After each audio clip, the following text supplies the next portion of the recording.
Hey, Stop did you know doing that against us? Hey, did you know? Fun fact, by the way. Let's do a history. Let's do a history lesson. Oh, you said you guys don't stop us from doing anything. Let's do a history lesson, right? Let's do a history lesson, okay? All right. Let's look at NASA when we were doing space travel, right? When we were trying to take the human race off of planet Earth. Guess who was out there protesting in the streets? Look it up. Guess who's out there protesting in the streets saying, "Well, this money can go towards our community." Guess who was? So yeah, directly stopping the progression of society because you wanted more Gibbs. I'm tired of acting like this isn't a reoccurring thing, right? If we're going to have open racism, it needs to go both ways. How many hoteps, right? How many times does a hotep have to call me a snow roach or a colonizer or some derogatory term saying it's only bad when we do it, bro. It's only bad when we do it. Okay, so here's the problem. You saying that it's only bad when y'all do it. It's wild. I mean, it's a fact though. It's a fucking fact. Yo, let's try not to curse as much as we can. But what do you? Fact, my bad. It's okay. It's okay. You know, we got thick skin over here, but I'm trying to, we trying to get. Hafez, you don't want any part of this today, Hafez. You don't want any part of this. Yeah, get in the bunker. I do. Get in the bunker. And thank you, and Hafez. This is a hold on, race war, all right? We don't want hold on. Let me use my privilege, goddamn. Hold on one second. So I'm gonna preface the people that is on camera to have more conversations more. So this way I could thank you. I appreciate that, Kev. Thank you so much. Don't laugh on my head. We're gonna go with Kev first, since he was here first. We're gonna let Kev open up. Hafiz, you got it right after Kev. Go ahead. All right, so listen, I actually agree with the other gentleman, Bumpkin, and I guess an Orthodox guy or whatever. Yeah. Yo, I hear us as Black folks say some of the most disrespectful stuff about white people all the time. Like, I mean, yo, if you go around to some of these panels that are on YouTube, dude, you will hear some of the most foul stuff coming out of Black folks' mouth. It is sickening. And to be honest with you, I am actually glad that white people are actually standing up against this, because I don't think that it's right coming from either side. I don't think that I do not support racists. I do not like racists. But what I do support is their right to be able to say whatever they want to say. But okay, so, and before Hafiz goes, so all right, you can say what you want to say. However, do we not draw a line when it is harmful to somebody? When it could cause violence towards somebody? Like if somebody threatens somebody or something like that? Like, that's what you mean? Like the fact that using this word so openly caused this woman to violently go against a 5-year-old when that little 5-year-old was doing something normal that 5-year-olds do by snatching a toy or a bottle or something of that nature. The 5 years old going through a diaper bag. No, normal 5-year-old going through diaper bags. Yes, that's normal. And for one, words aren't violence. Yes, it is. Words are violent. No, I don't think so, Sharon. You mean like the rape threats, the doxing, the other threats that this woman went against? So, hold on. So, words are absolutely violent. Okay, what's worse? That's what called. Okay, what's worse, the N-word or rape threats? What is battery? What is battery? Your microphone it didn't get try to talk again. Yeah. I apologize. I hope I'm coming through now. That's why it's called. No, words are not violence. Violence is violence. Battery. So if you screaming at somebody and yelling at them with aggression, that is called battery. You can get arrested for battery. That's why it's assault and battery. I don't know in the United States. Obviously, in the United Kingdom, we have a much worse situation. But hold on. I got you, Orthodox guy. Hold on, Orthodox guy. I got you. Hold on. Okay.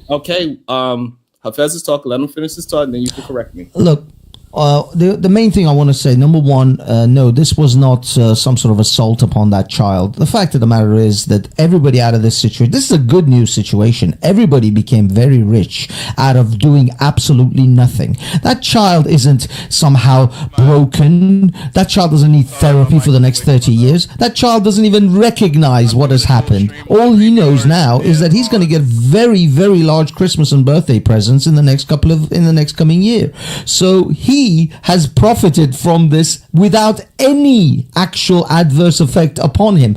On the other hand, Shiloh is literally having to move her entire family out of the location that they're in because they are literally getting death threats and people are trying to find out where she lives and actually physically harm her, to do actual physical harm to someone who did no physical harm to anyone.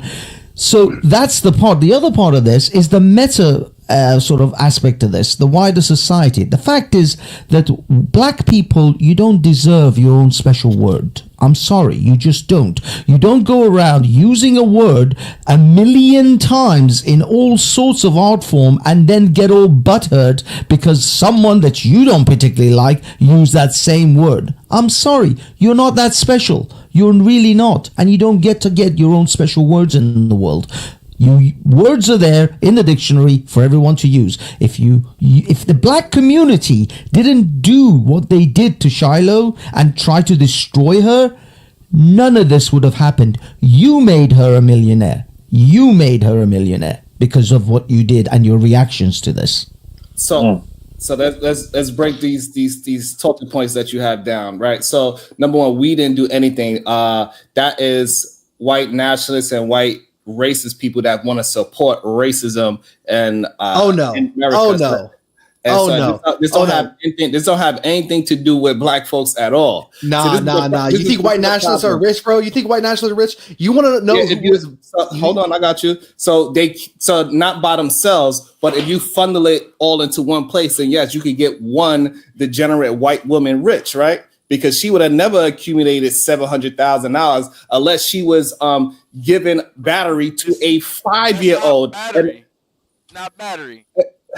And so her verbally assaulting this 5-year-old is why she got. If it was battery, she would have got arrested because it was recorded. Doing something that's not because she was doing something that was righteous. We all don't believe that no human being should be treating a 5-year-old this way. Are we in agreement with that you should be cursing out 5-year-olds? Let me get it one at a time. Bumpkin, do you believe you're supposed to be cursing out a 5-year-old for going through a diaper bag, something that is normal to a 5-year-old? Yes or no?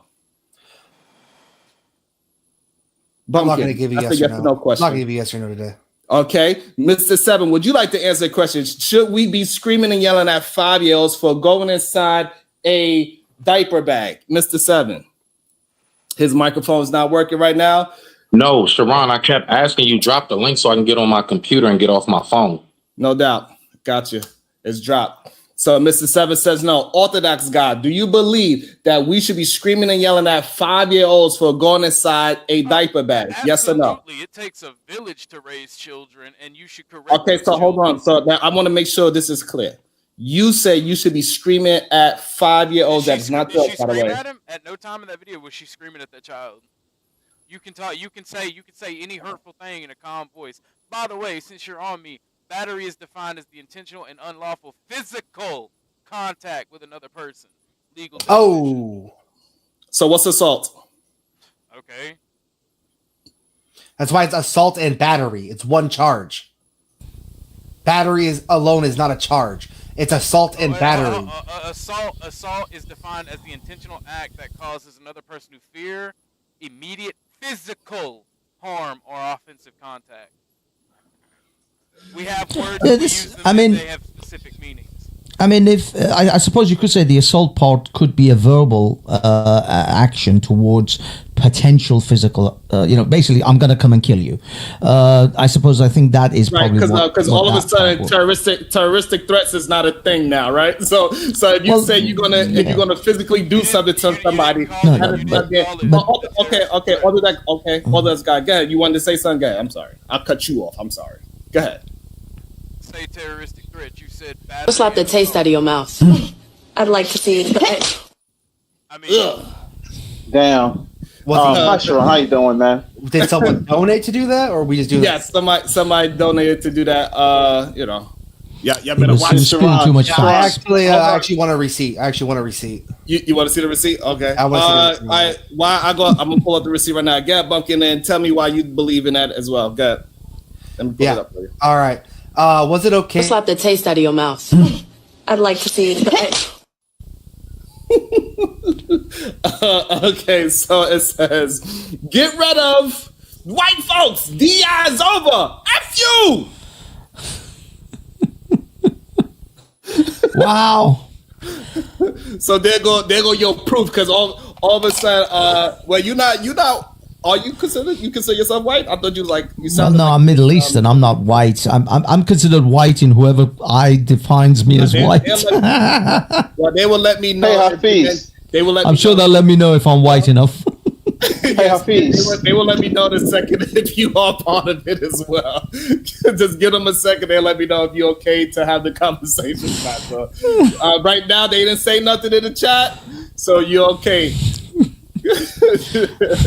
But here's the thing. So people trying to ignore what's actually happening, right? That, like, yes. They are afraid. Let me get Bumpkin on the panel. Let me get Bumpkin in a call real quick. 1 second until our time is up, because that is how they do things, and that is completely fair for how they do things over there.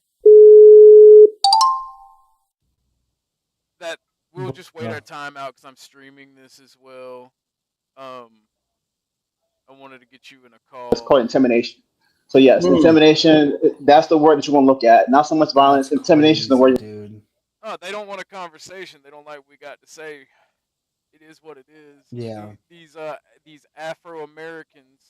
You can't hear me? Can't hear me. I can hear you. Well, no, I'm talking to the stream. Y'all honestly can't hear me for real? Cause I don't know. Let me drop the link to share. Let me raise my mic. I don't know how to raise my mic. Let's see real quick. Talk, Bumpkin. They can hear you. Yeah. Yo, check it. 1 2 1 No, 2. they can hear you. They just can't hear me. I gotta raise my volume on my mic. I gotta do it in my system settings. I'm trying not to be too loud on other people's panels. Yeah.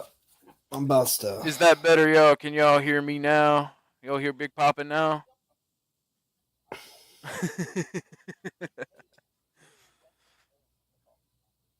Okay, it's much better. Yeah, on StreamYards, I have to raise my mic. I don't like doing that when I'm on other people's panel. But, like, I find it absolutely hilarious. These people don't even know the definitions of basic words. Yeah, they don't, bro. I wonder if that's for a certain time period or if that's for the rest of the show. I don't even think nobody sent a super chat, to be honest. He showed it. He showed it. Okay, I didn't see it. But just in case y'all want to engage with Mr. Sharon, I will not call him Sharon because he speaks an English language and that is pronounced Sharon.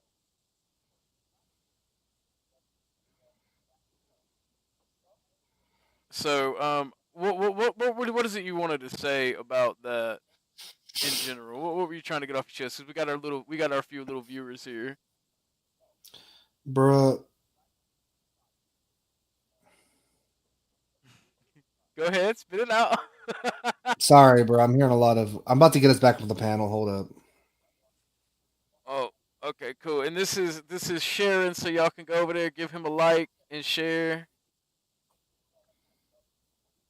I'm doing some extra stuff.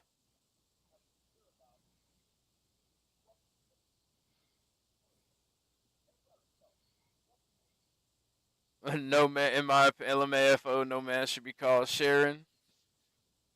I can't. Yeah, biggest coward on YouTube. How do you not have a wrench on my channel? Everybody's supposed to have a wrench. You've been over here before. Here you go, Imperious. Nah, he's a crybaby, like all FBAs. I'm sorry that the. Oh, I'll tell him. I'll tell when I get brought when Bumpkin sends that super chat and gets us back up.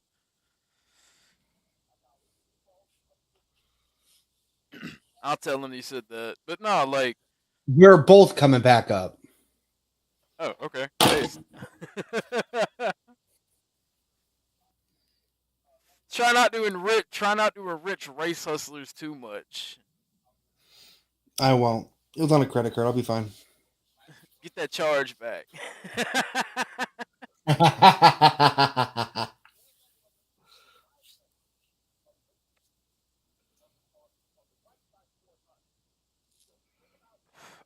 Really, Yeti? He tried to say you can't say good morning. Is he doing the black racialist movie line where good morning is like white supremacy?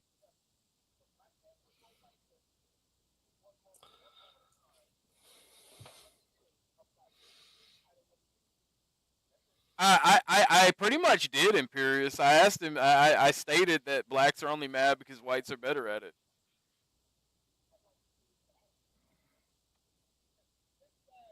And because Hefes doesn't agree with everything blackety black, I guess he got bounced.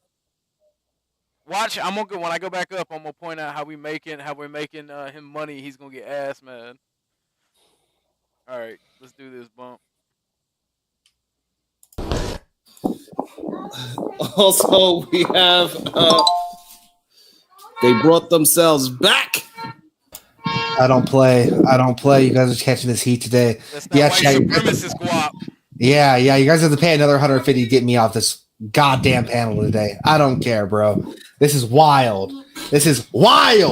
I also have a question from someone that says you're avoiding them. Imperious wants to know why you're so white for avoiding him. His own words. I don't know why he called you white, but he said you're white for avoiding him. I don't know what that means, but Ken, did y'all hear what Afronerd just presented about how Michael Jackson, he got reprimanded for saying the K word versus a certain demographic? So why is it that it is such a problem for black people to start bucking up and say, hey, this word is very detrimental to us. It promotes violence against us. And this is why it is not safe for people to be using this word out in the open, because there's nothing nice about the word. It's nothing about freedom about the word. This word is rooted in slavery, not freedom of speech. Well, see, for one, those specific tribe of people you're talking about, I don't think black people own the systems of control in media and banking to have that power to designate a word as bad. And I think the special K word is beautiful. I think it should be spoken from on top of mountains and hills and shouted all over. Personally. Yeah, Michael Jackson did nothing wrong by saying that, by the way. He did nothing wrong. Because these are just words, and they mention specific demographics. So I mean, you could call me whatever. I'm gonna pull an Omni Man. Look at what they need to match a fraction of our power. Right. So, but the problem is that like we do agree that certain words can incite violence. Correct. I mean, if you specifically call for action of violence, yeah, specific words can. Like, I want you to go out and hurt these people. So the only way it can act violence is if you literally say do X, Y, and Z. Otherwise than that, you cannot. Hold on. So otherwise, not necessarily.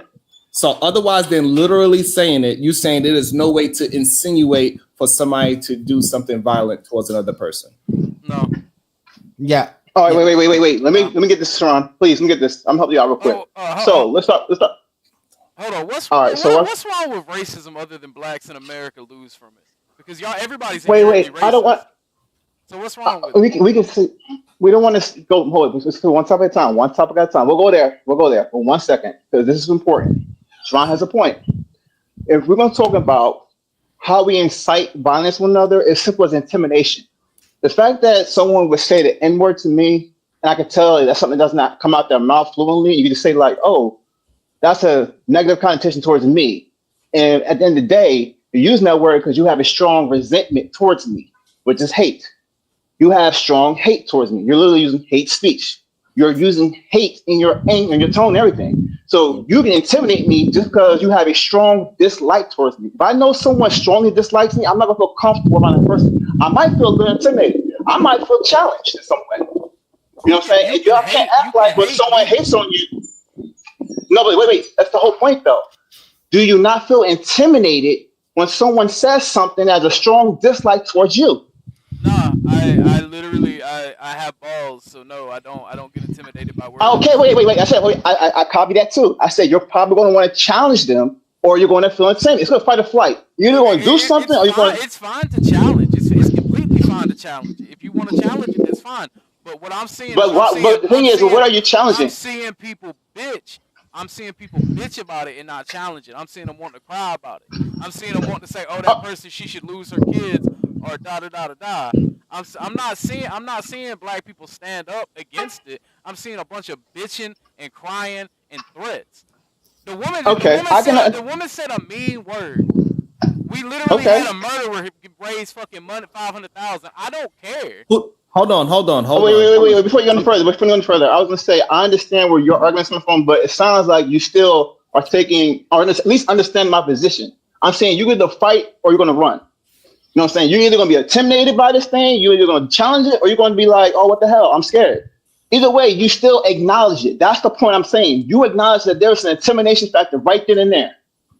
I mean, let me say something on this. Everybody who wants to draw parallels and say it's a child, I can pull up on Twitter, anybody, and I can use, and I say Twitter because there's a bunch of people that document black on white violence towards children.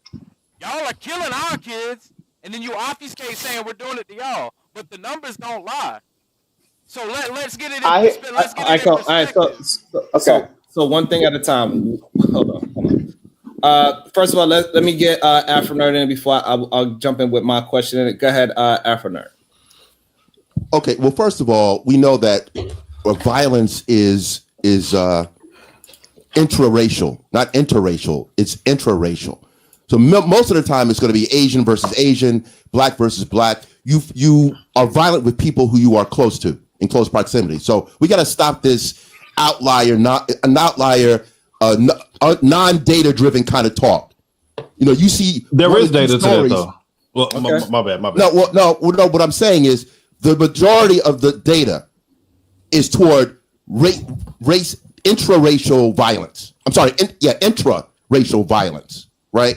So the idea that black people en masse are attacking white people, right? And then if you consider the historical component with Red Summers and all kinds of mass violence, and I mean it's incredible. It's a library, and the other way around. So this whole thing about recent discussions on these things, it's ridiculous. Like the way people are talking, this equivalency. There's no equivalency. When you see someone like Carmelo Anthony getting money to defend himself, however you agree about that case, there were precedents of whites doing this. Daniel Penny got his guap up doing something similar, right? Kyle Rittenhouse, this went in a certain direction when white folk felt like they were aggrieved. My bad.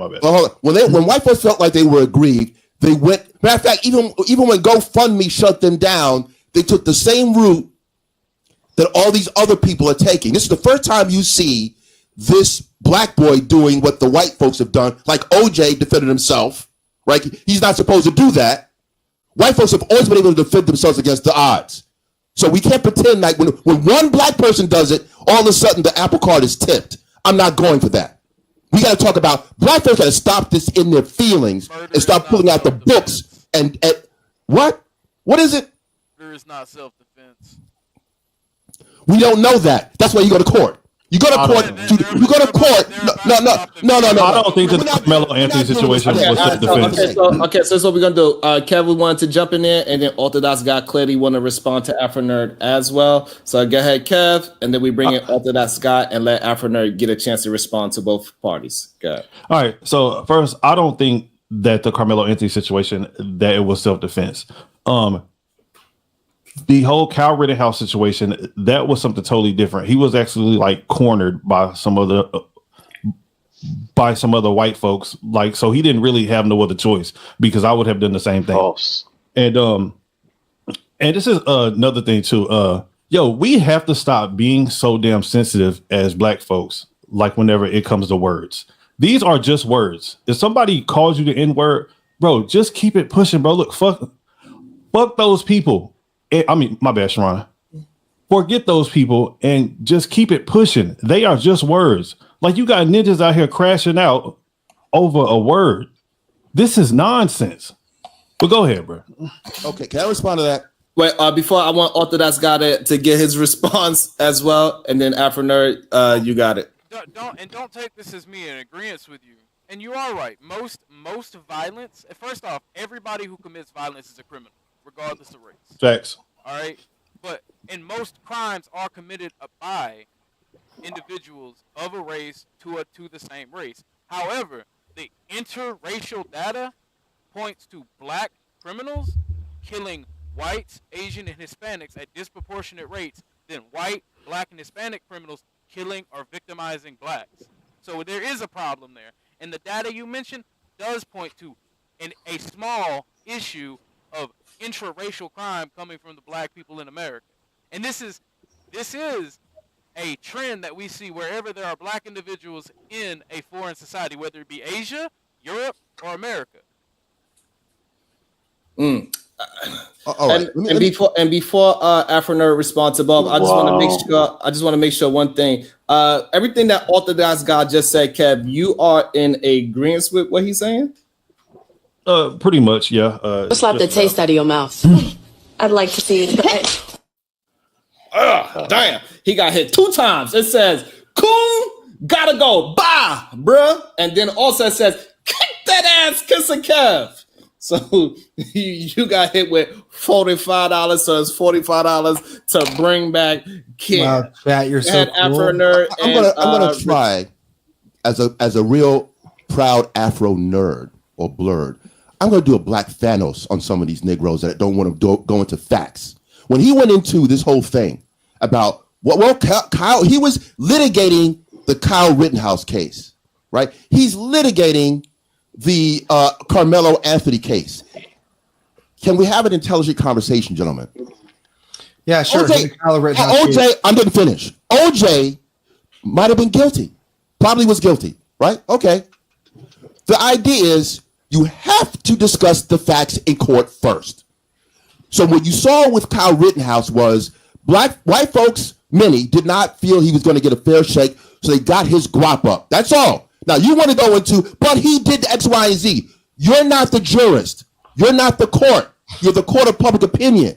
What is wrong with this lack of intelligence? You get your money up.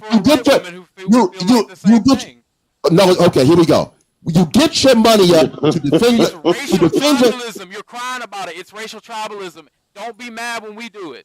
And that's what it is. Y'all are mad. Why is Kyle Rittenhouse even being mentioned right now? He shot 2 white dudes that were PDF files. Why are we what are we talking about? Okay, so first of all, comprehension is everything. Right. I don't give a damn about the racial component when it comes to court. Okay.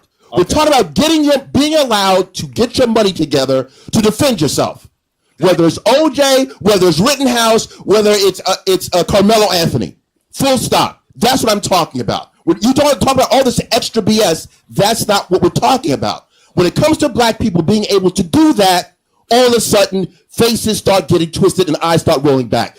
We're not doing that today. Let's have a really intelligent conversation. Our society is doing it. Our society is No. No, Do you think that I'm angry? Doing what y'all are doing for Camelo, y'all are mad that we're doing it for a white woman with children. Do you think that I'm mad? Let me land the plane on that part of it.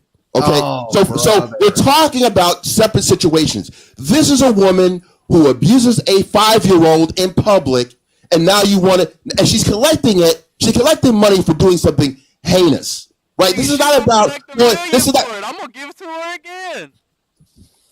Wow. Look, really, you're proving the point of what black people have been discussing. She can move into my house. That you can monetize. You can monetize ignorance. You can monetize racialized crap towards a child. You're going to lose on that because most thinking people are going to say, people who are have moral turpitude are going to say that's foul. Have morality, right? Have you gone through Afro nerds? Nah. Hold on. You want to go somewhere else? I didn't know you plain and simple. 1 + 1 is 2, bro. 1 + 1 is 2. You want to go extra? We ain't doing extra today. Afro nerd, hold on. Let's slow down a little bit. Also, Free Zone Love, you still watching? I fixed that. Sorry about that. I think Bumpkin wanted to jump in. I want Chicago Gorilla to jump in if he got the space, if he had the time. So we're on Bumpkin. Yeah, I'm here. Chicago Gorilla, Orthodox guy, back to Afro Nerd, and anybody could jump in, get in where they fit in. I'm not sure if you want to talk. Yeah, I'm not mad. I'm not mad about him raising money. I could care less. That's fine and dandy, okay? I'm mad that, have you guys read some of the dono messages of that? Of the people that were donating money to him? Have you guys read like 60 or 70% of those messages saying, hell yeah, good job killing Whitey. Hell yeah, good job killing that white boy. Hell yeah. That's what I'm angry about. The open level of just absolute, what you saying, dehumanization? They literally show their hand. They don't care. If they want to show their hand and say it's those might be white people typing those messages. It's not, bro. Hold on, Bobby. Let me interject just a second. With those messages too, y'all talk about white supremacy, our society being white supremacist. If it was, for one, when white people actually started doing it and typing in towers and shit, making racial comments under Shiloh's, they went on for a whole month saying kill whitey, fuck white people, on Camelo's fundraiser. 2 days of white people doing it, and they got a they shut it the fuck down. By the way, so we don't live in a white. What y'all so angry about? Who cares? What y'all so angry about? Keep donating. Exactly. Raise more money. Listen, wait. I don't care. Keep donating. I don't care. Exactly, bro. There's nothing to be angry about, Chicago. Oh, my bad, There's nothing to be angry about, buddy. Let him finish this full There's nothing for y'all to be angry about. Hold on, everybody. Hold on. So, how you doing, Ms. Jalen? Hold on. So, let Chicago Gorilla finish his full thought, please. Go ahead, Chicago Gorilla. Yeah, I was coming up for the brother. I know you kicked them off, but I don't care what these dudes up here saying, fam. Really, this is one of them times where it don't matter what they saying, right? Let them say whatever they gonna say. They're gonna incite whatever they gonna cite, get you in your emotion. But I know one thing: anybody that's not from my community or my family or whatever, calling my seed the N-word or calling me an N-word, it's gonna be some physical and everything else move around this motherfucker. You understand me? And when black people are sitting up there talking about it's just a word, openly letting disrespect fly in your face. This is why people don't respect you niggas, man. Y'all some lily livered, weak cowards. Go tell them small hats to get over. Go tell them small hat. Matter of fact, since you so big, bad, and go call them small hats a slur in their face. And then tell them they shouldn't be mad about it. It's just a word. Y'all sound weak as fuck. Bro doesn't know who I am and what I've been doing. I don't care. I don't care. Hey, fam, whatever y'all talk about, whatever y'all two talking about, I really don't care. Yeah. Donate to whoever you want to donate to or whatever.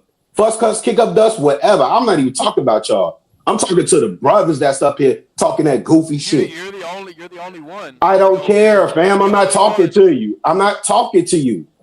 To you. How about that? I'm not talking to you. I'm talking to the brothers, and it's crazy because it's literally like your teeth, the teeth of the warrior class and the lions that's supposed to be defending the pride. It's like y'all teeth getting plucked out right in front of us. Y'all getting buck broke right in front of us. And then tell the women they supposed to follow behind that. You won't even stand to defend like basic decency. Think this country is built on meritocracy. If you just pull yourself up out of bootstrap and work as hard as you can, you'll get to the level where they at. You crazy as fuck. I wish somebody would, in my bash run, I'll send the cash out for it, but I wish somebody would call my daughter or my seed an N-word.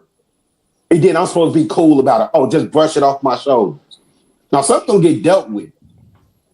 And it don't always have to be physical, but some gonna get dealt with. Cannon Hinnant, a 5-year-old white boy, was shot in the head in his front yard by a black that's gonna be the last time you're gonna use that language, and I'm not gonna say it again. I don't give a shit who you are. Stop using those words on this panel. Enough. I don't care what your name is. 2 black teenagers in Georgia fatally shot their white victims' 13-month-old baby during a robbery attempt. I can go on. I can go on. All right, I don't care how much you pay to come back. Stop using those words on his panel. All right, that's how come that's why he's in the situation he's in because of garbage like you. Okay, stop using those words on his panel. Enough said. You can say what you gotta say, but stop using those words. Enough. You can speak your mind, but stop saying they did this. Have a conversation. Are you saying I should say unalived? Right. We know what words we could use and what we can't use. My apologies. And so we know that that violence is going to happen. It's one-offs that's going to happen. However, to act as if those one-off is the majority of things happening is a lie. And it's not in having a conversation in good faith at all. Did a black and a white person delete each other before in the history of America? Yes. But is that a normal thing? No, it is not. I got something to say on that too. First of all, let's again being intelligent. Every time a crime happens between the races, it doesn't mean race is the center of it. Right. So when someone uses so he wants to bring up, well, a black man did X, Y, and Z. That's a robbery. We don't know if that is a racialized situation. Right. There's special designation for bias crimes. Right. So we can't be this stupid to say, well, a black guy did this to me and it's a racial thing and vice versa. If a white person attacks a black person, it's not always about race. When it is clear with a woman using a racial epithet toward a child or toddler, that is clear. Being able to monetize off of doing something that is foul is also very clear. She didn't commit a crime. Cry about it. She didn't commit a crime. If she committed a crime, she would have arrested. I'm not talking about the crime aspect of it. I'm talking about her being able to. The thing is, your community is what makes it about race every single fucking time. Okay, let me clear that up. Let's go there. Try to watch your language as much as you can. So, when the person, I want to respond to this, and I'm when done. The person is using a racial slur, that makes it about race. It ain't us that made it about race. Yeah, I want to go on that. Anytime there's a white on black crime, or anytime there's a white cop that kills a black criminal, that's what I'm talking about. It gets made about I'm going to say something. I want to say something to this person, and I want an honest answer. I want an honest answer. And I want black people, again, to be very intelligent and listen closely to what I'm going to say, how he's going to answer this. It seems very interesting. You are able to see a race and racism if a black person does something to you. You're ready to march on Washington, I think. You're ready to deal with dogs and fire hoses, I think. You're ready to deal with someone who's going to try to string you up on a tree, I think. See, what I'm telling you is this. You say there's a double standard. What was the standard all this time? Let's be clear. There is a double standard. I'm not. No. You're not listening to me. You're not listening to me. You're not listening to me. So I'm going to land it because it ain't that complicated. You are very clear about racism, what racism is toward you. What about all the stuff that black people have had to deal with that was far more in your face? It's not like black folks just got here being able to become presidents 44 to 47, by the way, 41 to 47, right? One guy. Rest of them are white people. So there's no equivalent. So what I'm telling you is this. You talk about double standard. All of a sudden, well, I'm white and I'm getting attacked. You're being racist toward me. What was the standard? The standard was, I don't know, 300 years plus 100 for me. For our people, it was one way. That was the standard. Now you catch up. 100 years ago, so cry about it. All I know is right now, in our lifetime, if a white man does me wrong and it's a violent manner, and I pull out my gun and I defend myself and I shoot that motherfucker in the head, rightfully so, nobody bats an eye. But if I do it to a black, it would be national fucking Yo, news. Sir, don't talk about fairness today when it was unfairness up until the day before yesterday. Don't do that. No. You're not. You already been checked. You're not answering the question. You want to evade. You're evading the question. What I told you was you want the deal.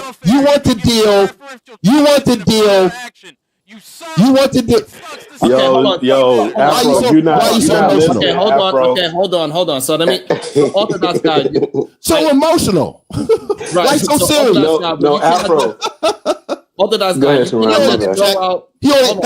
on. Chicago, he's been mushed already.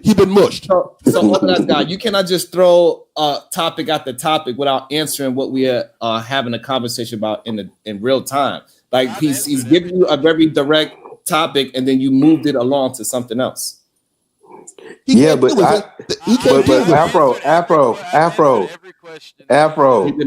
It's all coming out. Like fam is jealous. Like you won't hear like, yo, if I did this, then you know, if I thought hold on 1 second. Orthodox God, do you want to? He was in the middle of explaining. It's okay. He triggered. It's okay. You want to know? A minute of pain. Yo, hey, listen, wait, fam, super triggered too, right? So it's if I up the poll, look, he can't even keep his composure. Listen, hey, what you say, Sharon? You got control over Amazon got a corporation. Wait, Sharon, hold on, Afro, wait. Go ahead, bust it open. I got authority over their ass. Yeah. Go ahead and bust it open, baby girl. All right, so go ahead, Orthodox guy. You could just being jealous. Where's your Dr. King? Where's your Malcolm X? Get him. No. Bust it open. Bust it open, baby girl. 1 second. Orthodox guy, I gotta go to bed. I actually have to work. I actually have to work tomorrow. I don't like to leave you here solo. No, I do. I have to work. Right, man, sound like a victim. I have to work at 2 p.m. So You're a victim. That's crazy. Nasty work, baby. Nasty work. Gotcha. Fam said, look, he said, if I up the poll on a white man, nobody bats an eye. But if I shoot one of you blackies, okay. Hold on. Yeah. Maybe they won't let me. They won't let me go to Roscoe's Chicken and Waffles. They won't let me go to. They won't let me go there. What exactly is there jealous to be about? What exactly is there jealous to be about? A higher death rate, a higher rate of STDs, degeneracy, and shaking your ass on top of the SUV at Walmart? What exactly is there to be? I can't go to Sylvia. They won't let me in Sylvia. It ain't Friday yet. My bad. A lower on average IQ. Orthodox guy, hold on. Go ahead, Bumpkin. You asked the question about jealousy. You want to frame the question? Yeah. What exactly is there to be jealous of? Your higher rate of STDs, your higher rate of unaliving, your higher rate of shaking your ass on top of a fucking SUV at Walmart. Yeah, here's what you jealous of. What is there jealous of, bro? You said it, fam.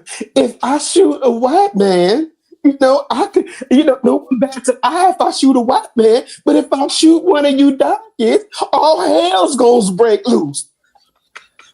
Hey, Sharon. So wait. That's your double standard. Hold on, he answered the question. Yeah, that's cool. Hold on. Orthodox guy, hold on. Hey, wait, hold on. Who called me out my name? Hold on. So what's the cash app, Sharon? Get this whole nigga out of here, man. Hey, Chicago. What's the cash app? Hey, Chicago. How would you eat breakfast this morning, bro? You're showing your low IQ.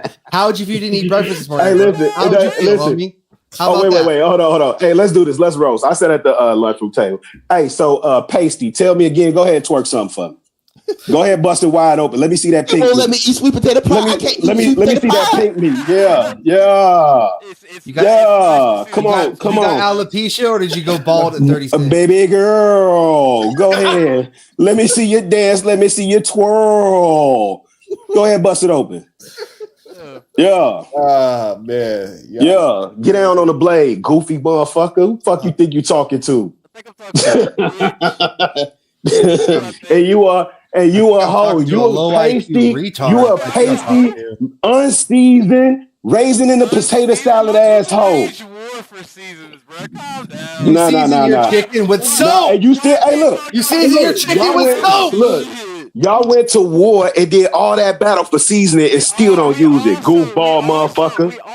You a goofy. No, ain't no we, right? You wasn't there. You ain't fought shit and wouldn't bust a grape with a sledgehammer now.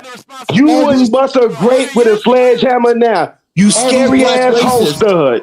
All these black Klansmen are bothering me. All these black racists are bothering me. Pasty ass. The black Klan is walking down my block. You salmon colored goofy ass motherfucker. You. Fuck out of here. Fuck you think you talking to? Go ahead, bust it over some more though, since I got you in your feelings. Howard rejected my application. I can't go to Howard. Hey, since I got you in your feelings, go ahead, bust it over some more. All right, so all right. My bad, Sharon. It ain't Friday. It's okay. Everybody's getting their thoughts out. It's okay. We can that black racism is so painful. That black racism is crazy. But so the thing is that the way how y'all expressing all these things, it sounds like y'all want to be able to do the things that we can do. That's why it sounds like jealousy. I can do everything you can do, and I can do it better, like most white people. Yeah, just admit it. Anything you could do, I could do better. I could do anything better than you. I want to break. So hold on. So here's the problem. So here's the problem. I want Ms. J, and she wanted to talk to that as well. So this is what I want to say. So the problem is that what I'm low as fuck. The real issue that y'all are having is that y'all are losing control of America clearly, and y'all starting to be afraid because y'all not the majority anymore. And so it's starting to come out slowly. Try again. You're not dealing right, with you're not dealing with some boohoo crybaby cuck who doesn't get pussy and who's mad because some black guy fucked his girlfriend. Yo, dude, like you can't get it. You don't get it. Okay, hold on. Okay. Yo, like what's wrong with you? So again, this is where we understand like you have an issue, right? Because you think that we are triggered, but you are the one that's triggered, and that's why you can't even control. You can't even control that, right? But so you jumping in while I'm talking. That's number one. Number two, another thing you just rebut. You saying I know you are, but what am I? This shows that you don't actually have an original thought. You just here to argue for whatever the reason is. I'm not sure. You cannot create the own space for yourself to have these type of conversations where people's going to actually listen to you. I don't know what it is because nobody actually cares about you. And now it's starting to show in the country as well, right? In the country as well is showing because y'all numbers are lowering. Our numbers are not lowering the way how y'all numbers are lowering. Not about. Yes, they are. What are you talking about? What I'm talking about, we started off at 13%. We moving up to 15 to 18, right? The Latino community, they started at 18. They moved up to 20 to 25, right? This is the trajectory that is going. Y'all trajectory is on the downside. See, this is why you keep jumping in, because when you get faced with facts, you just gotta jump in and just say things like I think the animal's called a bonobo. The bonobo, I believe the bonobo is the one that just grab their shit and just start throwing it because they don't have no idea how to actually combat conversation. Let's not get on the monkey comments. Come on, let's not do that. Let's not make it too easy for us. Come on now. Woman calls a 5-year-old the N-word and raises $700K. You are literally projecting, Sharon. You are being a bitch, and then you're trying to say you're a bitch. Bro, yeah, why? Yeah, you make a title like that, right? You make a title like that, obviously trying to call out whites, and then you're mad when whites show up. I don't know what you want, bro. Sharon, you know what's so funny? What the real deal is here? They think it's racist of us to prevent them from being racist. Correct. They want to be able to have full-fledged racism. They want to be full-time crackers 24/7 without getting checked. That is what it is. They're angry that you won't let us be racist. It's my American right to be racist. Guess what? No one has stopped you. No one. No. Cry when everybody else is racist. You don't. You mean what Exactly, you're doing right bro. now? You mean what you're doing right now? So here's I ain't crying about the racism. I'm crying about the double standard, right? If y'all want to be racist, but don't whine, bitch, and complain. Already We're checked you on racist. that. Already checked you on that. You talk You didn't about check me on shit. You talk about the double standard. To put him in check, and you failed. You failed. You failed. You're an armchair intellectual, bro. No. You say double standard, but you won't talk about the standard. Everybody, hold on again. One argument at a time. Go ahead, Bumpkin. Yeah, Afro Nerd, you are a midwit acting like an intelligent person, so please stop that, right? All right. Next up, I know it's an insult to midwits. Anyways, also, you tried to check me and you failed because that double standard's still there. I am consistent. Listen, if y'all want to be racist, be racist. I'm okay with that. But I don't want to hear a single bitch whine or complain when white people are racist. Yeah, she ran 700K, and I'll tell you this, she's gonna hit that mill too. And I don't want to hear anyone whine and complain about it on the same breath saying, "Oh, snow monkeys, snow roach." I don't want to hear it, bro. I don't want to hear it. And guess what, Bumpkin? We're not good at racism. We're good at basketball. You know, admittedly, we're good at running very fast, but you are better at racism. That's your, that is just be our example. No, I'm just using it as this mini example. I'm putting it out there. No, I'm putting, you're not getting where I'm going with this, Seven. What I'm telling you is this. If we're going to go into stereotypes and talk about how good black folks are, right? We're good in many things, right? I've mentioned on the show that the next Einstein is going to come from Africa because of the genetic diversity. But the bottom line is he wants to excel in racism. He say, well, you black folks are racist. We're not that good at it. You're better at it than we are. And when I talk about the standard, not the double standard, when I talk about, because you're interrupting me because you know I'm right. You're interrupting me because you can't handle the truth. What I'm telling you is this. I'm not disputing a double standard, but you got to talk about the standard first. And when I talk about the standard, oh, we can't talk about the past. We can't talk about that. The past to me was Wednesday. So you have lost, you have checked. You won't talk about the standard. You talk about the double standard. You excel in racism. I'm not that great of a racist. I hand it to you. You're better at racism than black people. So hold that L. Hold it. I'm just waiting for the next Black Einstein. All right, I'm just waiting for that to be proved. Yeah, I'll be waiting for it. So again, so this is what we're talking about. How you're not. Hold on. So here's the problem. You're not addressing anything, right? You say they can't. The next whatever. A bunch of fucking bitching and Okay. So what is the problem? Is this that you, as a people, cannot use racial slurs against us anymore? We are not allowing. White guilt's dead. This fucking fundraiser shows it. That's the right. thing. So, you want that paradigm to still be in existence. You want it to be okay. To still be in existence. To still be in existence. You want it to be there. It's not there anymore. White people don't give a fuck anymore, and it's only gonna get better anymore. You can't before. Okay, Afro Nerd. Hold on, one at a time. Hold on. I want to understand. Take it easy, Orthodox. Take it easy, Orthodox. What is it that you think is going to improve in your life? Hello, chat and Panaroo. How are y'all doing today?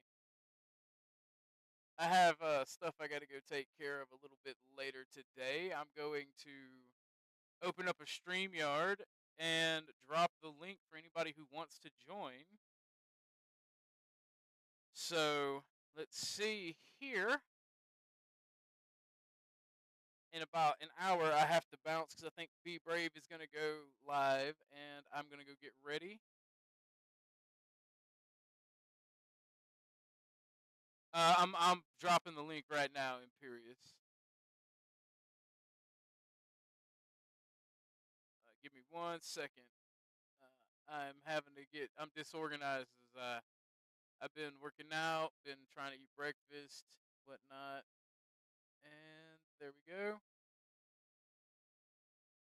So y'all please join. And so what do y'all think about the stream so far? What do y'all think about the little back and forth with Sharon there?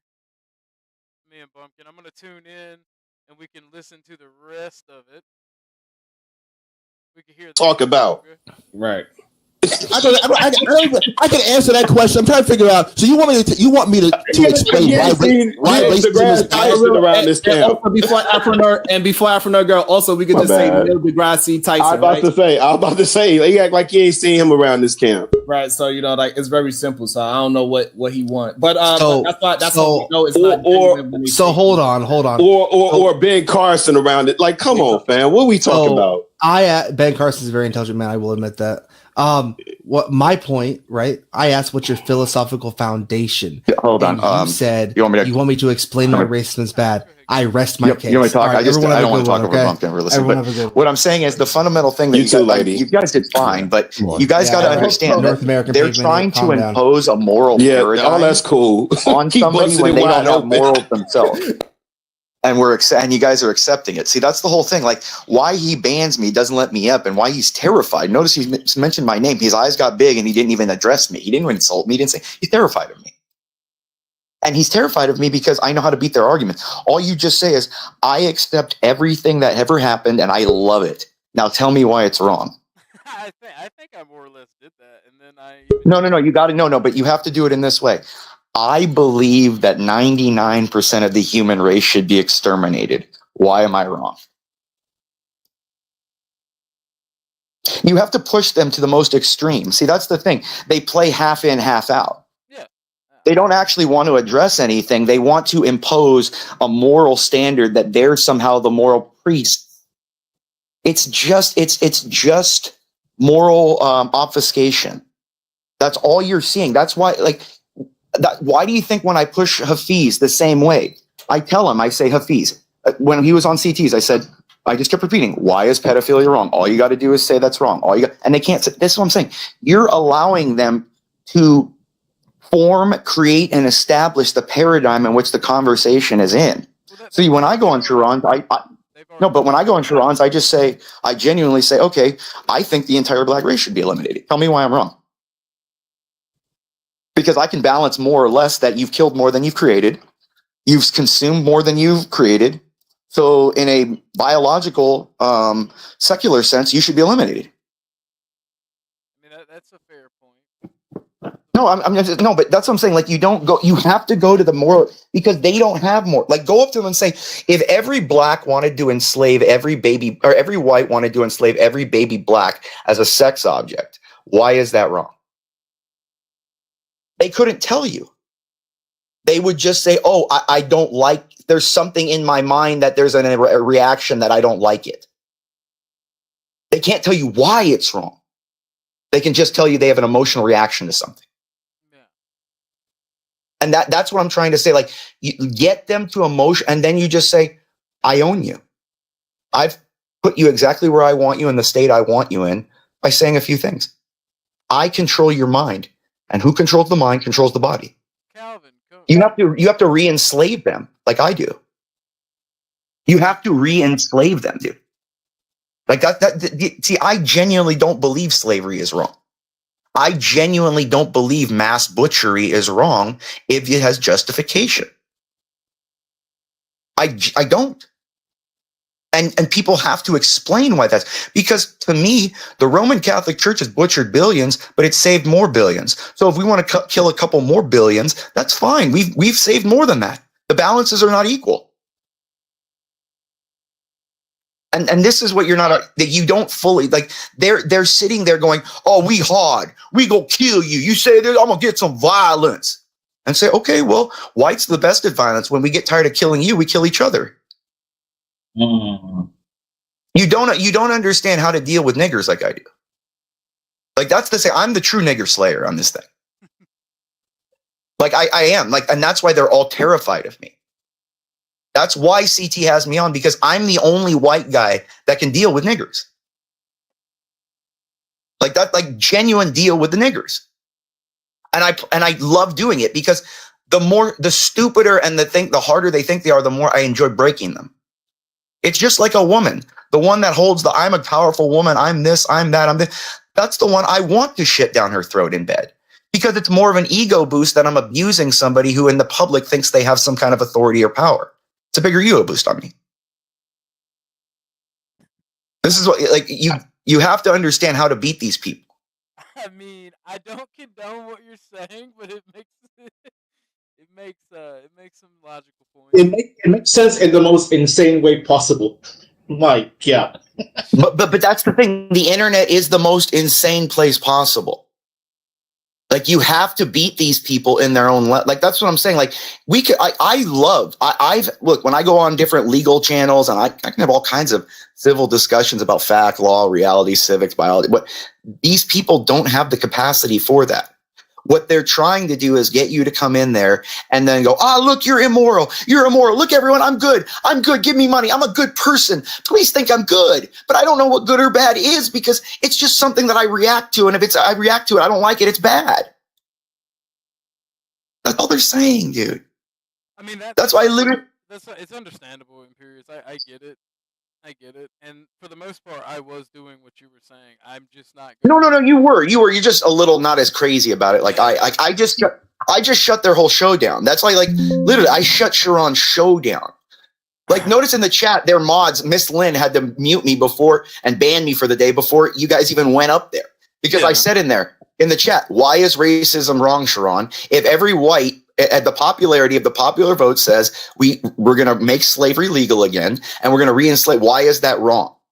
Because then, therefore, more people think it's right than wrong. So tell me why it's wrong. Yeah, and I don't like that line of logic, because I don't like utilitarianism. But I don't either. But I'm telling you. But you have to meet them on their own failures. The devil's advocate with you have to meet them on their own failures, because they're utilitarians. They say, "Oh, look what happened in the past." Well, why was being when they're incapable of thinking abstractly, and I get that exactly. I get that exactly what you're talking about. But when you meet them on their level, it degrades you and your argument. And it also gives ammunition for your enemies to then try to... No, but it really doesn't. No, because in the end, all that matters is breaking them. I want more. No, but hold on. I want infinite enemy. The more flack you're getting, that means you're over the target. No, you don't get flack unless you're over the target, dude. Like, you know this. And the reason why, no, dude, it doesn't degrade my argument at all. It enlightens how crazy that they sound and how it's accepted. But then when a white person counters them with their same extremity, it's seen as crazy. The white person to counter because Orthodox and Bumbkin just being on there on the panel broke them. Just them being there. That's what I'm saying. You didn't even meet them at their extremity. Yeah. Exactly. I meet them at their extreme, just on the white side. And it's funny to witness. It's funny to witness, and I'm not going to counter signal it. You know, as Antifa and everybody says, you know, diversity of strategy. But I truly believe that when you meet them on their extreme, that you give your other more intelligent enemies ammunition to go, well, this guy and everyone who is on his side believes this insanity. And look at us, we must have the moral high ground. And the people who can think abstractly, they think that you're just as much as a savage as these people. Well, I am, but the difference is my savagery. But see, that's the difference. Okay, and I will make this paradigm real quick. That's fine. They can think but remember, the savagery that I'm representing has a lineage of savagery back to the God himself. See, that's fine. They can think I'm savage, but I'll just say, okay, so the Bible talks about racism. The Bible talks about eliminating entire races. We've eliminated entire races through war. We had entire invasions by Muslims, by all these other cultures that we exterminated in the Iberian Peninsula. Those things weren't wrong all of a sudden. There's no right or wrong, because the only right or wrong is what you can trace back to the source of logic or right or wrong itself. God, like, to me, that's what I'm saying. They have to explain to me why God gave the Catholic Church the authority over the world. If the Catholic Church wants to butcher the entire world, why are we wrong? See, I lead it back to, so if butchery is wrong, why is butchery wrong if God has said, okay, you get to rule the world, the power is in your hands, and what you do, let loose on earth is let loose in heaven. So you just have, this is what I've said, I have created a moral paradigm, an entire paradigm of everything that is completely consistent. Yeah, but that's every religion, to be fair with you. No, it's not, though, because Muhammad never claimed to be God. but he claimed to be the word of God, and that the world should be ruled under Arab. But he was a mortal man, and you don't have to bow to a mortal man. I'm going back to the Arab of the Trinity itself. Well, and remember, there's a reason God grants power to the just. There's a reason why the world was conquered and made Christian. Like that's what I go back to straight. God grants power to the just. There's a reason why the Christians and the Catholics win, and the Muslims lose. But even within Christianity, you have your divisions. Like how is Christianity? Like I'm not being anti or atheist. Okay, I will because everything the fundamental reality that you see around you was formed by it. Their ideas that human beings have innate value and shouldn't be executed at the moment of birth is a Christian idea. Before Christianity, there was no idea that a human being had innate value to even be existing. That's what I'm trying to say. So it's a fun. If they're going to talk about why is you're taking a white man's ideal of why human beings have innate value, and then you're saying to white people, you're not giving them the innate value that you created that they have. To be fair, I'll give you this. Christianity did civilize a lot of cultures. It's not the Europe. Civilization. It's the fact that human beings have innate value for existing, no matter how disabled, no matter how ugly, no matter how what are they. You have innate value existing. Yeah, because without Spanish, all these South Americans would still be eating hearts and killing babies. Yeah, they literally meant that other people were made to be born. They were born to be sacrificed to their gods. Yeah. You're right. Even Africa, like I can admit. And that's what I'm trying to say. The world is harder. You have to be hard. The world is hard. You have to be hard. And that's why I'm not hard. I'm just fundamentally I am siding with unlimited power. So I don't care about these more, because innately it's just going to be popularity contest. I don't care about the popularity contest. I'm going to side with the one who created reality with a breath. Yeah, I agree. Like unlimited power. I don't care. Like I care about you guys. Like I care about Christ creating supermassive black holes while playing marbles. Okay, like I don't. Like I don't care about. I care about. I'm going to side with unlimited power, or the concept of unlimited power. I sided with Palpatine in Star Wars. Just saying, I hate the Jedi. Palpatine was right the whole time. I wish power, unlimited power. Mm-hmm. Like that's what Christ the is. Galaxy was more stable under the Empire. Yeah, he was Christ is the source of the concept of power. So I'm gonna just the concept of what power is him, not even the act of power. The concept. That's why I'll side with, and that's why when I go up there, I tell them this, and they're silent, because there's no way for them to go, oh, you white man. Okay, I'm a white man, and if all white men want to butcher every black man, God said it's fine. Tell me why I'm wrong. I keep telling these blacks and immigrants, I'm like, the day white people wake up, you people need to go back to your country, because they're going to turn to a man that they don't. Whites are going to get pissed off and turn to a man they don't understand. They're going to turn to a man like me who just says, I don't have a moral paradigm that cares. Right. I'm going to do what must be done. Mm-hmm. Like, and then they're going to be, and then there's just not going to be talk. Like, there's not going to be discussion. You're going to have a group of people who are fundamentally fine with dying because they understand their life means nothing. The reason why the Arabs win so much is because they say, okay, I don't care if I live or die. How are you going to match that will as a secular? A secular, all they care about is existing. So how can you possibly win? And that's a fact. That is an absolute fact. And the thing about it is, right? I have someone I love in the afterlife along with my God. So when I see death or I see threat, I see paradise, man. Personally. Well, what did Paul say? For live is for Christ and death is gain. I am here for your benefit. Always live by accordance of the Gospels. Well, the simple fact of the matter is all these people do is obfuscate, complain, and whine, and then they monetize that, and they race hustle, and they get. Well, it's not even and the sad part is they're monetizing their own fellow black people. That's what he's doing. He's sitting there taking advantage of other stupid blacks who are home all day, living off of welfare, living off of dealing drugs, living off of whatever stipends they get from somebody, or hustling, quote unquote, whatever. And then they give that shit money to him, and he goes, "Can you not believe this? That there is racism, and they don't believe this when we're presented with facts."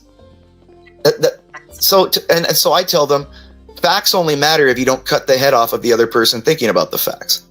God damn. Damn. So again, come up here, man. I'm just playing some Project Zomboid, so if I scream like a little bitch, it's because I got jump scared by a zombie. Oh shit, yeah. Gary. What the hell is that? Oh, it's unlimited power. But no, like I hate to say it because of the implications. But I do see where you're coming from, and I more or less agree with you, Furious, because I just say it more extreme. People can say it how they want. Bring it up the only way you want, but tell them, say, everything you're saying is based off of how you feel about something because it doesn't it's not advantageous to you. Well, I mean, yeah, that's pretty much what I do, because it's everything they say is an obfuscation. It's a lie. Yeah. It is them trying to justify why they should be able to harm white people, why they should be able to do this, that, and the third to anybody who's not part of their group, and that group should not be able to fight back. And that's exactly. And that, it's just a cudgel. That word was a cudgel. It was used to say, we have this one thing that's only for us that we can say, and we can get anything we want if everybody else says it. And now your toy is taken away. And by the way, Orthodox, these African Americans, they are the most racist. You know why? It's not only towards white, but they're also racist towards the Asian, the Arab, the immigrant, the Latinos. They have carte blanche to say whatever they want against anyone. But God forbid anyone says anything about blacks. It's game over. And the greatest irony of all of it, I gotta head out, I got a meeting, but the greatest irony of this all is that the very thing they're doing is the very thing that keeps them weak. The reason why us, the Catholics, are so strong is because of if I posted that picture in your disc, what do you see in that, in thousands and thousands of people? You see every single color. Yeah. And when you have all colors, and you have all, they're no longer one. They're a fist, unified.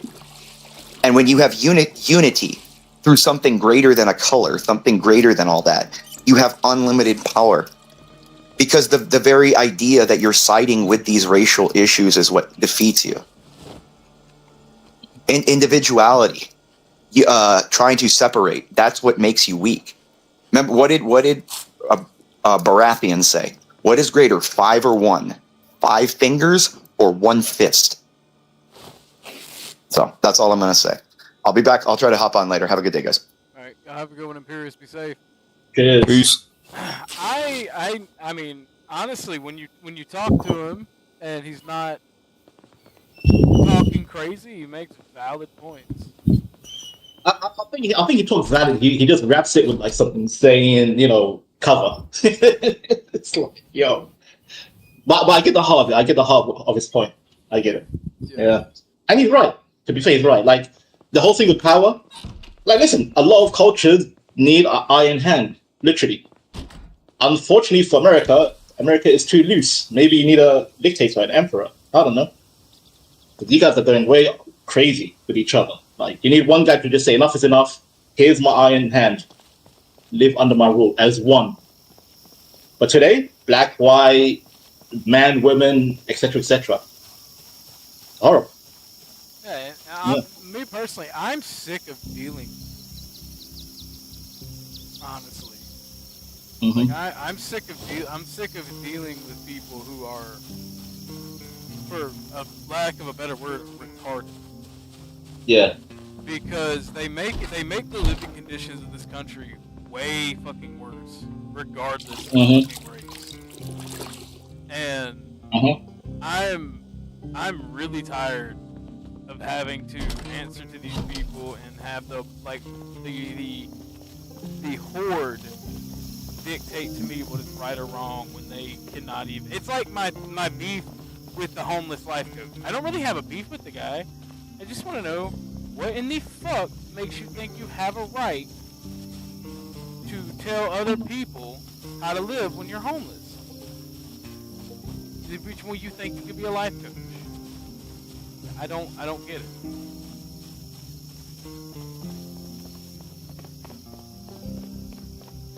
No, I agree. I mean, I have the same issue. Just spawned behind me. All right, I'm I gonna have the get same in. issue. Yeah, go ahead, Gary. Go. I was going to say, I wanted to talk when Imperius was here, but he fucking left. Half of what he said I agree with. The other half is complete bullshit. Orthodox, you would have had a much better time if you just went up there and not engaged with a direct discussion. They weren't looking for that in the first place. I'm surprised you actually went up there. I'm highly surprised. You had, honestly, I wouldn't have done that. I was actually gonna hit what's his name's Cash Out in order to bring back Kev, but apparently Kev was already gone. Yeah. And that was unfortunately that's what annoys me the most about talking with the Black Panosphere is they don't like anybody who disagrees with them. And it's like pretty much if you disagree with them, you're gone. So no. Did I lose y'all? Oh no, I'm still here. I'm mute. I was actually gonna hit the panel when I saw y'all talking, but I was doing some research on this whole Wikipedia thing. Okay, for the chat. Yeah. Apparently, it's not harder than I thought, but God, it takes a lot of fucking work. Mainly, I think the main thing is just keeping this bitch up to date.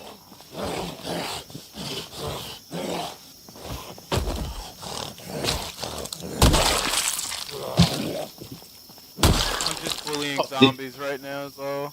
God damn it. They'll team up and eat me. We all saw it the other night. Orthodox. Also, you and Bumbkin could have went up there and just said hello, and then they'll get triggered. Oh my god! Fucking wild. The original topic of the conversation is the title. Me and Bumbkin went into the blackosphere because they were talking about white people and they think it's okay to talk about us, but when we talk about them, it's bad and wrong and mean and horrible and evil. Because you're white. Simple as that. Yeah, White. And that's the thing. That is what I am tired of. Mm-hmm. And that is why I have the most fun when I am like kind of talking shit with them and pissing them off. And that's kind of my only mission. I made them angry as a motherfucker, and I feel like as you should. As you should. Speaking of, is Bumpkin still up there? No, Bumpkin had to go to work, or had to go to school to go to work because he's got to get up at 2 o'clock today. I was going to say, you fucking left. I only left because he was supposed to go. He was supposed to get off before I did. They were bitching about the evil racist lady who used the N-word and made money. Oh no, Shiloh. Yeah. Oh no. It's not like white people use that word every now and then on stream or in secret. They don't really care about that. They also don't get that much of a fuss when black kids kill each other or in any other capacity where it makes sense. Yeah, y'all heard what I told Sharon. You only care because the white guilt that proliferates what you believe in is dying. That's the only reason you care.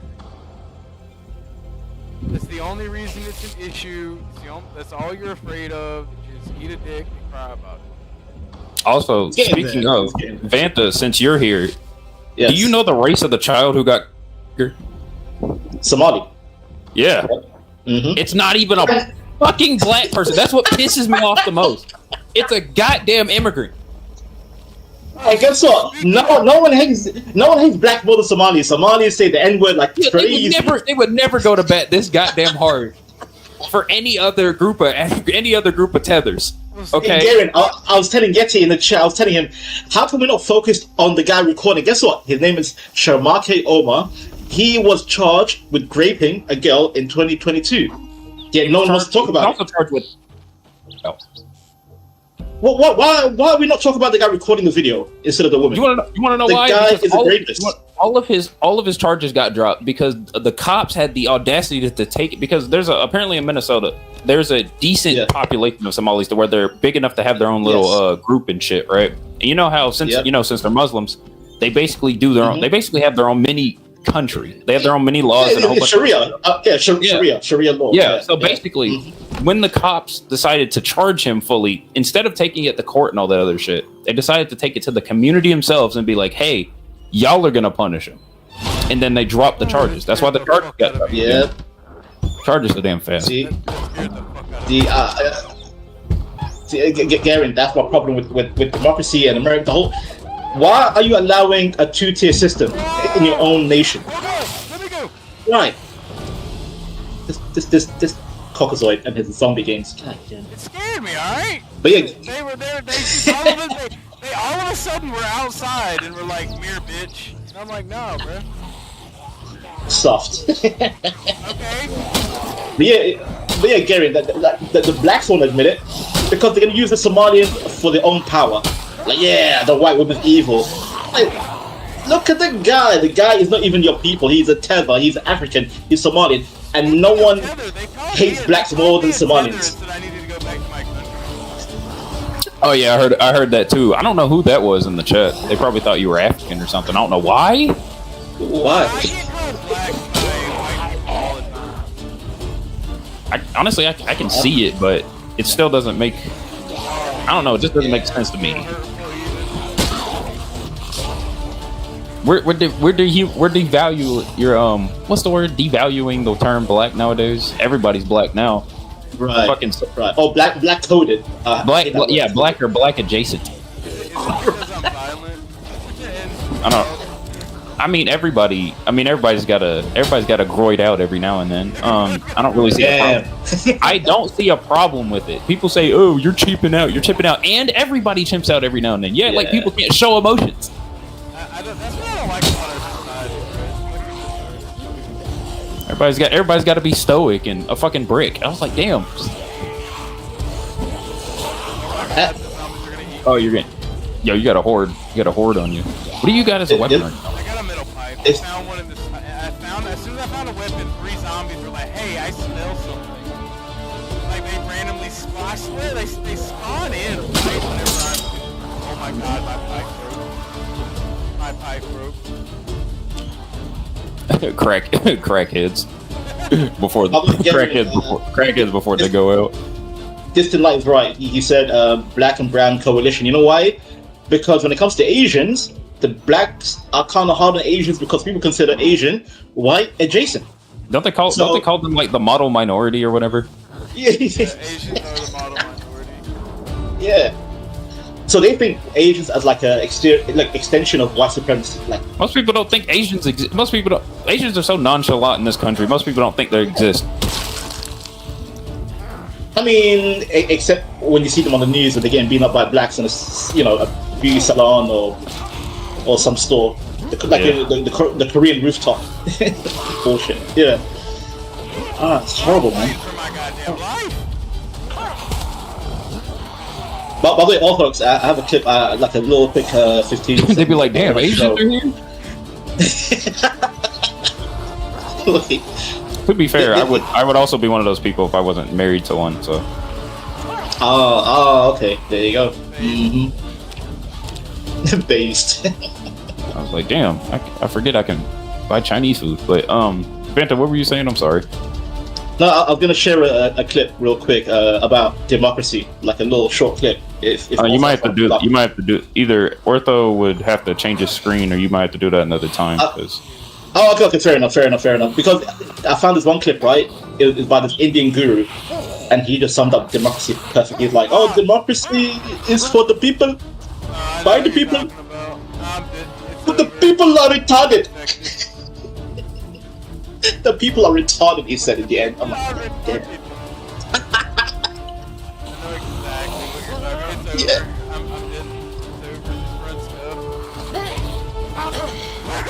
That's why. Like, it's those. Oh yeah, even Distant Mom said, yeah, she thinks like the Asians are white adjacent.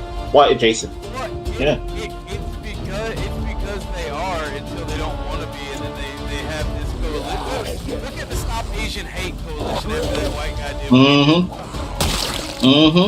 Oh. And then all of a sudden, when they saw that black people were the bigger, like the bigger attackers of Asians, like, oh, white people are on your side again. I'm like, nah, bro. I think your women's super hot, but nah, fuck you. I saw that on X. Like I've seen a lot of Asians, like Koreans, Japanese, Chinese, saying, "Yeah, we're behind every white cause." I'm like, oh, now you want to be white because you realize the blacks are coming after you in America.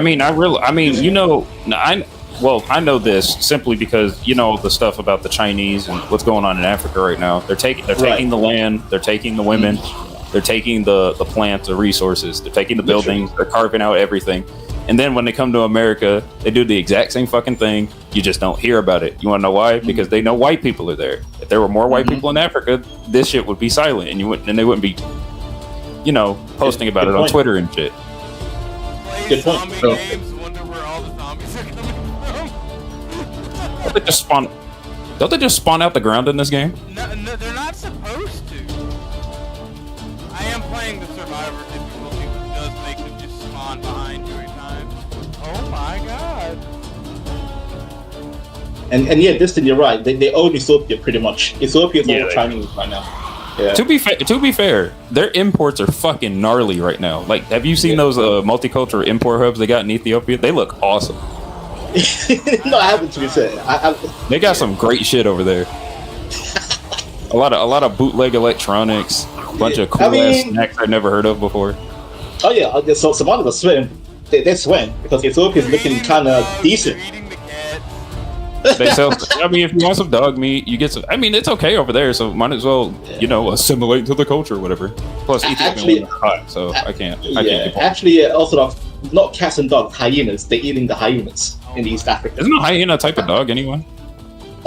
Yeah. Yeah. The one disgusting thing I found about hyenas, they can reproduce because hyenas are kind of they can be male and lesbian at the same time. Lesbian? Yeah, the penis can turn to a vagina. I felt sick watching the Discovery Channel. So yeah, they are mutants, bro. They are an abomination on Earth. Hyenas. That's why the animal kingdom hates them in Lion King, because they're the worst. Like us. You can reproduce. I'm currently moist. You drinking water? No, it's just I have the moodlet moist. Oh, I thought he was getting moist about the hyenas. I just drunk a bunch of fucking milk. Yeah, disgusting animals. But yeah. I gotta find somewhere I can rest without being fucking bullied by zombies. Oh yeah, camel meat is amazing. Yeah, you can't. Yeah. I don't know why people saying, "Oh, you can eat camel." I was like, "Yeah, you can eat camel. You can eat any fucking animal. Yeah, as long as it's not in danger." I don't know why people say, "Oh, that's nasty." Like, what the fuck are you talking about? And when you cook camel meat right in America, you can eat fucking raccoons. They eat trash. Possum. That's the thing about it, right? Like, what's the separation between food, pet, and animal?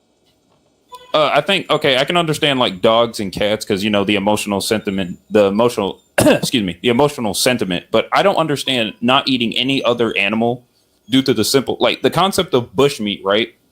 Because people always make fun of Africans for eating bushmeat and all that shit. But when you look up the definition of bushmeat, it's just anything that you can't domesticate.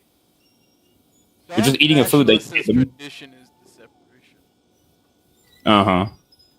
No, Gary, you're 100% right. I think it's our biology to hate eating dogs because remember, dogs were man's first, companion through the hunter-gatherer. Bushmeat is not monkey. Whatever. No, it's not monkey. No, it's not. Monkey is a type of bushmeat because you can't domesticate a monkey, but it's not something that's traditionally eaten, except in the Philippines and most parts of Africa. You can Speaking of getting eaten, Orthodox, better calm the fuck down. Oh my, they want my sweet meat. I'm focused on the chat real quick. I'm just gonna chat like this and said, you can even eat cow vagina. Yeah, you can eat literally meat. All people don't think about it, but all meat is muscle of an animal. Yeah, but cow vagina is just random to me. Like what? Yeah, no, you can no. That makes sense by definition. You can. Cow pussy. Yeah, I mean, I saw a video of some weightlifter saying that bull balls is a surprisingly large amount of protein. Right. Yeah, that's true. That's true. Are you gonna go out, chop a bull's balls off, and eat it in order to gain? No, but I used to watch Bear Grylls. I used to watch a lot of shows where people get sent into like the random parts of islands, whatever, and they eat kangaroo balls. A cow. Not cow. A penis of an animal, just to survive. Yeah. Disgusting. That's. I saw Bear Grylls in the desert drinking. He's drinking fluid through a elephant's feces because he was thirsty. Yeah, he found elephant poop and a few parts of the liquid in the feces. He drank it to survive in the desert. It's like, god damn humans, man. Us human beings will do anything to survive. I do remember anything. I do remember watching a video of some Filipino kids eating a snake and making a gourmet dish out of it. Fucking snake. It was a big snake too. I think it was a boa. I'm not gonna fall for that trap. I'm not gonna try to get in the car. Yeah, Garen, that part of the world, like the Southeast Asia. What the heck are you gonna do to that guy? I ain't doing shit. I got so many. They won't leave me alone, and I can't run. There's a booth that has a deceased snake in the bowl. It's in Japan. What? A deceased snake in a bowl? The Viper drink. Oh my god. Is that some Yakuza shit? Like I can imagine the Yakuza drinking it. Like, nah, it's Kampai! Haha! And start drinking snake booze. Like, I want to live.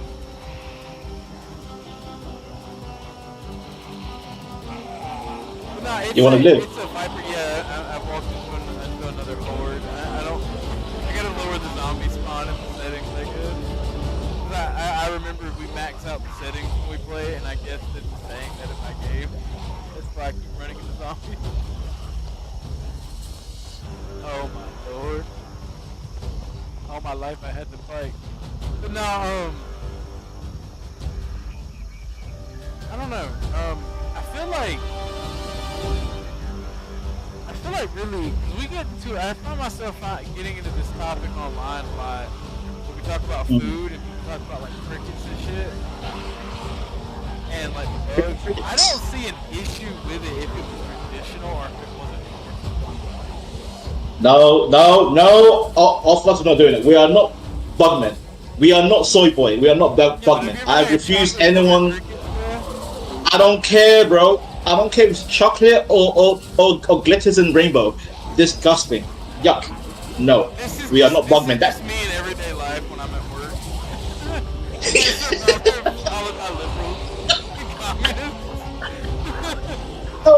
I am not gonna entertain the 2030, you will own nothing and be happy bug life. No, I'm not eating the bugs. I'm not gonna live in the pod. This is just me when I say the N-word at work.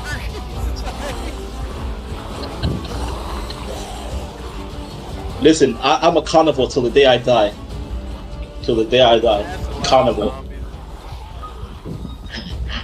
Wait, isn't a carnivore the definition of someone eating meat? Yeah. Bugs are meat. Yeah, bugs are protein. I consider bugs as no. I consider them like a different class. They're not meat. They're just sick, disgusting. No, Garion, nice try. No. I mean, he's not wrong. I know he's not wrong, but I refuse to accept it. I refuse. Bugs are also extremely high in protein. No, sir. Nice try. No. No. I consider them like part of the vegan diet. It's disgusting. No. Yuck. That's another thing. Veganism I find retarded. And I love how it's mostly communists and leftists who are vegan. And it's like, bruh, imagine being so bourgeois that it's like you're a really picky eater. I mean, I live in London. I live in a decent like middle upper class part of London, and all these rich British Londoners like, oh, like I have a few friends, and they invite their rich people over, and I'm ordering food like meat, right? And they're like, could I have a vegan menu? I'm like, bitch, you're rich. You can buy 100 steaks. And you know what they buy? They buy like a milkshake made out of, I don't know, some gluten-free almond milk mixed with some plant. I heard someone. And they drink that little cup, and they're like, "Oh, I'm full." I hate going on the internet at work because every now and then it cuts out. You're not missing. Oh yeah, you're not missing anything. But like, yeah, we talk shit about vegans. Yeah, we're now talking and shit veganism. About vegans, and you're like seeing me run away from zombies, and that's it. Yeah. I said the N-word at work. This is what's happening here. Exactly, distant light. We have canine teeth for a reason. Because we are cannibals. We're omnivores. We also to that argument, we also have molars to grind up. We also have molars for grinding up plants and nuts. But I prefer my fangs, just to carve that meat.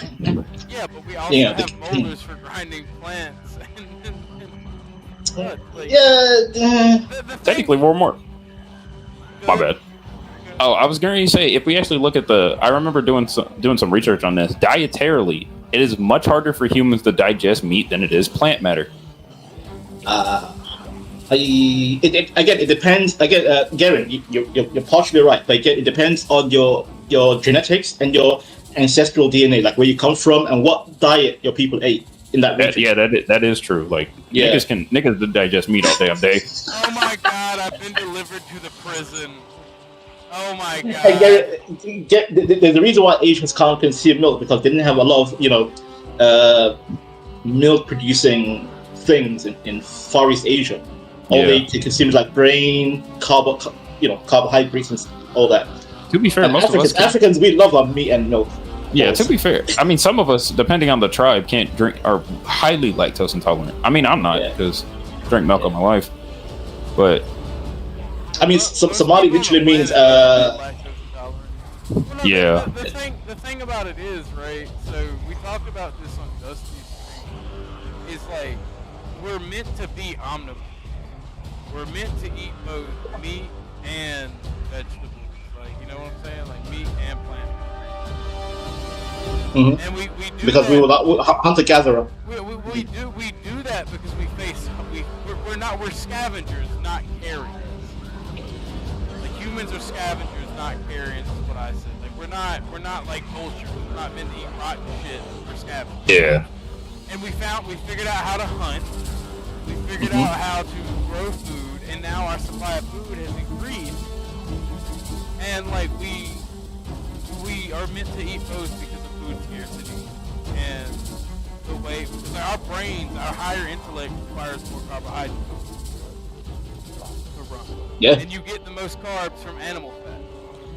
And your muscles require protein, but you also require other nutrients that are found in plant matter.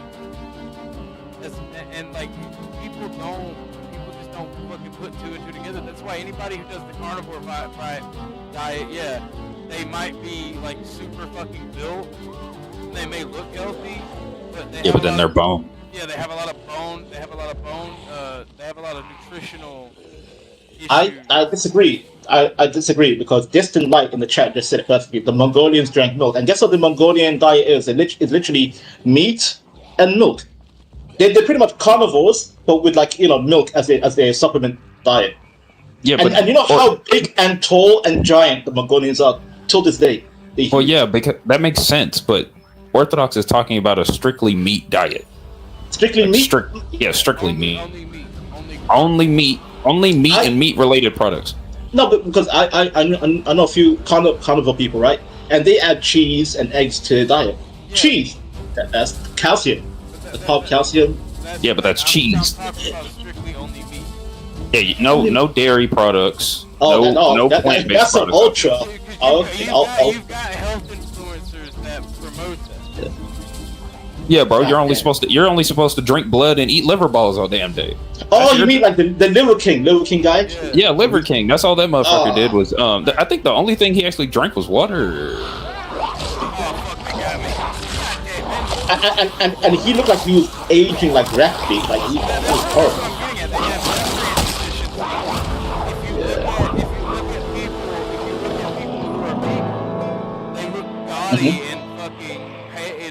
Yes. Pale, pasty, real skinny. Yeah. My mother was a vegan for a little while, and she noticed her hair was kind of falling out. And I told her, I'm like, if you're gonna want to be healthy, just be vegetarian or pescatarian. Eat some fish for some protein and omega, oil, whatever.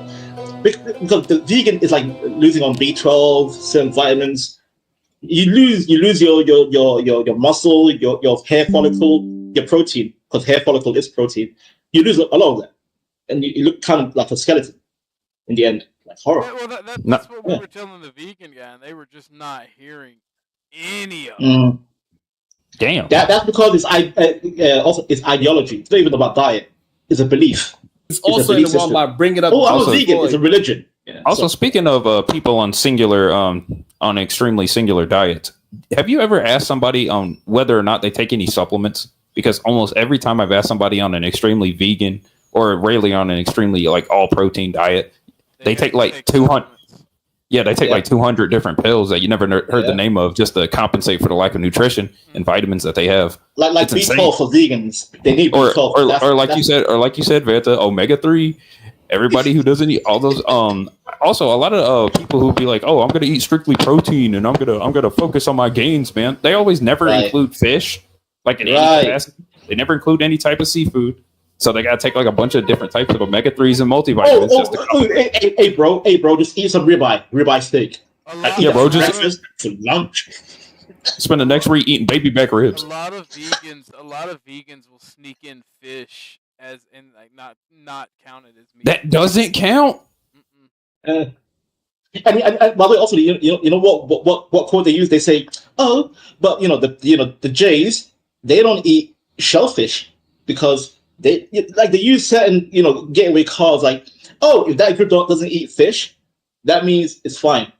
Sorry, if that group considered like fish as like not sentient, then it's fine. We can eat it. The mental gymnastics with vegans. Vegans always use certain buzzwords like, I'm going to use that group because they don't eat that or they eat that. Yeah, but that's for like what I want to eat. Yeah, but that's fucking religious purpose. That's for like religious purposes. Right. I don't think that should count. They also that's the thing. And I love using leftist talking points against them. That's a bourgeois thing. Right? Yeah. It's a human classification, right? It's a social construct. It's not even based in science. And they're using also Go ahead. Mm-hmm. No, I was gonna add to your point. It's always the rich. You never see a low level human talk about veganism and all that. They just eat what they eat because they're trying to survive. They're trying to live. I've heard one moderately poor person talk about veganism, and that was to avoid some type of heretic disease that he had. I forgot what it was called, but it's something. Apparently, when you ingest too much beef or pork, it triggers it. And he said, "Oh, I eat mainly vegetables," but he included fish, so I don't really think that counts too much.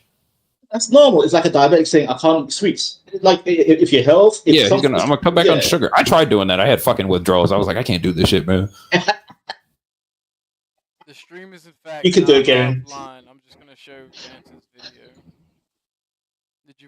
Sorry. Did you want to share your video? I'll reshare it, yeah. Because I want to show the chat, like, how democracy is cringe and goofy. Where's your share screen? There you go. Share screen, YouTube. It's like a quick little.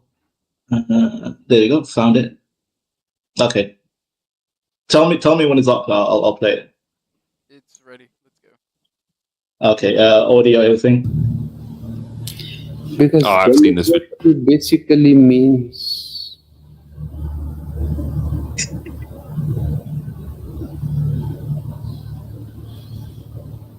government by the people, of the people, for the people, but the people are retarded. I do love that guy. I love that clip. Yeah, that clip was hilarious. I can't pull your can't pull your comments up, Calvin, because I'm streaming through Streamlabs because I wasn't really expecting to do a panel. But since I'm waiting on Brave to go live, I decided to do a panel. If you want to join to say that stuff, I would appreciate it. But this is from Calvin Coolidge. Orthodox, as it relates to the race war, which I don't believe there's a race war. All right, and that's retarded. It's not gonna happen. Yeah, not yet. Yeah. Oh yeah, yeah. You, parentheses, we can't regulate other people's speech or action. You, parentheses, we can only control you. If you choose to engage in unhealthy race wars, that's sort of on you. I typically agree, but the problem is it's so massive in society at this point that you're not going to have a choice. So, I mean, it kind of is what it is. Like the gentleman just said about democracy, the people are retarded. So, Yeah. if the people are retarded, then you know the great masses of retards will always. It's kind of like the zombies from World War Z. Oh god. Like the great masses of retards will literally swarm, and even if you're on a helicopter to escape, they'll just tackle each other into oblivion until they can reach up and form a chain and drag you back down. No matter how much you try to rise above, they will literally pull you the fuck back down. I'm glad you said the Orthodox because every zombie film I watch, I think of like the retards, like human beings are being retarded. Like it's trying to get you to join them. No, run, smart man, keep running. That is great. They will eat you alive. Well, I'll see you two later. I'm gonna head out. It's almost lunchtime, and I gotta bounce. Well, it is almost time for Be Brave to start streaming, so the stream will be winding down. I think I got a few minutes until he goes live. I appreciate everybody. Thank you, Vanta. Thank you, Arian. Thank you, Imperius, for coming. Thank you, everybody, for watching. I was not expecting people to watch. I mainly just wanted to record this because I thought it'd be funny to mess with Sharon. No, this is solid, man. Solid stream. Good job. I'm glad you guys enjoyed it. I'm not trying to be on the race topic. Like I said, I want to mainly focus on culture and everything. But Garion, Bumpkin, and Angry Snowman and I are working on a podcast for everybody that y'all might enjoy. Right now. Speaking of, I wanted to talk to you about that, but I'll hit you up later. I have a couple questions. All right. Did you see what I posted for the thumbnail? Oh yeah. I said picture number one. Picture number one is the one that I like the most. That's what I voted on. All right. I kind of want it to be. I kind of want to like have an esoteric style to it, since it's basically. So the premise that we're kind of thinking about going with is being the lore masters behind the. Oh, we're the librarians, the bookkeepers. Let's go. Yeah, and I want it to be like this esoteric shit where we all have an avatar or we all have like robes and shit, and we're like around a fire in a library, like talking about the lore and talking about all the drama and lore, because like people care about that stuff. People like watching that. Yeah, there's this. Speaking of, there's this one woman. Her name's Ava the G. Have you heard of her? But the panel verse is so fucking massive, and so much drama and so much funny bullshit that has happened, and it's like there's just so much there, and people care. People want the drama. Yeah. Basically, the woman is basically she's a lore keeper and stuff, but she mainly does with Ben and her and their bullshit. And she has thousands of people coming in every day just to see her categorize and document all this bullshit that's going on. So yeah, I think this is gonna pop off. We just need a couple things, but I'll talk about that with you and Bumpkin later. And even if Snowman, I want Snowman there and to be a part of it, but it's hard to reach out to him because I tried to reach out to him today and like last night. I mean, we can still move on for it. We can move forward with it and keep his position open for him, and then he could just come in as he as he has time. All right. All right, Garion, you have a good one, Bubba. You too. Bye. All right, everybody. Thank you for watching. We had a little bit of fun. We got to pick on Sharon. Let me see if Be Brave's gonna go live. If not, I might keep the stream going. If y'all want me to, just put one on the chat if you want me to keep it going. But if Be Brave's gonna go live, I'm gonna go over there because I like talking with the old man. I hadn't talked to him in about 2 or 3 weeks. I think it's been 2 or 3 weeks. I'm not sure. I saw his link, or I saw his stream, I should say. I don't see it anymore. I did turn up my mic. It's at like 100%. I keep turning it up. It keeps getting cut down. Why does my mic keep getting cut down? I don't know why my mic keeps getting cut down. I don't know. I'm sorry. My mic keeps getting cut down, and I don't know why. I swear I'm not doing it on purpose. Yeah, he's supposed to be going... Oh no, he shut down. He's not going live anymore. Yeah, I mean, it's at 50. It gets automatically cut down to 50%. I don't know why it keeps doing that. Small Hat's trying to control my mic. I doubt it. I wonder why Be Brave doesn't want to stream. It isn't streaming anymore. Racist mic. No, it's an FBA mic. It is an FBA mic. All right, let's be real. It's an FBA mic. Ah, fuck. Do y'all okay? If I keep the stream going, do y'all want more video games? Do y'all want me to hop back on Sharon's panel? Y'all want me to be a panel hoe if I can be? What do y'all want? What do you people want? Panel hoe? Y'all want panel hoe? Well, everybody's got wrenches, so let's go see what Mr. Galt's up to.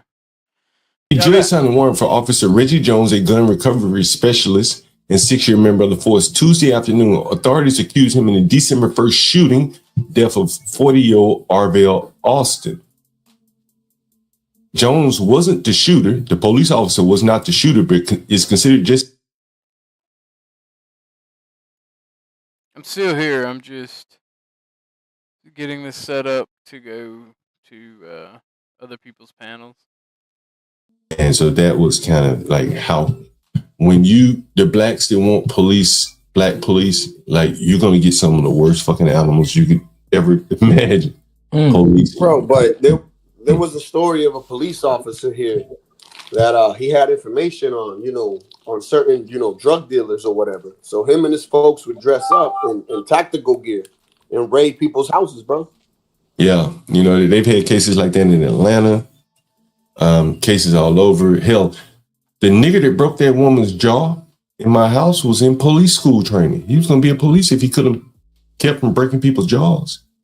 The blacks are going to rue the day that they've diversified their police force into this dark face, right? Where they got other blacks who are very emotional, low impulse control, criminals, thieves. They start stealing at 5, and now you want these motherfuckers. You've created a condition where only these people will sign up for this job. Who the fuck would want to be a police officer in Memphis?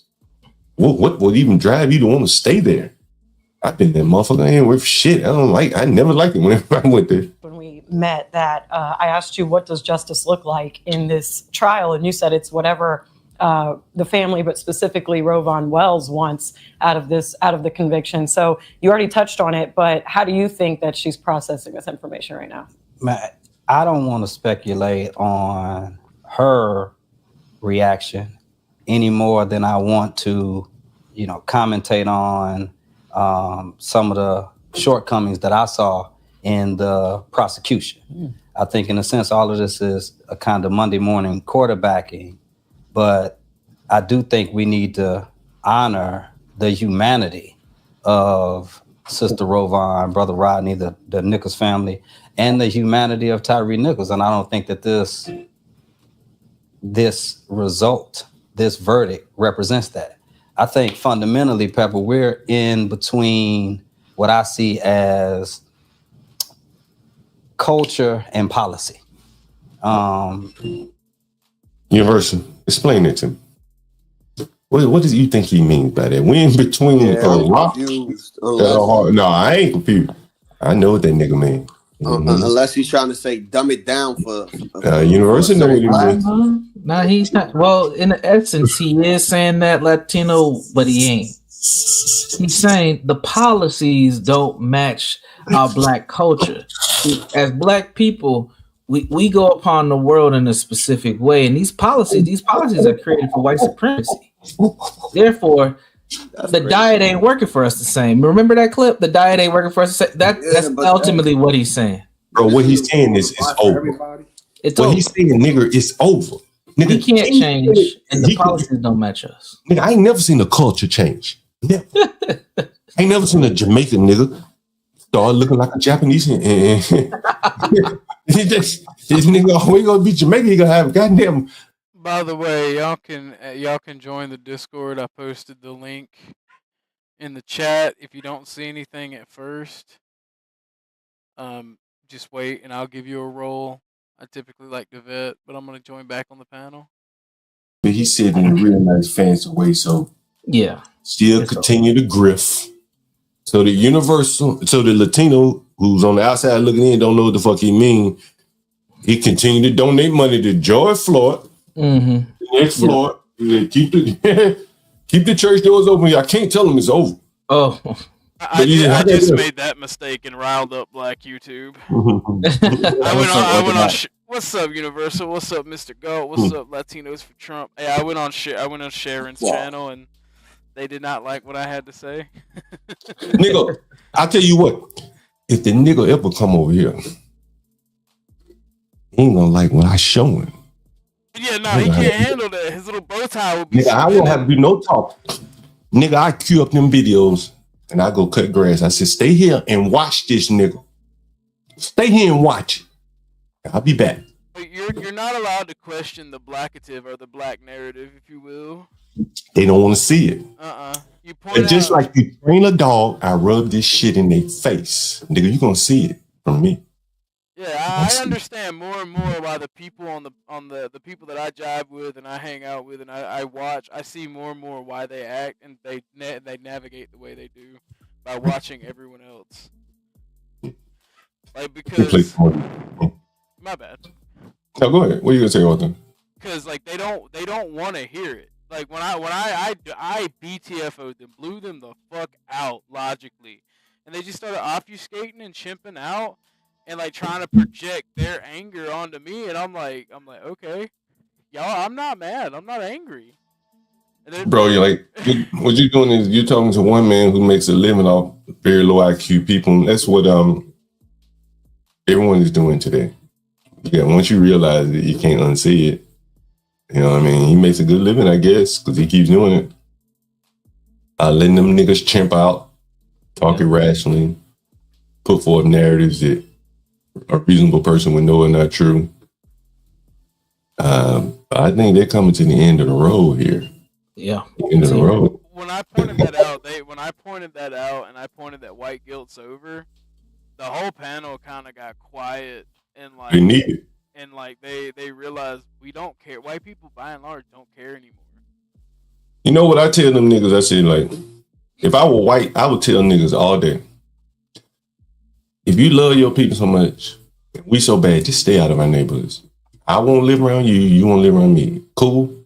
We could easily agree on that, right? Easily. That should be the easiest fucking... I stay away from you, you stay away from me. Go build your Baldwin Hills, Black Beverly Hills, whatever the fuck y'all call it.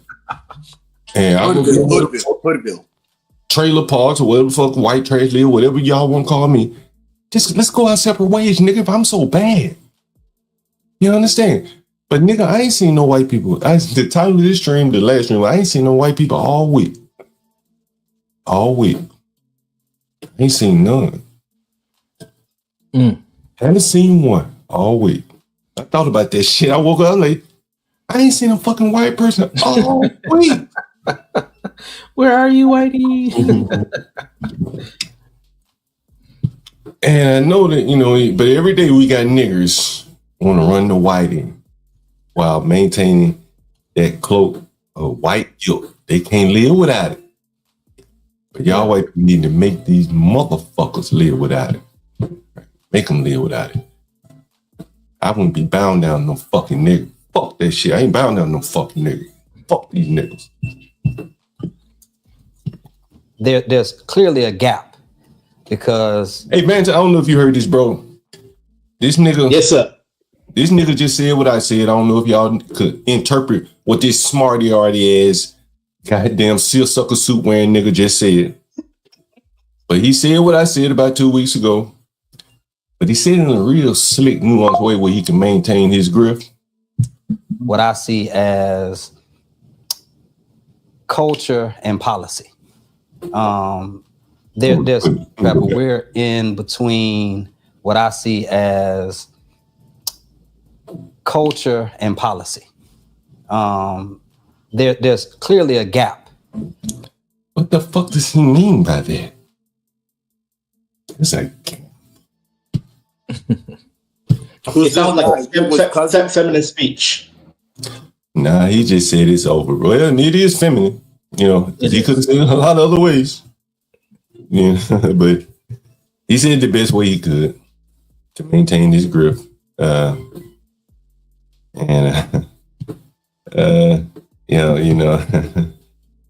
been saying it too. You know, I said it a long time ago, and you know, because I deal with a lot of blacks.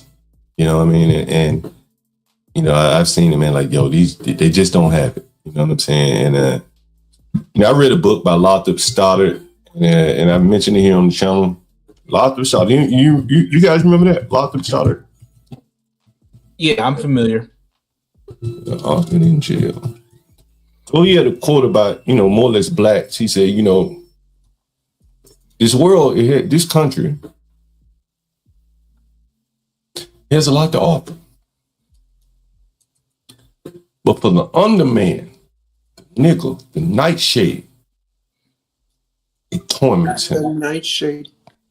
Every time he get in his car's a fucking camera or something, making sure he get punished for when he go 1 mile over.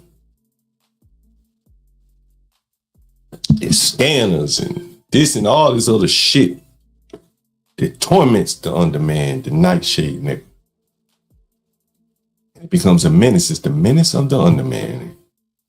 I read that book a long time ago, and it just started to add up with a lot of other things that I've seen. Let's see if I can pull it up. Yeah. Lathrop Stoddard, the menace of the underman. Let me see if I can find that quote. Often in jail.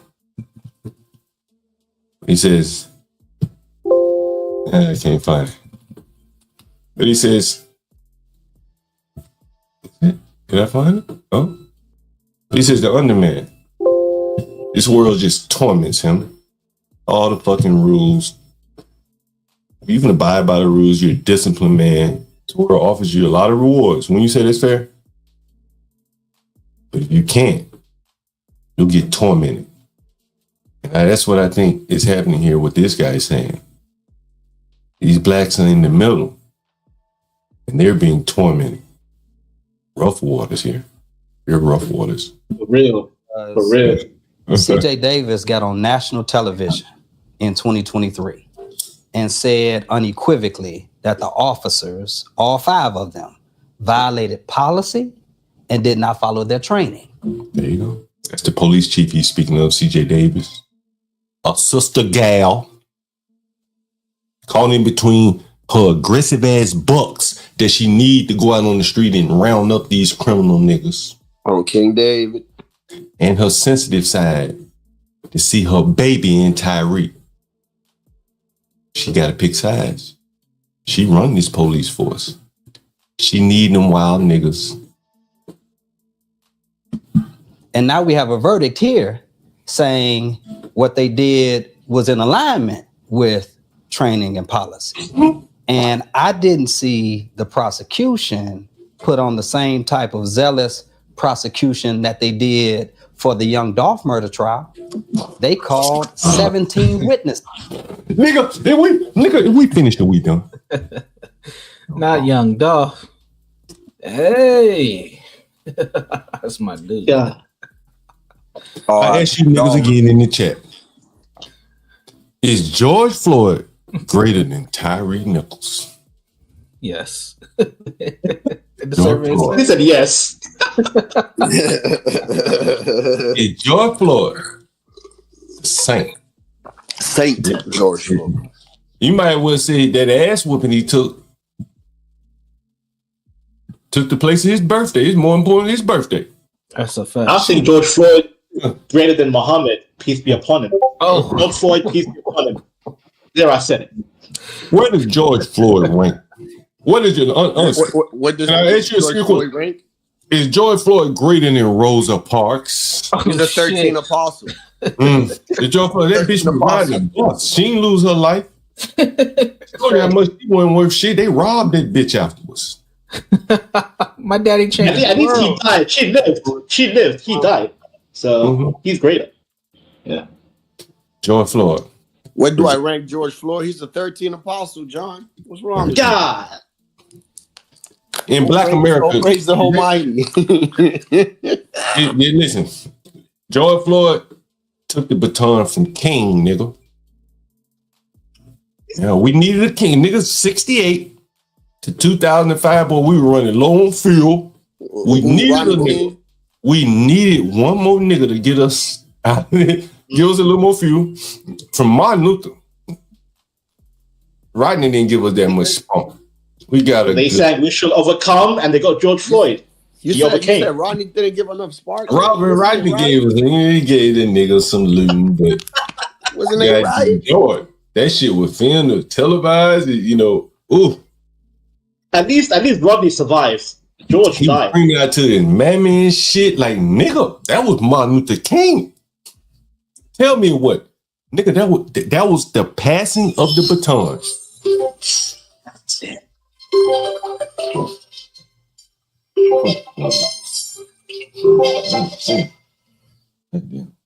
That was the passing of the baton there. In my opinion. That 13th apostle killed me. That was a good line. 13th apostle. Emmett Till and George Floyd gotta be Floyd. Floyd was killed by the state. See, that trumps all, nigga. The government is still killing us to this day. George Floyd. We'll be celebrating that nigga long after. John Gold, I showed CT. They have a mural of George Floyd in Afghanistan, bro. Yeah. Afghanistan. All my mother's life. I can show you. I can pull up if you want. They have a mural of George Floyd. Yeah. We watched that shit here. I think you told me about it. I pulled this shit up. I said, damn. That is crazy. Yeah, I think I did hear. Yeah. Dude, I'm pretty sure the American government paid for that. Like, George Floyd. Martin Luther King. Will we have streets named after George Floyd? Like, nigga, go full Floyd, nigga. Name some streets after this nigga. Yo, Floyd Avenue. Avenue. How about that? Yeah, in DR, we got a boulevard named John F. Kennedy. That's about it, bro. That's the only American we got with it. We got to get us a George Floyd Avenue. We're going to have the STEM School of Floyd soon. You know, they have to name it. Crack STEM. Crack STEM. In the Young Dolph murder trial. In this one, they call 5. And the I have a message to fentanyl. You know, it's amazing. This nigga here is comparing Young Dolph. What does Young Dolph have to do with it? What they're trying to do is criticize the prosecution here. And what he's saying is, again, like, this is why they had to take analogies off of the SATs. Because what the fuck does the analogies have to do with what the fuck does Dolph have to do with this case? Dolph was shot Yes, murder, Right? execution. Someone paid for him to be shot, so there's some connection there. There are more witnesses there, right? There really weren't any witnesses to this other than cameras and other police officers. So of course there are going to be less witnesses. Trial. Some of the witnesses aren't called 17 witnesses. Some of the witnesses aren't going to testify against themselves. I see these fucking niggas are so dumb. There will at least be 5 people that probably wouldn't testify against themselves. That scratches out at least 5 witnesses, right? In Dolph, you got, shit that I think the nigga who killed the nigga testified. Right? The brother had to testify because he was with him. Yeah, and so it's apples and oranges. But this nigga stupid, he just reached and said, Lord, what, give us something, Lord, because we're in the middle between policy and culture. And we can't change the culture. And the white folks in charge of the policy, so what the fuck do we do? All over. That's what he's saying. In the Young Dolph murder trial. In this one, they called 5. And the defense called 17. And if I'm honest, from what I saw, I didn't see the entirety of it, but I sat in that courtroom right behind Sister Rovon and Brother Rodney. Now, I saw basically all white jury do something that I had not known all white juries do, which is try to humanize black defendants. And is he mad about that? Whoa. See, I have a counter, John. Remember OJ? It was an all-black jury. It was all black jury, and they were more sympathetic to OJ. So why is he all of a sudden angry about white jury? You had that shit in 93, 94. Hold on. One person said, because the white jury is sympathetic to blacks. He can't make fucking heads out of tails out of this shit. Right. I think he would have been okay if the white jury had convicted. At least he would have gotten something that he could have took to the people. Well, we got him. You know what I'm saying? We got him. We can still be mad at the police. At least we got these niggas. But now the white people have allowed these niggers to go free after having beaten this nigger. It's almost as if the white people beat them. Yeah, right. It's like the white people beat the niggas by proxy. They beat him by proxy. The lie. We ain't got to put our hands on you, nigga. We'll just let you go if you let your own people beat them. Put us on the jury. We let them go. We don't want no part of your shit. That's why white people move away. It's like, y'all kill each other. Fuck that. Kill each other. Oh, hey Blue Jay, I see you in there. I'm cooking for my mother at the moment. That's why I haven't said anything. So, how are you doing, Blue Jay? Good morning. Yes, Yeti, Stanley, and Mr. Galt are the best at cussing, especially when Stanley hits that motherfucker.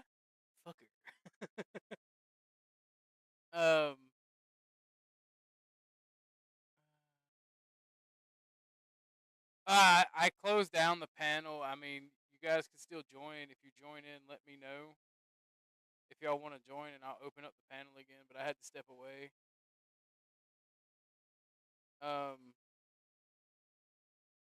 The Blue Jay, I saw where you had asked. I'm using Streamlabs for this stream because I wasn't expecting to host a panel, so I didn't use StreamYards. It's low again, son of a bitch.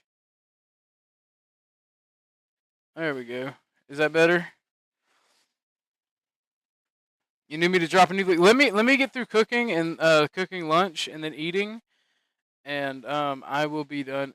Samuel, you missed the epic zomboid getting ran down by a massive horde after a race stream.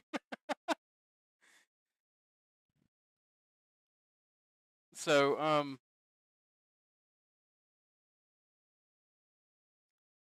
there should be a Floyd Avenue. There'll be a Floyd Avenue in Minneapolis. Yeti, no. If you're still in chat, no. I won't be going to CT's. I don't like the environment he fosters. I don't have anything against CT himself, but I don't like the way he runs things, and it's not my place to tell him how to run things because he's obviously doing it better than me. But it is my right to say I don't want to be there because I don't like the way you do things, and I don't. I'm nothing against him. I just will remove myself from there. It's my loss, I don't want to go there. But let me unmute this, and we can go back to listening to Mr. Galt. And I will entertain, and I will be part of the conversation when I get through eating. And then if you guys want, I will open back up the panel. Shit. You cold blooded. Unity. Motherfucking nightshade. You can't make it up. You can't write this shit, man. This is comedy gold, bro. Listen. Man, let's get back to this Memphis nigga. He can't make heads or tails out of it. Universal, I say this is like the Zimbabwe niggas asking the white man to come back to farm. The niggas are gonna have to ask the white man to come back.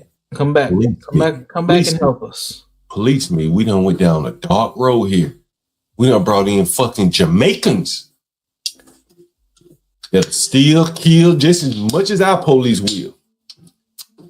Shit. You guys, you go back and look at that video when I walked in my house, the first nigga I encountered was African. You blacks and got your criminal records all so fucked up. You can't be police anymore. You smoke weed and load the criminal. You smoke weed, you're gonna keep smoking. Ain't gonna be no more police jobs. You're gonna be police by immigrants, nigga. So John, the black quote unquote black police officer will be African, right? That's what you're saying. Making Caribbean, yeah.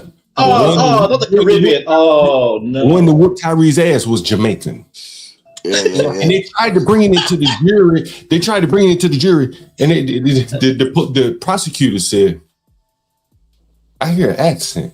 Where you from?" Oh, the police officer said, "I'm from New Jersey." He said, "Where your parents from, nigga?" Ooh, He said, "Jamaica." But the jury was all white. He looked black to them, told him. They said, "What the fuck that mean?" Well, what that mean? It's an all-white jury, nigga. That tether shit don't matter among white people. Right. They tenderize. They tenderize and jerk. They should have had his trial on social media. On Sharon Brace's panel. Let them niggas be the jury. Everybody would have got convicted. Yo, they FBA's up there. It's a new world, you black motherfuckers. Sharon Bracey, he ain't smart enough, or maybe he is, but he can't break it down. Them stupid ass niggas, them nightshade niggas. The nightshade. They come listen to him and throw that stupid shit. Yo, that Commodore song is perfect. Yo, John, all I know is that they tenderized that boy and jerked him, that Jamaican guy, man. I'm telling you, bro. Got it ready for the spit. Ready for the spit. We can't do this, man. We can't do this. We can't do this. You can't do this, man. I'm gonna jerk this man. Mando, he dead, bruv. Mando. Yesterday we played a clip. A motherfucking lady said, "I'd rather rent to Billy Goats than to Black Americans." She said, "I'd rather eat salt and bananas." She was Jamaican. Yep, the plantain. They love that plantain. Yo. Now wait a minute. Wait a minute. Did you hear what I just said? She was Jamaican. Yeah, yes. Yeah. You ain't wrong. Police officer that was soccer ball kicking that nigga was Jamaican. Boy. Right here to be. Right? John, that woman, John. The Airbnb, the Jamaican Airbnb host said, "I'd rather rent to goats and cows." Yeah. Before renting to Black Americans. There's some hate there, boy. Maybe that's John, I'm telling you, nigga. Huh? These African Americans, they don't know the Caribbeans are not your kin. They're not your They're not your people. They're not your friend either. Yeah. Nah, bro. We don't got the same mindset, bro. We got some niggas. We call them halfway niggas. Hey, we got some niggas that been playing soccer all their life. Barefoot. Now they got boots on. Mm-hmm. Niggas don't know how to kick no ball like these soccer niggas. Like, oh yeah. Bro, John, can I tell you? You about to get some kicks to the head for real now. John. Hey, go ahead. There's a lot of people that come from a third world country and they never seen dollars like a normal person would have a normal, paying job. But once they get here and they get that little check, to them, that's like the biggest the biggest accomplishment ever. You understand? Yeah. So it's like a different type of will and a different type of drive, and they all have goals and they all have a vision of moving back. So it takes money to do that, man. So hey, you know, now when I say no vision, you ain't when I going say nowhere. soccer ball, I'm being honest. They said soccer ball kick in the trial. Yeah, I know they said soccer kick, soccer ball kick or soccer kick. You can find it in the transcript. That's how they characterize the blows to his head with the kids. Damn. Because Jamaicans play soccer. Damn. Oh the Jamaican. Oh yeah, they can ball. They can ball. Trust me, I play with them in London. They can ball. all these niggas that been kicking niggas in the head, they ain't killing nobody. All the yams they eat, they're strong, man. They got some strong kids. You ain't that get a 1-2 kick, nigga, 1-2 step. Yo, right, John, you wild. They be like Shonda Paul. John, you wild, bro. Oh, these niggas, they ain't even playing with that shit like that. He said he Pele, bro. Pele. 1,000 goals to the head. That nigga. So this nigga on the screen, like, bro, I promise you, I tell you, he ain't delved this deep, bro. This nigga probably ain't never been to Africa. Ain't never seen no children running wild in the dirt, kicking a soccer ball. Man, You're putting these niggas on here. Kids fighting with machetes, bro. I've seen that with my own eyes, and I'm just like, damn. These niggas ain't ready. I'm like, bro, I'm telling my dad, I'm like, yo, like, what the fuck? And my dad is like, bro, this is like, mind your business, man. Like, I'm just like, yo, but like, this is crazy. Like, y'all just letting this happen? That ain't the problem. In London, you see that casually. You just see that Jamaican with a machete walking around. I'm like, God damn. Look at Jermaine. Look at Jermaine. Jermaine walking with a machete in London. Yo, Oh, hey, hold on for a minute. I ain't thinking about it. Don't nobody city. You got the nigga that can run track. Almost crazy. He's trying to be funny. In real life, it's like all the time. You can't run, nigga. You can't run, nigga. And that would they catch your ass. God. Alex to the moon. And you know Jamaicans are fast, right? You know the world's fastest run is Jamaican. Hussein Bolt. Jamaicans be like, nah, boy, no get nowhere now. No get nowhere now, boy. We's gonna be on Shut the Paul. Yeah, man, right near the Alex to the moon, motherfucker.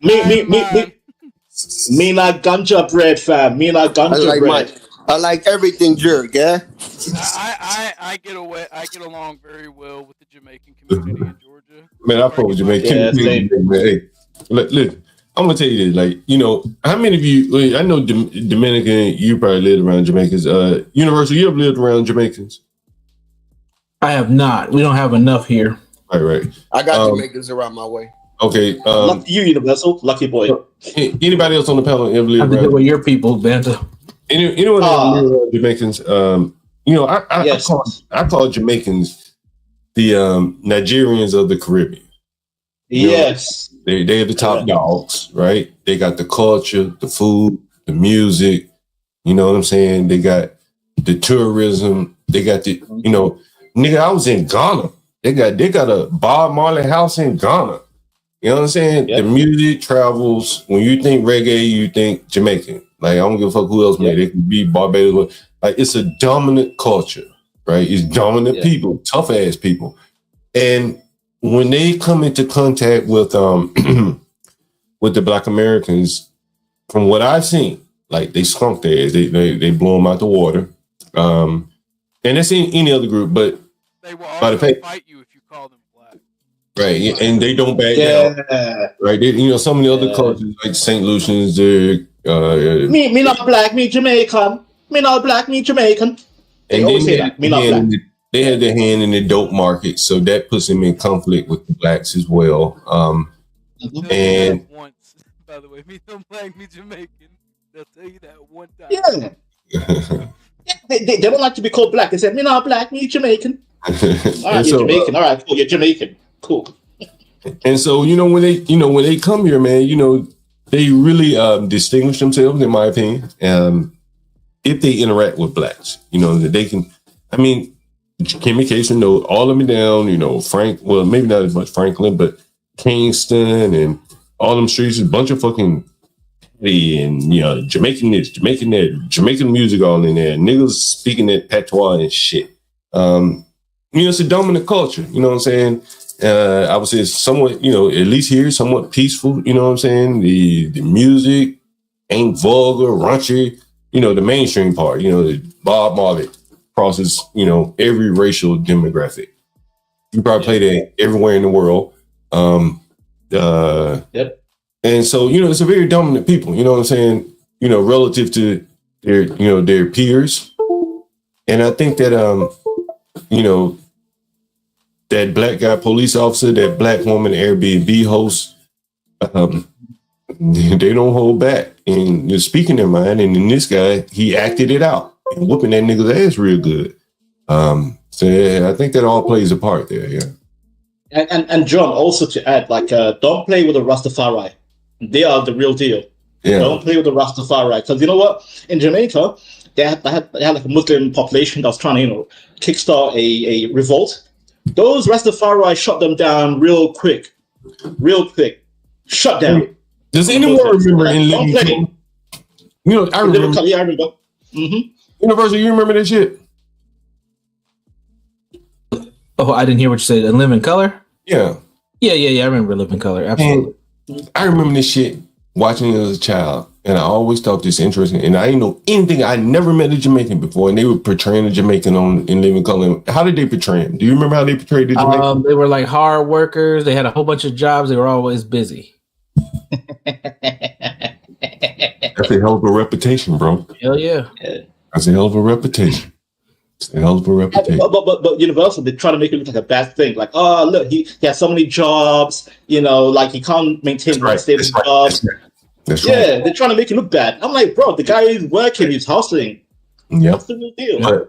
But like that was like that, if you can mock it, but some of them, what did they say, part of comedy or whatever is the truth behind it. And there is some truth. Them niggas be working hard, man. You know what I'm saying? Like, you see them some bitches chopping in, meeting them fucking Jamaican chop spot. Maybe an old nigga chopping that shit like a young man.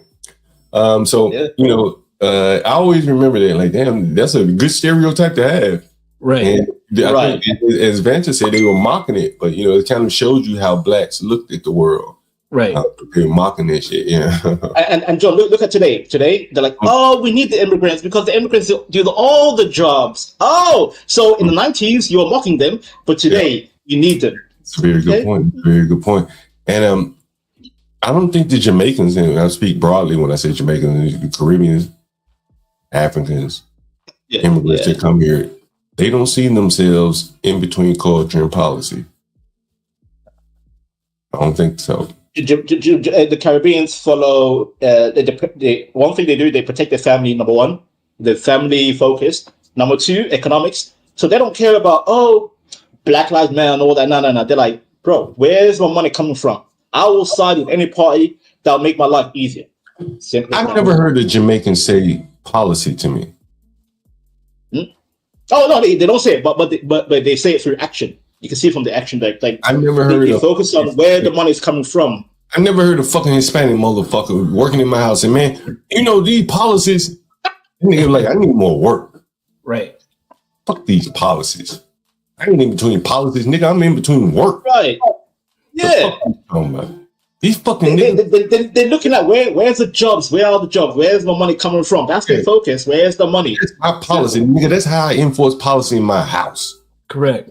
But John, when you have a culture built off the long welfare, you worry about policies. Even if you have baked understand them, you worried about them. Because you need those policies to survive at this low vibrational rate. Salute. Oh man, salute. Oh man, Master Kim, what's up, Master Kim? It's been too long. Salute. Master Kim, man. He was in the audience the other day or something. Master Kim, I was telling someone something, Master Kim, I forget.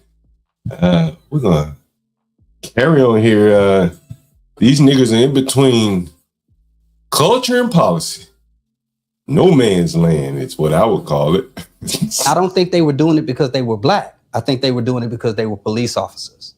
I saw and I heard and I felt this gap between what people say is policy as it relates to criminal justice reform, but a culture of policing that justifies and validates this, that in all likelihood is going to get worse as you got the federal government and the president of the United States sending signals that policing like this is not only appropriate, but in a lot of ways encouraged. This is a dangerous precedent. And ooh, that nigga sounds scared. He said dangerous. I think fundamentally this just shows with the whole deportation, because I was just on Twitter and I saw, and I'm not trying to be real, dude. I see a bunch of FBAs saying, why not deport if gang affiliation is a problem? Why not deport, Klansmen and For one, they're citizens. I think by and large, this shows that the citizenry of this country, black, white, Asian, Hispanic, they're tired of this criminality, whether it be illegal immigrant or from the black community. I think that's what it signals. Bro, I think they tired of the criminality. People are broke. People got bigger fish to fry. Yep. We got about another 30 years now. And you niggas can create another Floyd, but right now we just trying to recover and move on. Right? And it might get dangerous for you criminal ass niggas. You niggas that live around criminal ass niggas. Oh, that's exactly it, John. Definitely the case. Criminals. It's open. It's going to be open season on criminals here soon. In general, in my opinion. Good. And niggas said they sided with the police. They said, "Fuck it, we don't give a fuck what we see. We know if we don't side with the police, we side with niggas." Yeah. Who wants to plant nightshade? It may be open season on the criminal blacks, but the blacks that you're going to hear from are the ones that are like myself, the ones that they're going to be ones complaining because now they have to build off of merit, skill set, networks, shit that they haven't had to utilize to get to where they are. Men like who's on this screen right here, he knows that it's over, and now he has to put up or shut up, and it's time. The chickens have come home to roost. And what he's saying, hold on. What he's saying right here again is, you heard him say right here. Look, listen. What he says right here.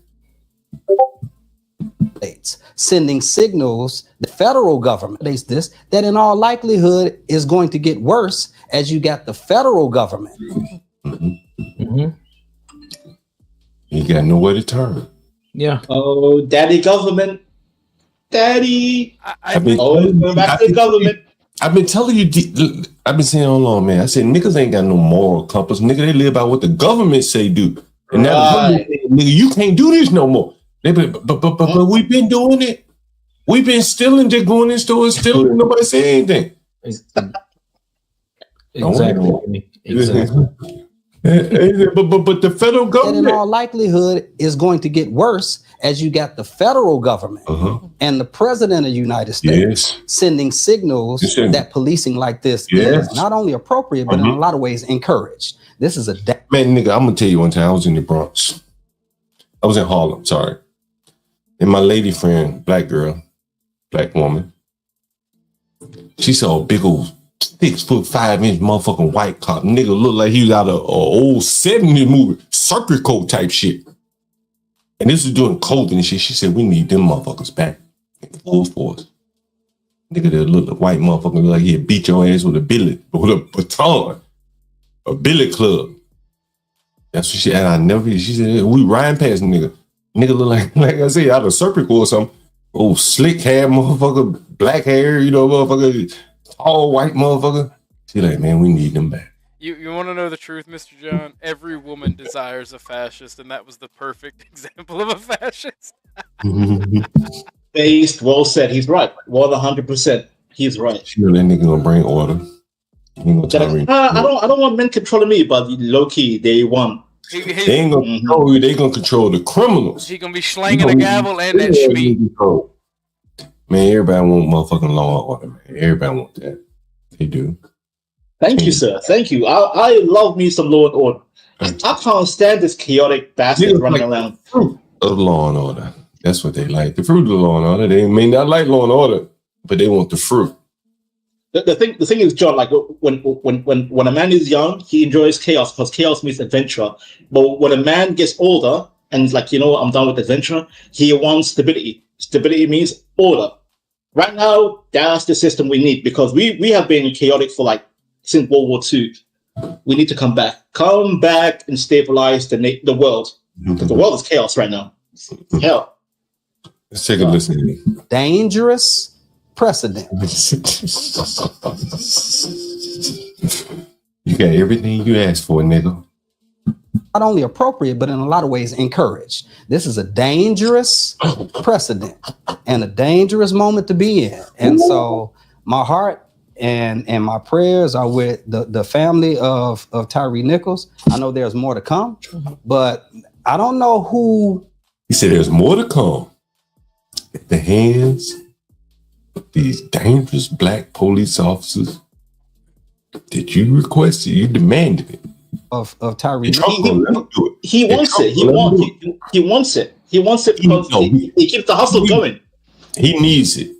Yeah. He realizes that they're not going to be punished. And maybe the niggas may curb their behavior. Once they saw them officers got off for whooping Tyree's ass like that. One nigga might change his mind, might. There's a 47-year-old nigga that called into this stream. Somebody needs to whoop their ass. Look at the Tyree got this ass whooped. Look at the body cam debate. Look at the body cam debate. In the NAACP and black activist groups and this, that, and the third demanded body cams. And then it showed you just how belligerent dealing with African Americans are for police. And now all of a sudden body cams are bad. Make it make sense. Well, I think, I said all along from day one. I said, man, I've been saying it all along through the stream, like, technology is going to be the downfall of niggas. Uber was created, in my opinion, for blacks. It alleviated a black problem. I think, people move around. Real estate values more or less shift around because of where blacks are. I think a lot of innovation has come about because of blacks. Uber, Airbnb, Lyft. I think the entire real estate market is based around how much money, how cheaply can you get a house away from black folks and still have a decent commute to work. But you have to think about, like, Uber is a better example because prior to Uber, there were taxis. You didn't know who you were picking up. Someone just called you from the middle of nowhere and say, hey, come pick me up. Okay, cool. You don't know who the fuck that person is. He ain't even paid you yet. Right. But with Uber, you got to pay up front. You got to give some kind of ID. Niggas still will rob your ass, kill your ass, and giving their name. But it kind of limits some of the people. And Mr. Gold, you have a review point. Like, if a passenger is horrible, they see your star point. Oh, this guy has 2-point stars. Yeah, that we're not picking this guy up. They can create trash. Yeah. They can create. But there's a review for the driver and for the passenger. Well, so that only harms the driver. In practice, it only harms the driver. But you add safety for the driver because the driver's like, if that passenger has like a low rating, I'm not going to pick up that passenger. Vanta, Mr. Galt's correct. It only harms the driver because if the driver denies too many passengers financially, yeah. Hold on, one person. Oh, sorry. Now you don't know how it works. How it works is basically now you were talking Orthodox, but basically how it works is if the driver says, "Oh, you look like a bad passenger," right? So okay, you deny that ride or whatever, however it works on their side, and you end up losing. They sorting in the algorithm. They don't send you as many rides because you deny a lot of rides or you don't accept a lot of rides. And then you have the people who accept all the rides, and they're going to get more rides. The bad passengers can just create new profiles over and over and over again. That's a good point. Do that. The drivers can't do that. They can't just keep creating new profiles because there's too much it's just like Airbnb. Like once you realize the drivers and Airbnb hosts are the slaves, right? They don't give a fuck about you. You don't bring any money in. The customer is the people that matter, or the people that matter. That's the people that book the rides. That's how they make their money. They're not going to punish their customer. They're going to provide all kind of loopholes for their customers to stay customers, because in business, you know, one of the hardest things to do in business is to get a lost customer back. Customer retention. That's true. To get them back, right? And to get one. I remember reading, it was like a business case study for Airbnb. This was before I even started Airbnb. And Airbnb says it costs them about, it takes them about a year to convert someone from their initial contact. And the initial contact is an email, them coming to the website, whatever, to them finally listing their property on the Airbnb. That's more or less product for the customer to buy. People like me listing my properties on Airbnb. It takes them a year to get me, and it took me about a year.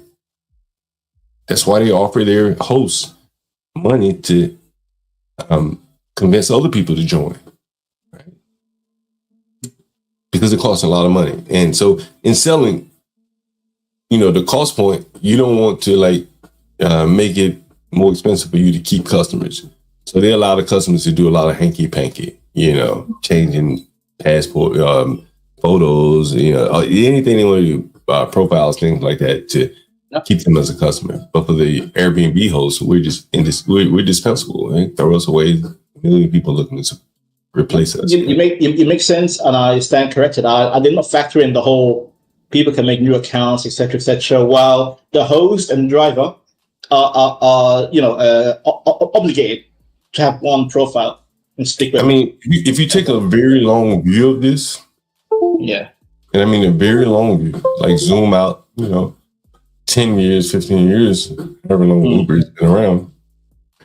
Initially, people got paid a lot of money joining Uber, right? You got paid a lot of money. You join Uber, you make a lot of money. Oh, yeah. And slowly but surely, the money drifted down, right? Not on my end. Less and less money, less and less money, less and less money. My wires are beeping over here. And so sooner or later, the drivers, they quit their jobs on the, you know, the basis of they were making a lot of money. And now the software has you know, the algorithm has started to work against them. Uber is taking more and more money, but they've gone all in on Uber. Like I see the minicab industry is dead in London because Uber's number one. Like in London, the big tradition was, you know, black cabs. You know, you guys see on media the big Vauxhall even. Yeah, like a lot of these industries are taking an L because Uber has dominated the car industry literally on every level. So yeah, and you're right. It is by making slaves out of the drivers. Right? Yes. Like one of the things, like, listen, like, here's the thing. This is business 101 here. I'm off topic a little bit, but we keep going. What are we? We're almost 2 hours in. That is solid so far. You know what transparency is? Anyone know what transparency is? Being clear, open. Okay, so that what you mean? Yeah. What is the lack of transparency? What happens when there is a lack of transparency? Secrecy, you know, being vague. In business, what happens with lack of transparency? A lot of shenanigans. Typically, corruption, crime. Yeah. Misuse of the system. Yes, sir. It's like Mr. Galt was saying. Like when you're a driver for these companies, you're the slave because they don't care about you. Look at the Uber people that get killed. If you're a driver and you don't pick up certain amounts of people, or if they think that you're being discriminatory in who you don't pick up, they'll take your ability to make money. Really? Yeah. Have you guys ever heard of this right here? Wait. Price Discovery. No. You ever heard of Price Discovery? No, I have not. No. Price, man, goddamn, this is. God damn. No one, all these motherfucking stock traders and shit out here, no one, has got to be one person that knows pricing. I'm gonna take it off the screen.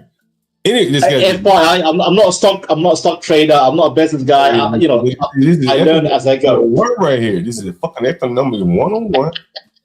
And I am John God, that nigga. Salute to you, Jungle. You know what? I'm learning something. I'm learning. Every day we learn around this motherfucker. Nobody knows what price discovery is. What? I'm just a simple wage slave. Herman in your chat said it is supply and demand. But how do you determine supply and demand? Okay, I get. I am aware of what you talked about. Then I get it. Yeah. Yeah. If you say supply and demand, then I understand. But what was the other term? Processing. What was it called again? God damn. Price discovery. It's the process. The chat got real quiet when I mentioned price discovery. I guess I should move on to something a little bit more softer topic there. Price discovery. I'll move on. No problem. John, don't do that, John. Like at least we want to know. Like at least give us a little 101. Yeah, I can use a refresher course if you're down, Mr. Yeah. I want to flex with my friends. Like, guys, I haven't done anything in economics in like 10 years, education-wise. All right, what were we talking about? Price discovery. Let's go, John. Price discovery. Last thing I heard about Tyree Nichols. We get back to Tyree 1 minute. Cool Kumasi, we were talking about bush meat the other day. I think I had some bush meat. We were talking about bush meat the other day. We showed a video how the people in Ghana, they love bush meat. And so also Bucks and I was talking about bush meat earlier. Yeah, Garen and everybody. Yeah, we were talking about this yesterday, What's the difference between bush meat and, say, me going out and hunting a deer? As I said yesterday, I would equate like squirrel to being like bush meat in America. That's funny. Yeah. Squirrel or eating a raccoon or what else do people in the country eat? Well, I'm a country boy. I love some squirrels too. Right. Cat, possum, yeah, shit like that. Oh. Right, yeah. Yeah. Man, I tell you, I've been to Kumasi, man. Shit, I had some bush meat. Antelope, dick. That's one of the pangolin. Yeah. People eat kangaroo balls, kangaroo penis, all that whole. I've been live all day long. Blue Jay, all day long. Oh, salute to Blue Jay. I like Blue Jay, man. John Gold, while you were in Africa, did you ever have camel meat? Camel? No, I never had camel, but the best goat I've ever had was in Tanzania, man. Oh my god, I can't find it anywhere else like that. Even in Brooklyn, man. I got a video somewhere. I took my son. Listen, so I was in Tanzania, and so we went to what's it, Dar es Salaam, right? Oh, yes. You might find this interesting. So when you go to Dar es Salaam, you catch a little boat, and so it's like all these goats and chickens. What the fuck? Like, you're American. Nigga, what the fuck you bringing a chicken for?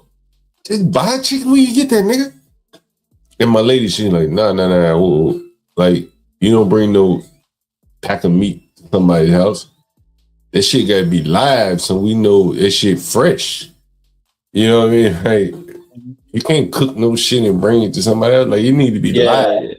We on site. You know what I mean? So we on the boat, all these fucking chickens and goats and shit. And I'm like, okay, I understand. It makes sense. You know what I'm saying? Like when fresh is best, and that's one of the things that is I like buying my shit fresh. So I took my son. I was in Brooklyn, and we were in Brooklyn, and I said, I don't feel like barbecuing. I want to give me like some gold or some shit. So we went to the butcher. I took my son. I said, and we walked in all these fucking live chickens.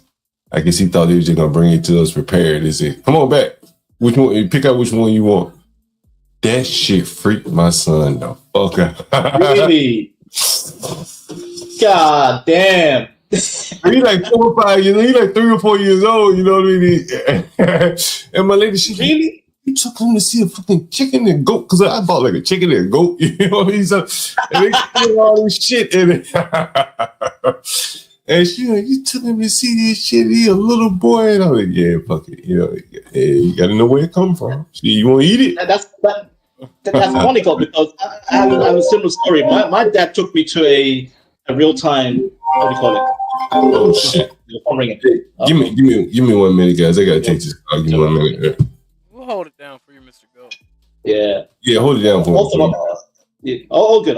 Also, that's very common, by the way. Like in the African and Middle Eastern culture, where they take the kids to a market and like, son, pick an animal, and the son goes, I want that one, and guess what? The dad's like, all right, cool. And then the child sees the animal getting killed on sight. Look, I'm gonna be honest. Like, that's pretty based. You gotta teach the kids where it comes from, because it makes me that's what politics to me. Sick talking to these people in my country and these my fellow Westerners.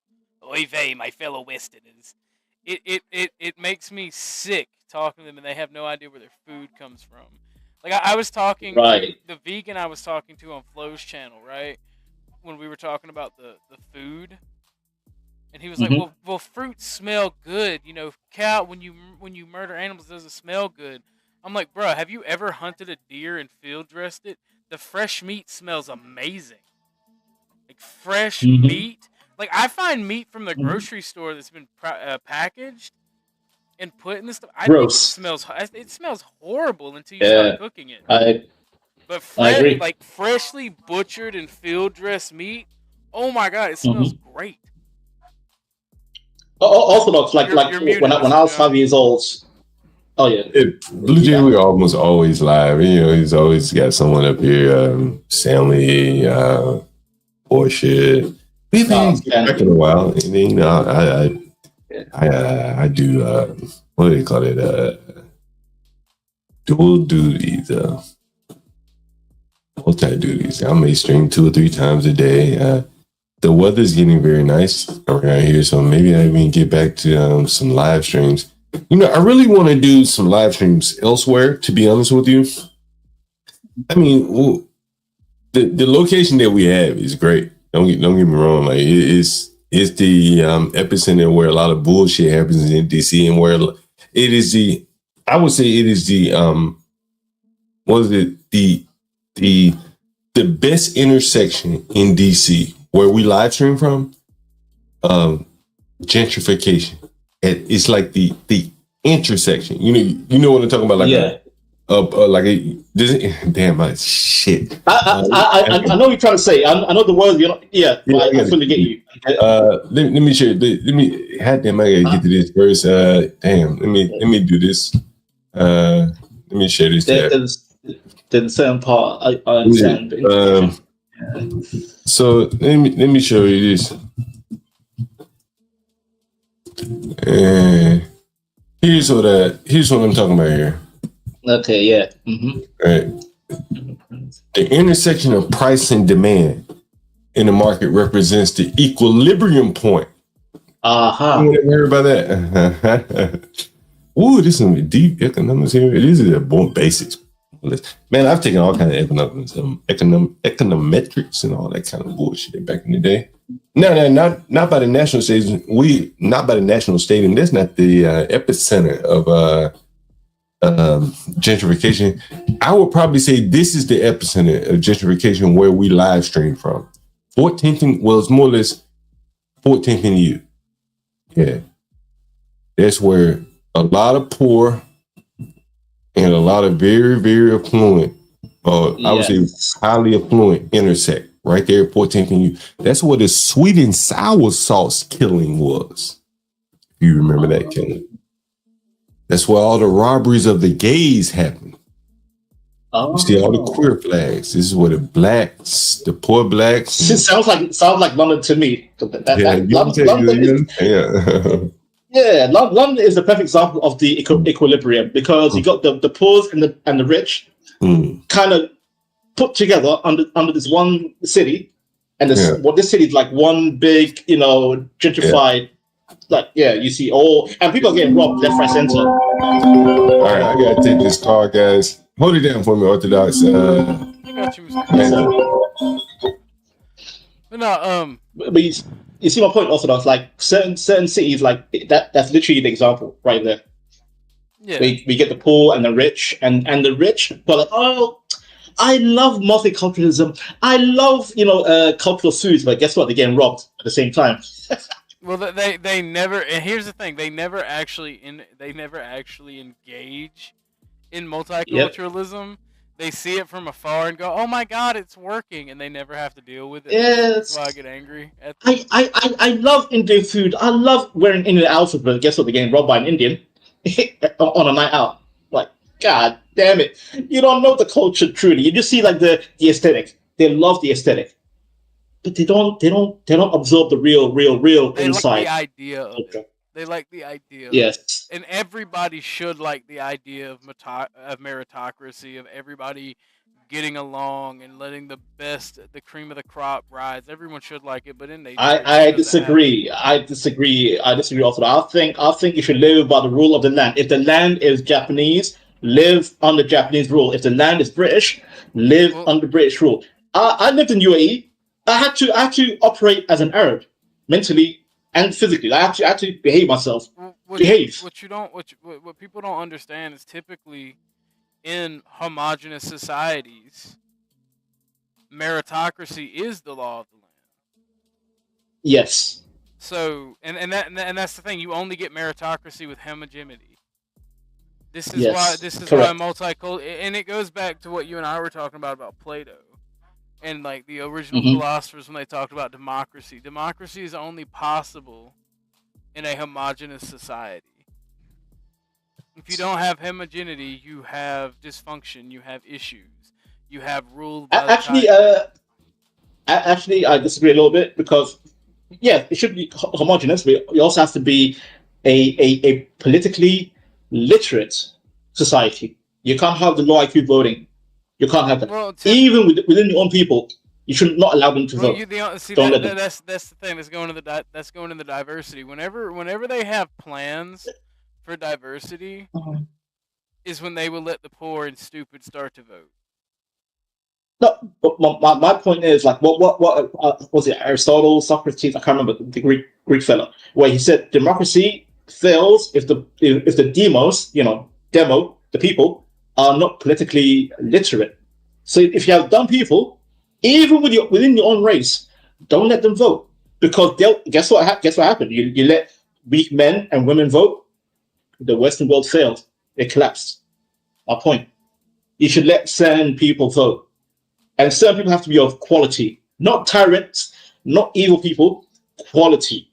Quality means elite, highly educated, highly moral, highly, every level they have to be on point.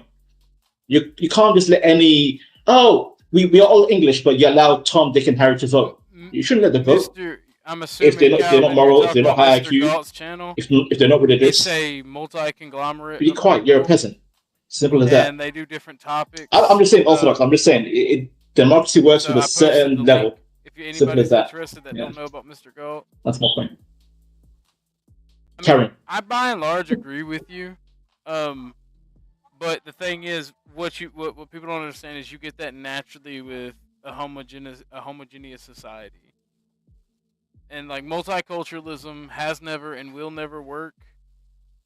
I mean, it might once you're already wealthy and once you're already like rolling as an empire or as a wealthy state, it may not seem to harm at first, and even through like maybe 100 years, but eventually the cracks will be seen, and it is the beginning of your downfall. That's what happened with Rome. That's what happened in China. Every time China breaks apart, the difference with China, and the reason China has lasted 5,000 years as a society, is there's homogeneity within that society racially, but there is still ethnic conflict. You have the Han and the Ming and all these other groups, and once one overpowers the other, it typically collapses China, and then they rebuild and reorganize, and whoever the dominant ethnic group is literally just takes power and winds up running them through what the whatever cycle, and this happens over again and again and again. So I mean, like there will always be fighting, even amongst the races due to ethnicity. So it is what it is. But a homogenous society is the best society. This country went to shit when they allowed the Irish to come. I mean, I would not disagree with you. Actually, the Irish are pig dogs. Wait, why only the Irish? Why not the German or the Italians or the Swedish? Why Irish? Well, don't get me started on the Italians. The Italians are also evil. Gross people, even. You guys never watched Gangs in New York, man? We went over this already back in Gangs in New York. There's a reason for these arguments. Yeah. 10 out of 10 movie. I love that film. Yeah, I know. You know, Gangs of New York, you know, the bad guys are the actual protagonists in that movie. Good guys. Yeah. The bad guys are the actual Bill the Butcher was a hero. Bill the Butcher should be an American icon. At the end of the film, I was pro Butcher. I haven't seen you in a couple of years, and I wish I would have been there for that. I would love to have talked about that with you. I mean, he's here right now. Speak on it. Speak on Gangs of New York. Go ahead. I mean, hold on, I missed what you guys were talking about. Who are you asking for? You Hoodservative. I was asking you to post your channel in the back because I haven't talked to you in a few years. Oh yeah, sure, no problem. Give me a minute. And I would have loved to have been there for that conversation or that synopsis of that movie. You know what? This content I think I want to get into going forward now that I have a monetized channel. I don't think I've ever given a full synopsis on that. I did one with Demolition Man and Sargon of Akkad. I kind of did a commentary on his commentary because there was one angle to Demolition Man I think Sargon left out, which was the obvious racial dynamic. Yeah. Like all the diversity people got forced into the subway, into the underground. That's who Dennis Cleary represented. The diversity rebels, like, and there was an interesting take I think he missed, but maybe not everybody's going to see everything. But I'm going to try to do more of that. They don't dance no more. Sargon of Akkad purposely misses the. They used to be kings. Like I actually met Sargon of Akkad. He's a cool dude. Carl Benjamin. I mean, in London, and yes, but he has a blind side. He has a blind side to obvious facts like truth, which I think because he used to be a liberal, progressive, and he's trying to evolve from that. And he still can't see it. All of the former skeptics who used to be atheists to do that irony shit back in the pre 2016, not even 2016, from like 2012 to 2014, 2015.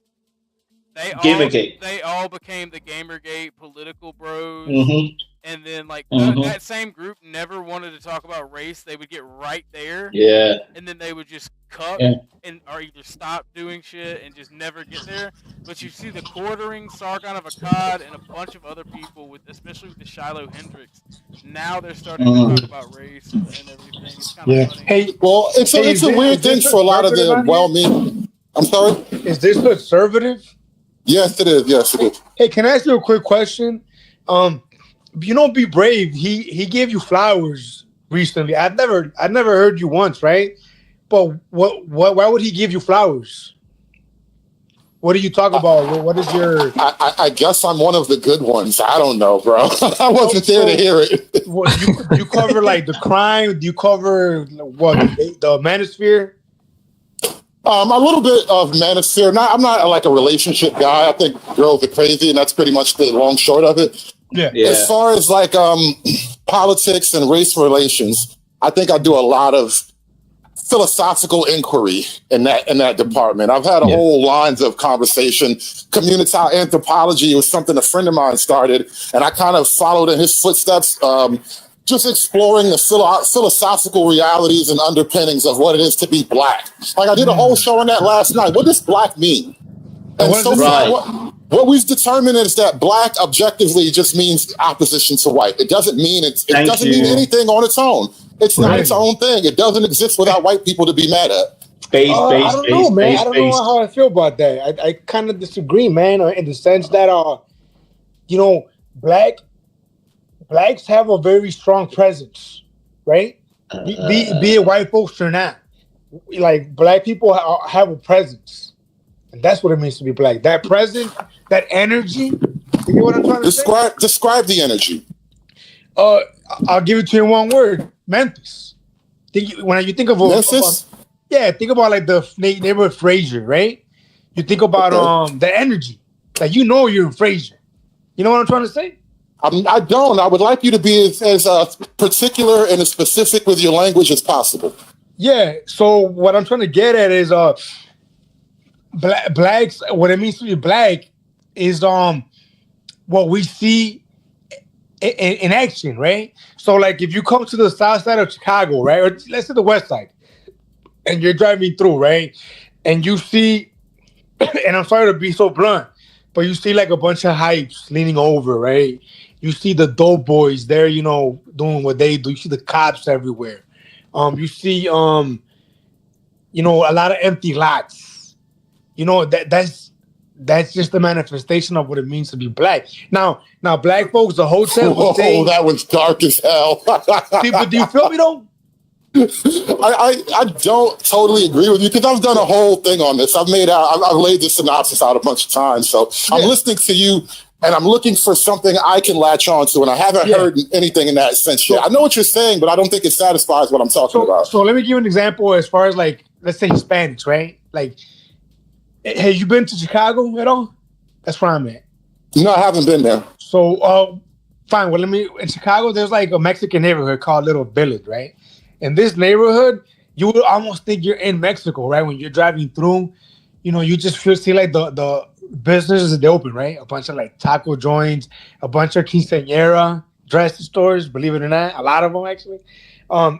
You hear like the storefronts, like the music playing. They decorated accordingly. That's what it means to be Hispanic, right? In Chicago.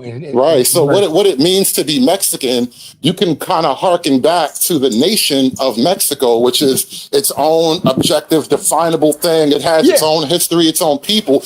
There is no nation of black to harken back to in that regard. Well, I love the point you made because, you're right. That's what I guess I was saying, right? It looks like Mexico, right? However, Black Americans, they do have a country, and it's called America.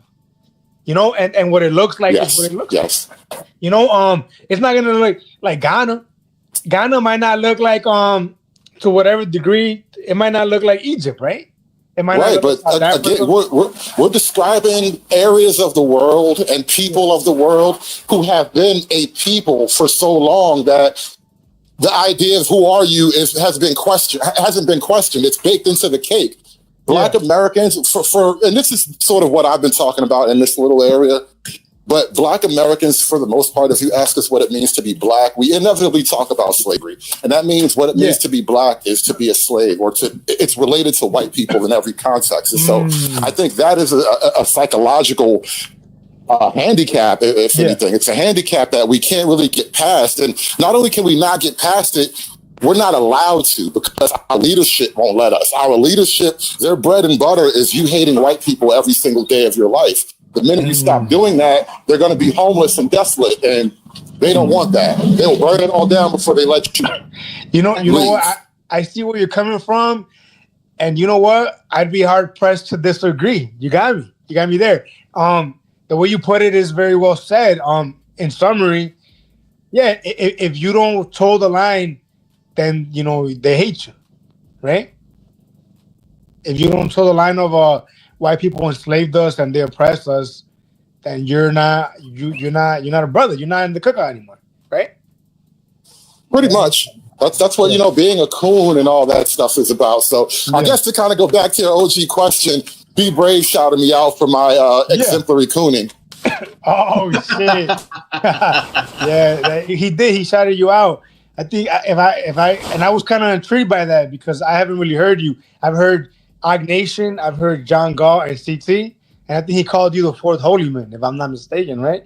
Oh, that's dope. Appreciate that. Yeah, but I never heard you, so I've heard of you, but I don't know. It's pretty interesting what you just said for sure, man. See, I'm more in the Agnation realm. I'm not sure you're familiar with Agnation, right? But I'm more in the realm that focuses, almost hyper focuses on violent crime, and who's committing it. Not just black people, right? But who's committing violent crime, and that ultimately leads us to black people in America. You know what I mean? Now, if we look at a country like Colombia, right? Then obviously, or Mexico, yeah, but we're talking about America. Blacks, and I've been with Ock for like 3 or 4 years now, right? Regularly, dude. And my impression of the brothers, and I know people like to say, oh, there's good brothers, fine, whatever. But my impression of the people that are committing these violent crimes, the brothers are like a natural disaster, bro. Think about like a tornado, right? A tornado comes, destroys whatever's in its path, and then it just leaves. It's gone, right? What's so funny? You ever watch American History X? Yeah.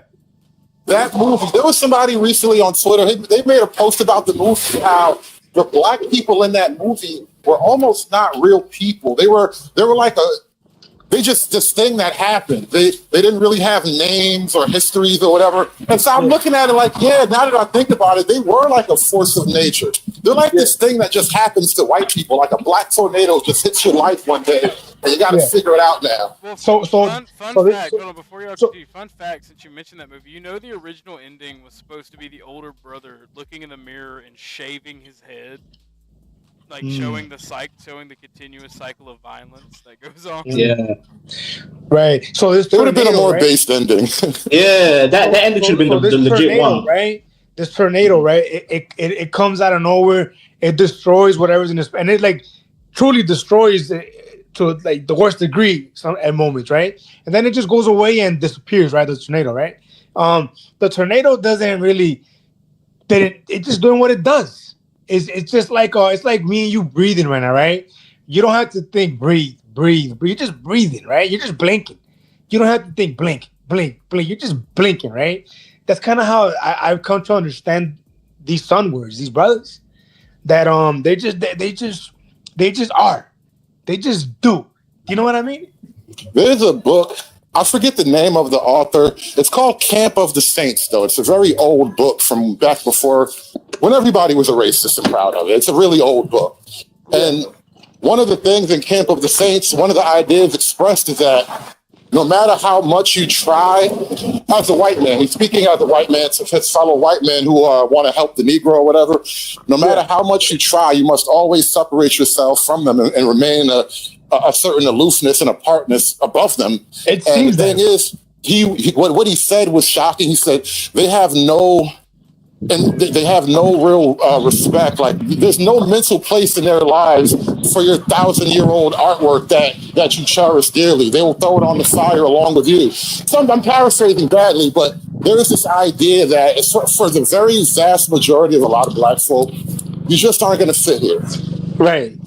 No, and that makes perfect sense, dude. I don't think there's any way around that. You know what I mean? I think it seems like they were not, and I'm talking about, I know I'm a Hispanic, I have an accent. What about Mexicans do it too? Yada yada.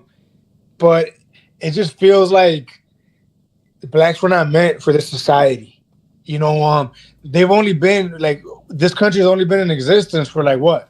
Not very long. Before that, these people come from ancestors that were running around in the savannah, right? And population was handled as it was handled, right? That's why you get the impression sometimes that life doesn't mean too much to these people. The way that they just, abort their children, the way that their loved ones get murdered. Can I say something a little shocking? And I've been talking about this more on my channel, but it may be shocking here. Yeah. I don't think civilization started in Africa. The very concept is backward. Nothing good begins in Africa. All the good things in Africa are imports. Well, the out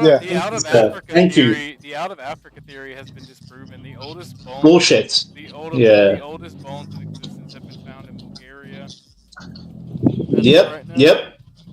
Yep. So far, the earliest human date is in Eastern Europe, Bulgaria, Romania, one of those spots. Yeah. I thought it was Asia. Out of Africa is done.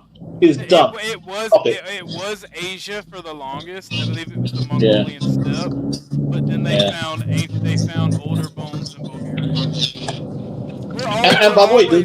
We're always finding more and more older humans. Thank you. The science is not settled. The science is always evolving. Always will. That's why That's why I ultimately believe in evolution, or a form of it. But that's ultimately why you got to question everything, because they have this narrative that they try to push. Like look at Cheddar Man in the UK. They use that. Brown man. But I mean, look, how long have we been rigging the game so we can get everybody? Just, I guess bent over is the best way to put it. Like, we just been lubing everybody up slowly for years, all under the guise of love the blacks, and it's kind of weird at this point. It's coming to a point where you just can't help but to notice. Right, but say it did come out of Africa, right? Let's say it did. What happened? What happened to these people? How come they haven't progressed accordingly? They mixed up with the Neanderthals. That is why I think black folk in America are so unconsolable, because if you've been told your whole life that you're better than everybody else, you're smarter, you're stronger, you're faster, but everywhere you look around, it's shit. Look how you just described the black neighborhood. You're not wrong in that. Now, how do you live that reality? That's cognitive dissonance on a painful physical level. I gotta punch a white guy in the face after this now. Man, that's kind of sad when you put it that way, brother. That's real though. I have a question for L Wicked. What's up, L Wicked? Bro, you talk about blacks. Like, where do you think you come from? Colombia? I believe you said Colombia. Well, I'm from Chicago, but my family derives from Mexico. Mexico. Okay. And do you think Mexicans are 100%, mestizo, native, or do you think they're mixed with like the conquistador blood somewhere? No, we're obviously mestizo. We're a good mix, Okay. I think so. Okay, so you guys were cool, but then Salma Hayek has all the right mixture qualities. Yeah, because I see dark mestizo, who are the lower people, and I see the light mestizo, who are the upper class. Yeah. How do you explain that? You play colorism, right? In Mexico. Well, there used to be a caste system once upon a time, right? But I think the way you explain that is just, animals, right? Animals procreating, and where the cookies where the chips fall, right? Mm-hmm. You like me, for example, right? I have roughly 50% Spanish DNA, 40% indigenous. Mm-hmm. So I mean, I think my wife has like 60% indigenous. I think to answer you were a white man. Yeah, you're Spanish. You are a conquistador. Well, Spaniards are Europeans, so I don't get the whole it's a weird question. That's what I try to tell Hispanic people, and then they smack me in the face and spit in my face. I'm like, all right, I guess you're not white then. But you know what, dude? I think it's more complicated than that, right? I think me at this point in time, I think I understand, because when I was younger, believe it or not, and it is what it is. I was a kid, right? But I used to identify more with the Native Americans, right? But now I've come to understand that my ancestors are both. My ancestors conquered, and my ancestors were conquered. You know what I mean? So how do you deal with that? Like, you're a product of conquer and conquered. How do you deal with that? Yeah. Inside of yourself, like, yeah. Do you accept the Spanish side, or do you accept the mestizo side? Who are you? Oh, you know what? I think I am mestizo. What I described, the 50 and 40, that's mestizo. You know what I mean? That's literally, in summary, mestizo. You know what I'm saying, John? Yeah, I know what you mean. That's the mix right there. Yeah, but it's in the name, it's a bit too calculated, to be fair. Like, I get your point, but again, actually, I have a good question. Is your father the Spanish or the mestizo? Your father, not your mother. Your father. I think you misunderstand what mestizo means. No. Mestizo means like the native of the land. Yeah, no, but his dad, his dad isn't the guy that mixed. Yeah, but the mix didn't happen with your dad. Like your whole entire culture is of a mixture. That's kind of what you're not getting here. It's not something like his dad was. Yeah, I know I'm outside. It's not that his dad was white and his mom was Mexican. It's that his entire generation, for generations rather, his entire tribe for generations have that 60-40. That's what it means. Oh, okay. The whole my point is like it can flip flop along the way. It can be people are mixing in, mixing out. I'm saying like if he knows his father's lineage, then he can decide like was it mestizo pure or was it Spanish? In America, I think we have something called like Creoles and Sabians. Yes, where it's a population of people who have been intermixing so long. They're de facto separate, unique culture. Exactly. Yeah, that's exactly what it is, dude. Look, my dad is darker than me. And I could almost guarantee you that his DNA is similar to mine. I've noticed that the men have more Spanish and the women have more Native American for some reason, from what I've seen, from my small sample size. You know what I mean? There's probably a reason for that too. You got to get into genetics and gene theory to pull that out, but there probably is a reason for that. I would argue like the European culture brings in a more man-dominated masculine culture into a lot of these third world places that they found, hundreds of years ago. Because a lot of tribal societies are almost de facto matriarchal. Not necessarily that women run everything, but they give women a lot more power in the society than maybe the European settlers would have. And so when that new order comes in, it shows up in the genes. And my point was like trying to say like like from the colonial era, it wasn't always straightforward like man taking over the women of the natives. Like it could be a racially mixed native woman mixing with the indigenous. It flip flops. It can always flip flop along the way. It's not always straightforward with bloodline. Well, that's how it becomes 60-40, right? Because over time you're going to have a little bit of this, a little bit of that, but it all happens in one geographically confined area. That's how you create people. And I have 10%, roughly 10% West African. Oh yeah, for sure, West Africa. And that goes back to the mestizo, right? That's just what it is. And not only that, because the transatlantic slavery, most of the slaves end up in the Southern Americas, not North America, Southern. Right. So people think, we all came from West Africa in North America. No. Look at Brazilians. Look at Ecuadorians. Look at all these cultures in the Central and South America. Yeah, they say that the Portuguese were engaged in the slave trade. The Portuguese were number one slavers. Someone mentioned something to me, and I want to get you guys' opinion on it since we're talking to race. There's a relatively new science discovery claiming that Africans have a ghost DNA, meaning they have a third hominin ancestor that no other race shares. Lucy. Maybe that's the one sister that is the reason for all this rampant violence, John. Maybe that's the violent ghost nigga gene. The Casper ghost, I call it Casper. I'm gonna call it Casper. The Casper gene. God damn.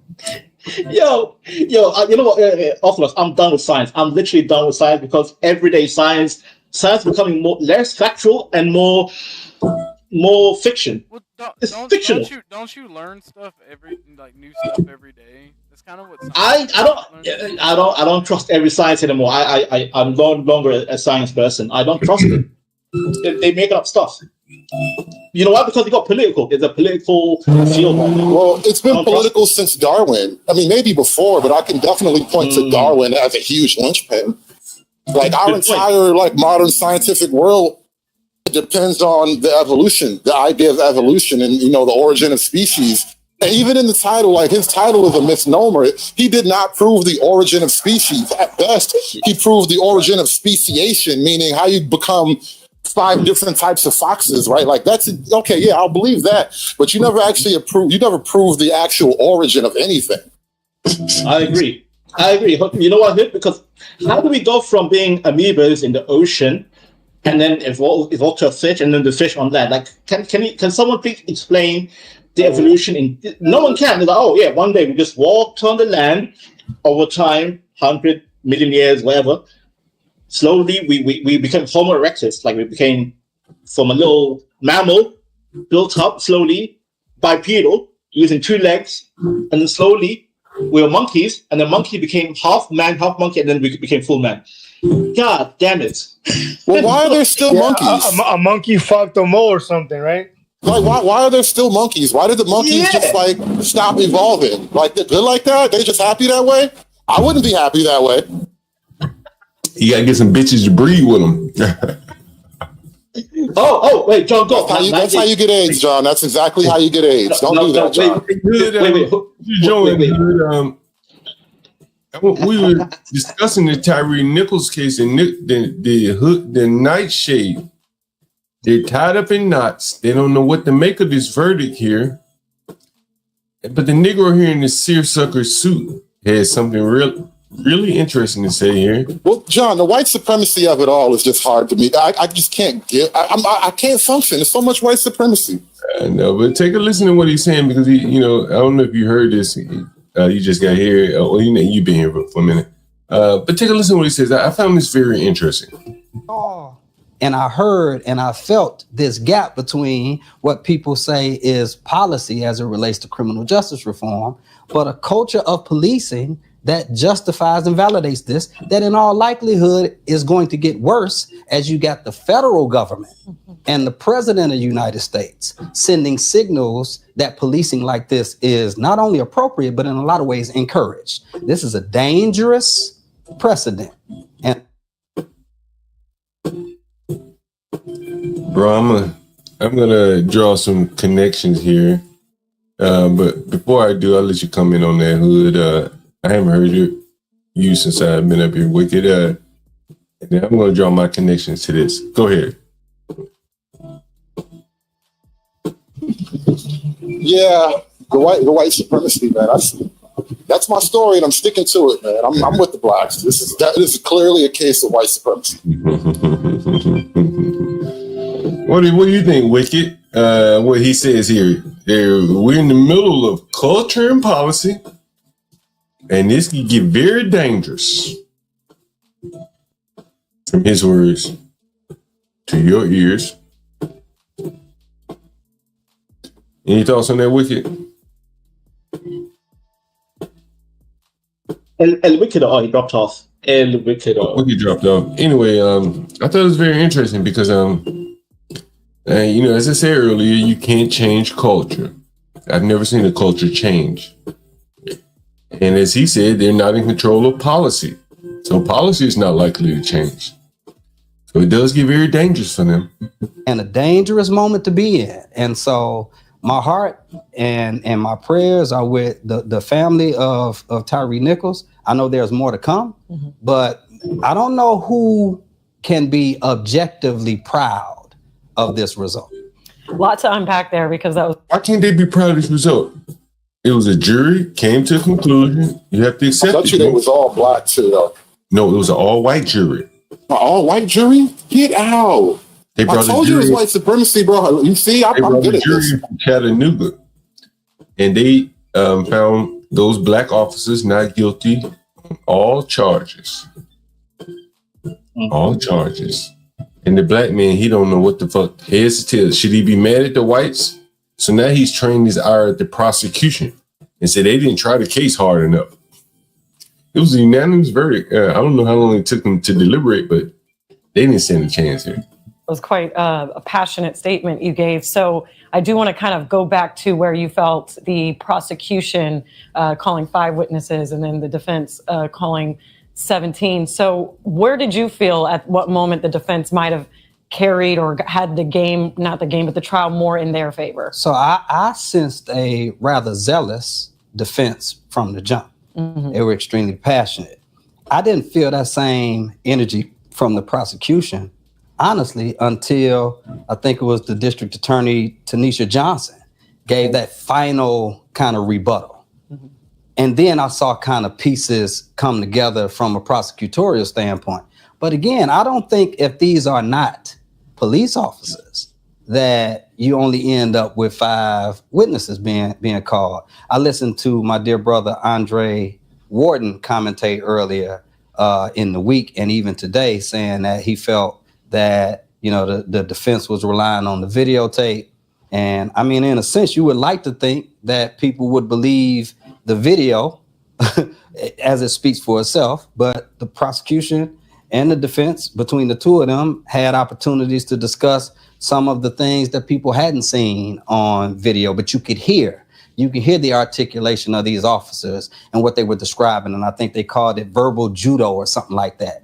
And all of those things put together and all of those charges. Now, on the one hand, I think people can argue that the prosecution attempted to overcharge. Yo, Mexican, what do you think about this case? Do you want to come in on this case right here? Oh, yeah. No, is this about the white bitch with the tattoos or is it someone else? No, this is the Tyree Nichols case. A white jury found the officers that beat this man to death not guilty. The police chief of the police said they violated all kind of policies. And yet the white jury brought in from Chattanooga found the officers not guilty on all charges. They walked free, beat a nigga to death.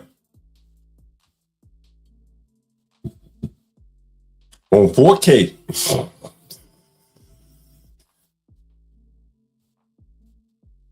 Yeah, you know, there's been so much going on in the news around racism and politics. It's like information overload. I don't know if I missed this one or if that white boy getting stabbed or that girl with the tattoo running her by just gets a little intoxicated. I can't keep track of this stuff. There are so many of them. Yeah, but obviously it's a doggone shame someone lost their life, you know. But, you know, did they help antagonize the situation? Please forgive me. I don't know much about the backdrop of the story, so I don't mean to be insensitive. No, let me give you the bigger backdrop, Master Kim. For probably the last 20 years or so, blacks have agitated for more black police officers, so on and so forth. But a lot of blacks are ineligible to be police officers. So just like we brought over Vietnamese nurses, school teachers from the Philippines or wherever, we brought over Caribbean police officers. We've lowered the standards for police officers. And sometimes they use street tactics as police officers.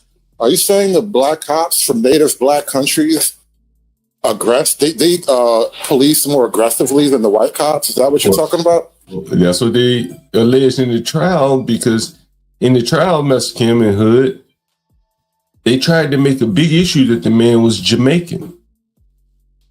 But to the all-white jury, they fell on deaf ears. What the fuck does that mean? He looked black to me. You want to try this shit on social media, Sharon Bracey panel, that Tether versus FBA shit matters. So they tried to use that one of the guys that soccer ball kicked the man to the head was Jamaican. But to an all-white jury from Chattanooga, they didn't know what the fuck that meant. And so the all-white jury let the man off. And now the blacks, they said, as this man says, listen, Master Kim. This is a dangerous precedent because they were black. I think they were doing it because they were police officers.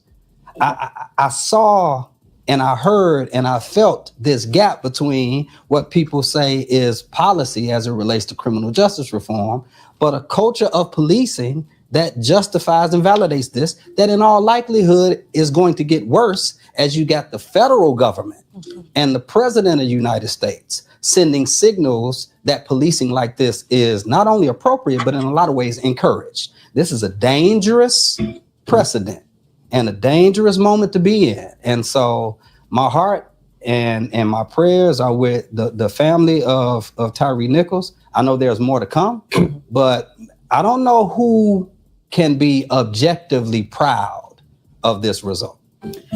He can't accept the verdict, Master Kim. The all-white jury let some black men off.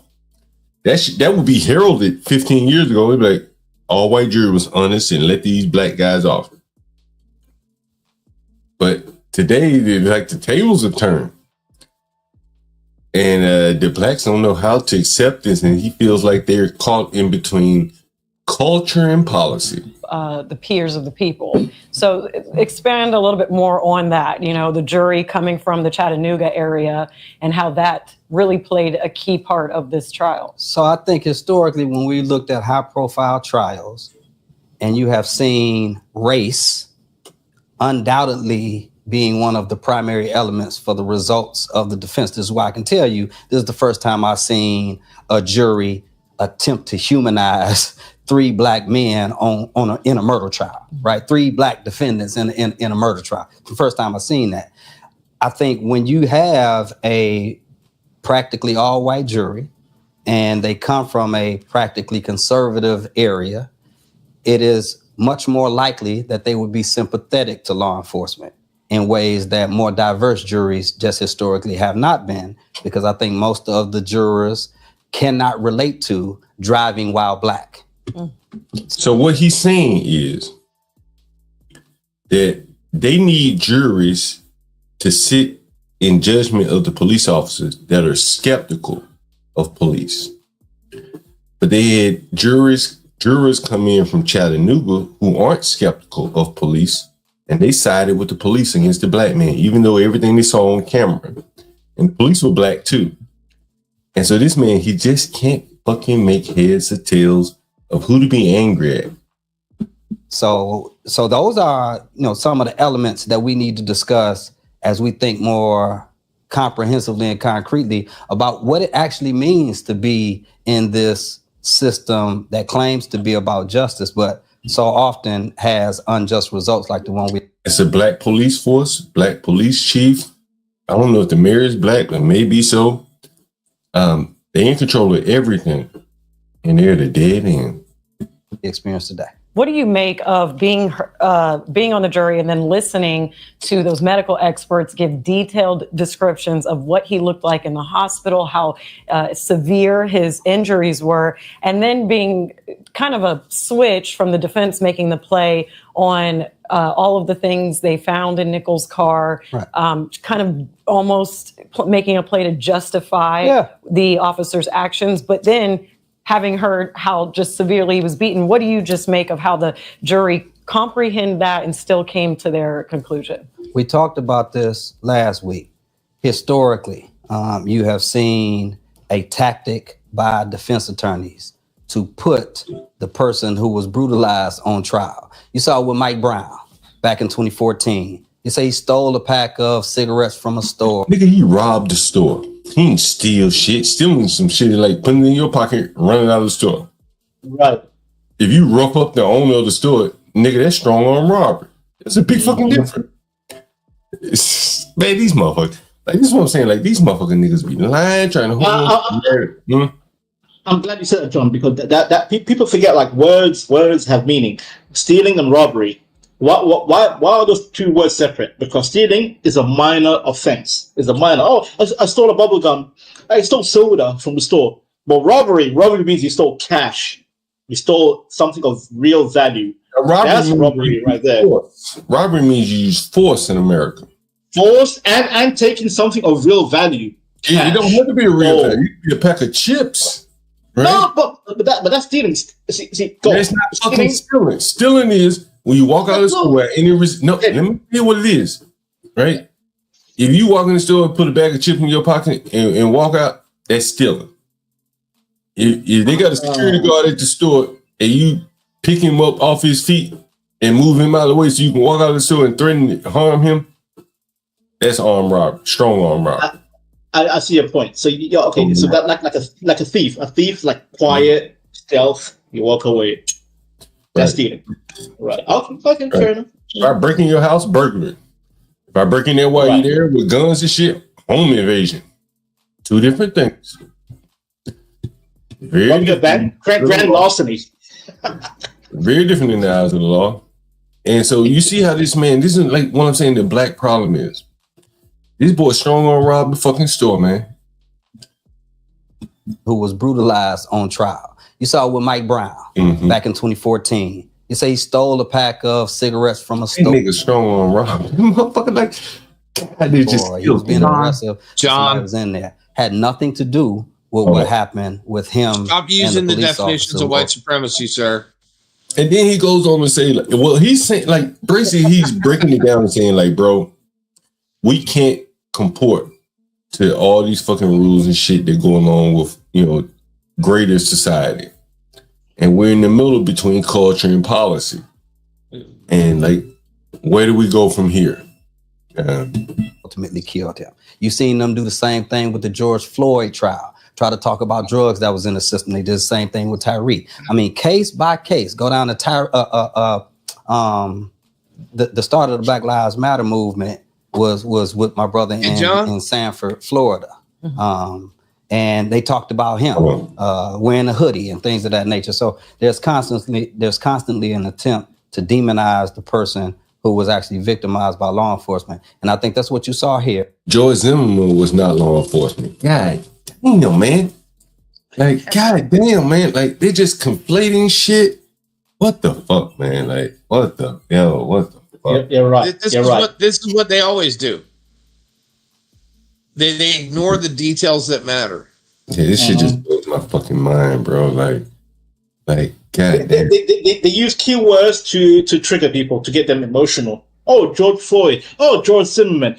They use words, not full story, but words. Yeah, this to shit get people triggered. Blowing, bro. Yeah. This is mind fucking blowing. It's disgusting. And again, true to form, it plays on certain juries. Yes, it does. And explosive news today, but I do want to ask you about looking ahead and looking forward. So what does the Memphis Police Department need to do? How do you feel the trust is right now, or the connection or relationship between the community and MPD? Can they overcome and still build trust within Memphians after an outcome like this? I'll say something that I've written about publicly and have said to most of the people. And I got a bunch of people within the police department that I got deep love for. People who I went to school with, people who I value as human beings overall, and even people who protect and serve more specifically. And the black fact is, I don't think there's enough political courage out there. I don't think there's enough political courage from Mayor Young with all of his benevolence. I don't think there's enough political courage out there with Chief Davis. I don't think there's enough political courage out there with D.A. Mulroy, who I love and respect. All of these people, I respect them as human beings, but we're talking about what it means to be able to bend the wheel of a system that is clearly and concretely set up against. Wouldn't it be easier to just comport to the damn system instead of trying to bend and maybe if you were like 85% of the population, you could just bend the wheel of the system. But otherwise, you got to comport, bro. Like, you got to comply. You got to assimilate. Hey, John. Yeah. Can I read the opening statement of the prosecutors in this case? Not right now. Not the whole statement. Let me try to get through this. No. It's literally 2 sentences, right? All right. All right. This is how the prosecutor started. Okay. They were frustrated and full of adrenaline after the traffic stop. They were overcome by the moment. Nobody is going to call them monsters. It doesn't take monsters to kill a man. That's the prosecutor's statement. Well, that sounds more like a defense attorney, doesn't it? Nah, I mean, I think they had a pretty straightforward case. No one was going to testify against them. There were no witnesses. So they really were relying on video testimony and maybe medical examiners at the hospital or whatever. So they didn't have a lot other than that. And so you go with what you got, and that's what they had. So you see how that works out. I mean, it doesn't sound like even the prosecutor wanted to prosecute him, though. I mean, they could have explained more. They could have put more words into it, but ultimately the evidence was going to. But they tried to explain it away. What, the frustration? Well, I think with the frustration, and these guys aren't monsters. Well, I mean, I'm not here to, defend what they did, because I didn't see the opening statement, but, hey, what can you say? I think there was enough evidence there. The video was either going to convict or acquit, and they were acquitted of the crimes here. So there you go. They would have been better off just showing the video and not saying a word. Yeah, maybe. So I'm sure they show much about. Give me 1 second. I mean, that just doesn't sound like a prosecutor's statement at all.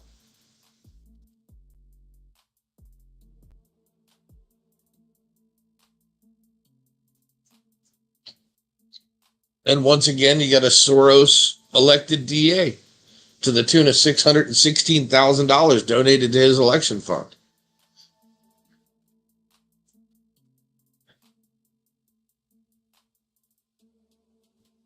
Does not make much sense.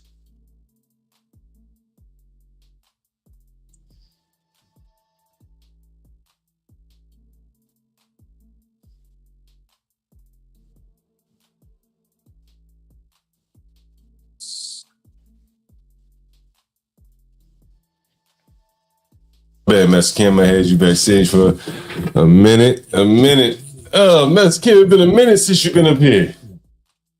Yeah, John, there's one comment that I want to mention is that, kind of like, whatever had happened during the Biden administration or all this rampant violence and the robbery and just a random theft. So society's bullshit meter, we see what's going on in front of us. So despite other people trying to swing the truth a different direction, I think America's tolerance for bullshit the threshold is so low right now. So when we see this verdict come back and then this guy's talking trash or just, trying to say that this was, whether it be racism or unfair or whatever, the all white jury or whatnot, the public's overall bullshit meter is very low right now. And just people aren't buying it, in my opinion. Master Kim, what do you think about Shiloh raising all that money? Oh, that white girl with the tattoos? Yeah. Yeah. What do you think of it? Believe it or not, I talked to HB yesterday out of nowhere. I wanted to get a rundown before I called in on the show, who's around and whatnot. And HB, in fact, I don't want to steal HB's line because he's the one that came up with this one. So that girl, because we're talking about women, and women just could get nasty and salty and say, "Oh, your mom was a loser," like very hateful, nasty, dirty shit that only a woman would say, right? Even people you love, they just and say stuff without even thinking. So it was, at least with HB and I talked, we think that girl was just nasty, not necessarily a racist. So you could have been in a wheelchair and she would have broke it down that way. You know what I mean?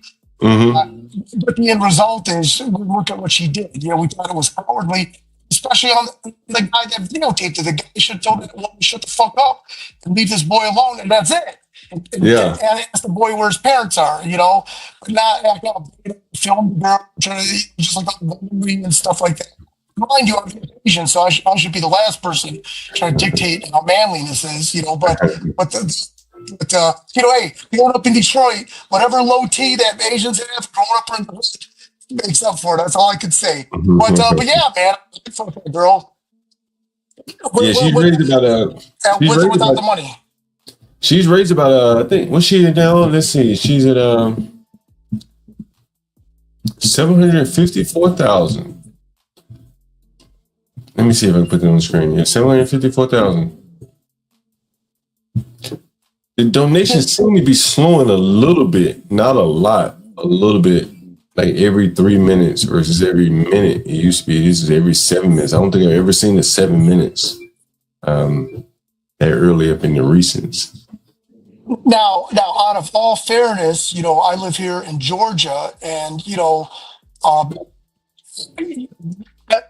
never heard anyone white ever say the N-word. They're not going to say it jokingly. They're not going to say it as an expression.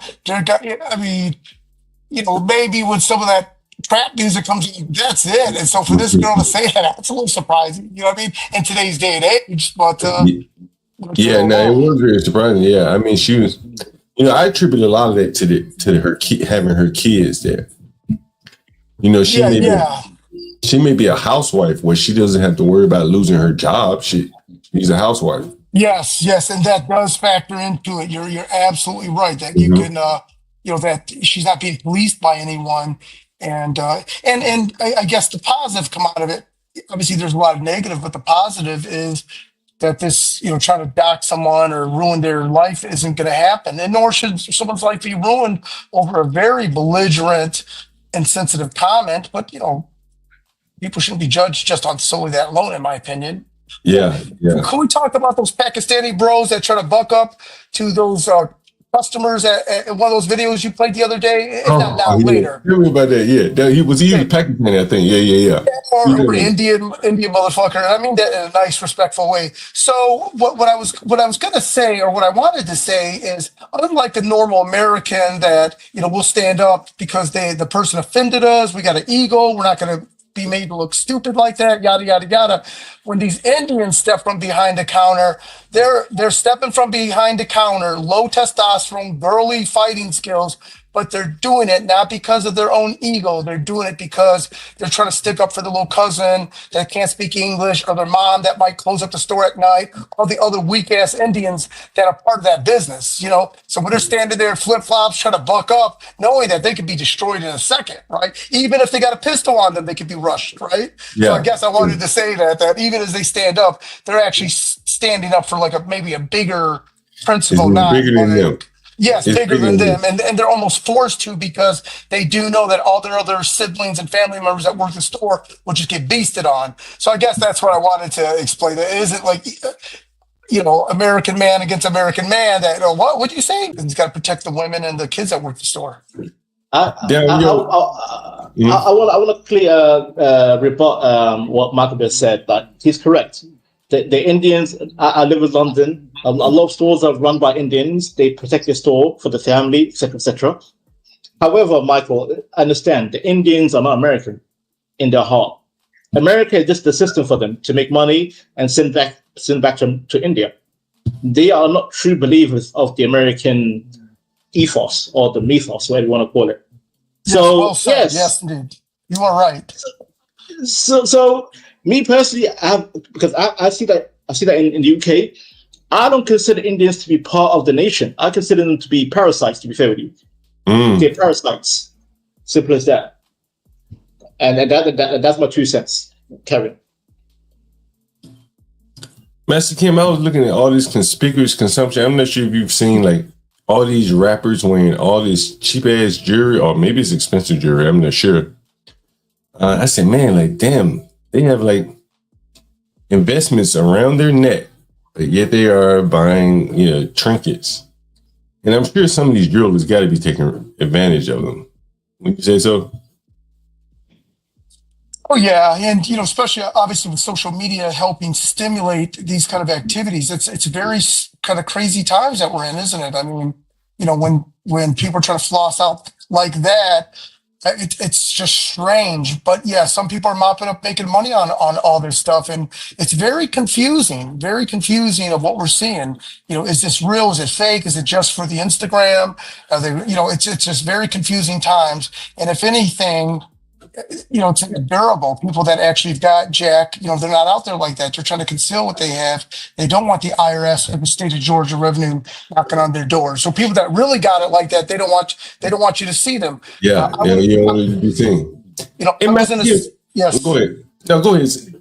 I was in a situation 2 weeks ago that I was in Maryland, and I had someone drive from New York and loan me some money.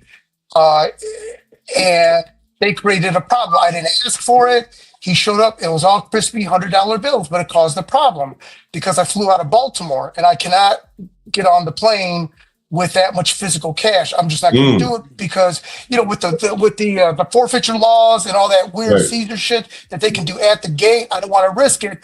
I didn't have any receipt, no online banking to show that it was withdrawn. And we're not talking like crazy amount of money, but enough that I just didn't want to risk losing that much physical cash. So the reason I'm saying all of this, I had to find a bank locally in Virginia somewhere and make that deposit.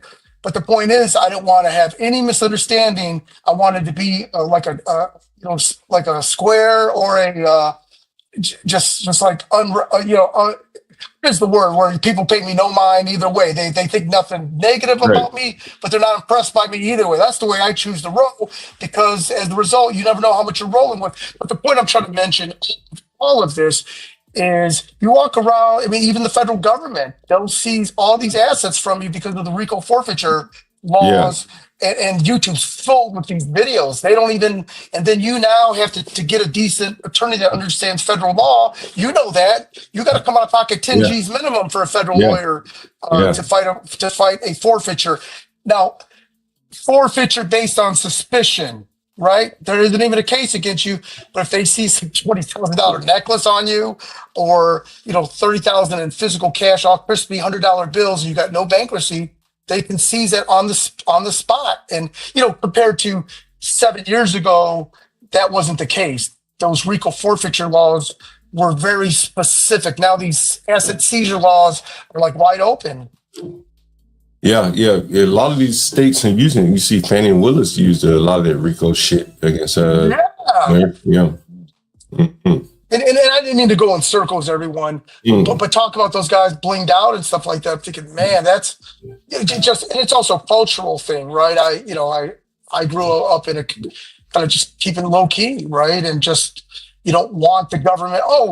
I was telling, do we have time to talk about the Susu real quick, or the man. I love telling people about the Susu. Go ahead, Master Kim. But the people that don't know what Susu is, tell them what it is, Master Kim. Okay, so there's one thing. It's like a lending group that the Vietnamese have, the Koreans have, the Ethiopians.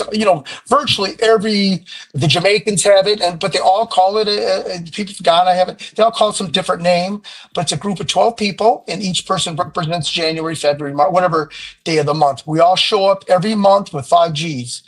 We put 5 Gs into the hat, and we all take, some people already agree ahead of time. Hey, I'm going to buy a brand new Pizza Hut out of a bankruptcy sale from this guy that's getting divorced. I need $80,000 to buy it, right? So this guy would choose to be number one on the list. So he shows up to the group, pays his $5,000. He gets the hat of, let's say, $90,000 so the month of January, he gets the $90,000. He then buys everyone dinner, by the way. He's obligated to pick up the tab to buy everyone dinner. And then everyone's negotiating. The person that waits for number 12 is going to be in December. He's going to get the $90,000 plus all the accrued interest. So he's going to end up walking away with $120,000, right? So everyone's jockeying it's to your advantage to be the later months, because you're going to get all that money plus interest, right? And it's to the advantage of people that are earlier in the year to get the money because they desperately need it for some.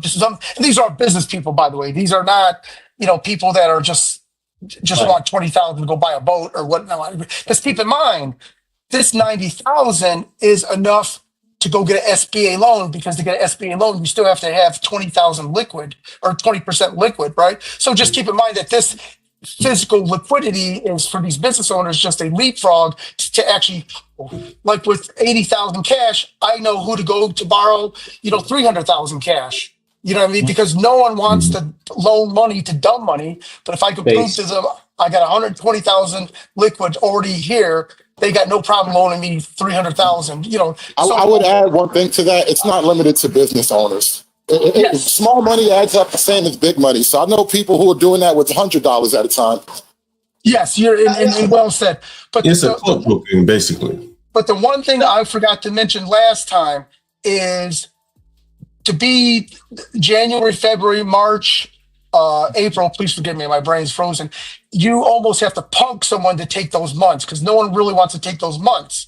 Yeah, because they're all astute. They all got money, and they all want more money, and you almost have to punk someone and threaten someone or flip a coin that they're forced to take February. So the point I'm trying to mention, only would an astute small group of business owners, or as someone just rightfully said, people that got it like that would be forced to take money. They feel that they got cheated, but to the average American, out of nowhere, someone's forcing you and threatening you, not physical threatening, but that you'll never be able to be a part of this group again if you don't take this 80 to 90,000 next month. You know what I mean? So it's just kind of funny, because it goes against American culture that we're begging for someone to give us money. John, I want to defend Michael real quick, because I know the system he's talking about. Because me as a Somalian, we have a system like that. Instead of going to a bank for loans, for mortgage, or whatever, you come together as a community, and yes, you have to commit. The system is called the pot. We call it hagbed in my language, hagbed, where you come together, you commit to a year system where every month everyone puts a chip in, and today is Michael, tomorrow is Vanta, next month is Vanta, so on, so on. That system actually works. It works because it actually produces liquid cash to invest where you invest in weddings, businesses, housing, etc. When the bank rejects you, you rely on your people, your community. Master Kim, I've said long, that blacks, I think, have not built a foundation in many aspects of life, and partly that's due to, you hear me all the time say, blacks don't necessarily have a moral compass. They just go by what the government says. And all throughout my life, I've heard blacks argue for SBA loans need to be expanded, so on and so forth. But the SBA loan it shouldn't be your first loan in starting a business. Would you say that's fair, Mr. Kim? Oh yeah. And keep in mind what the gentleman from the UK had also, was mentioning too. There are all these side deals that have nothing to do with this group, that you're connecting with someone in the group who's on the side, you and him together buying a 3-acre commercial property too. So It isn't just the money going back and forth in this group, but it's this network that they're doing side deals together. To do Dunkin' Donuts, you have to minimally do 5 stores. Well, you only have the capital to do 2.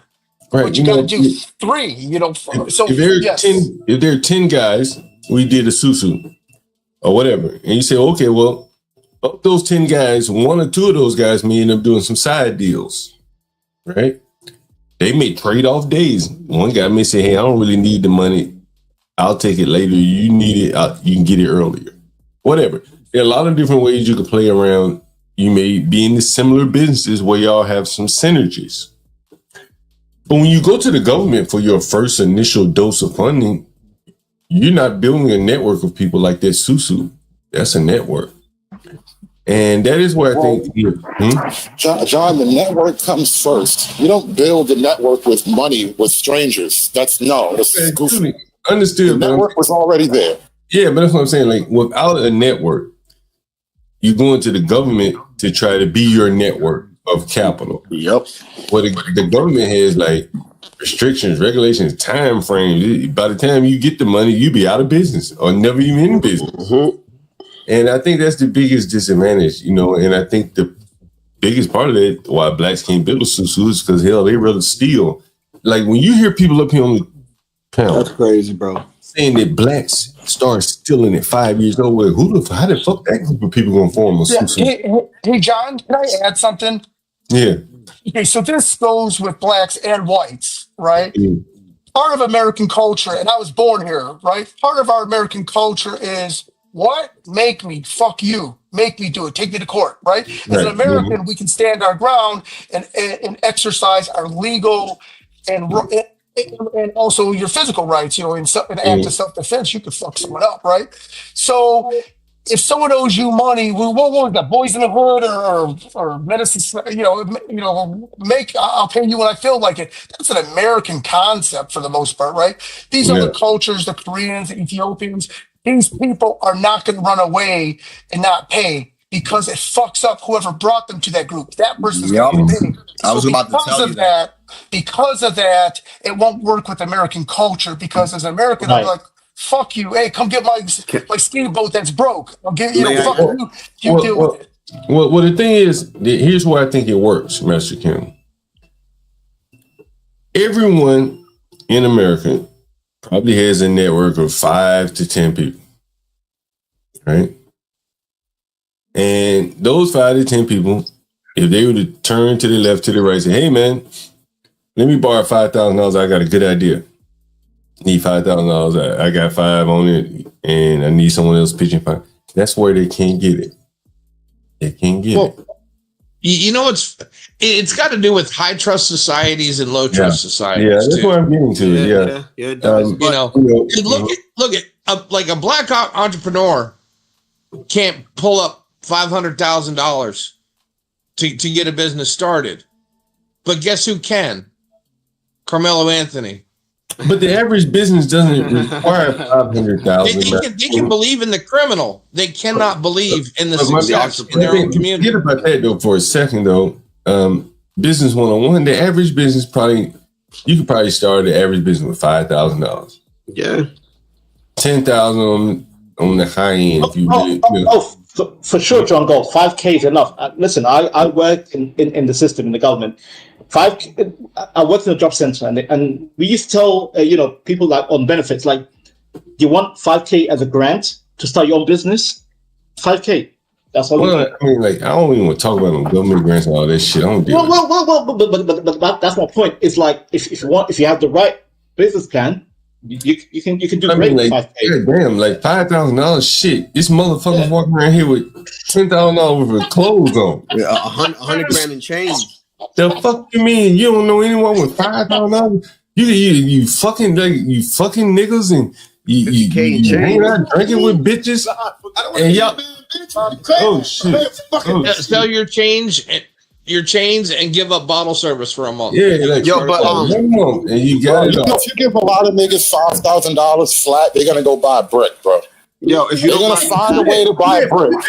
Well, do it and flip it and come back with the money. Like, prove yourself trustworthy to do something with nigga, if they were the type of people that could flip a brick, you wouldn't have to loan them $5K to begin with. That's what makes it retarded. If you guys let me add to what Master Kim said, right? So back in the Dominican Republic, we have a thing and it's called SAN. It's kind of the same thing, similar. So every month, somebody would have you'll have a certain amount of money that you would put. It would be $3 grand, whatever you guys, it's the same concept, Latino. Yeah, the same concept, right? But it's just like he said, like if she brings me involved, right? My mom will tell me right off the bat. She's like, "Yo, you cannot miss a payment. You cannot fuck around with this because this goes back to me, and then it makes me look bad." Yes, I agree with what Master Kim said because I've done this before.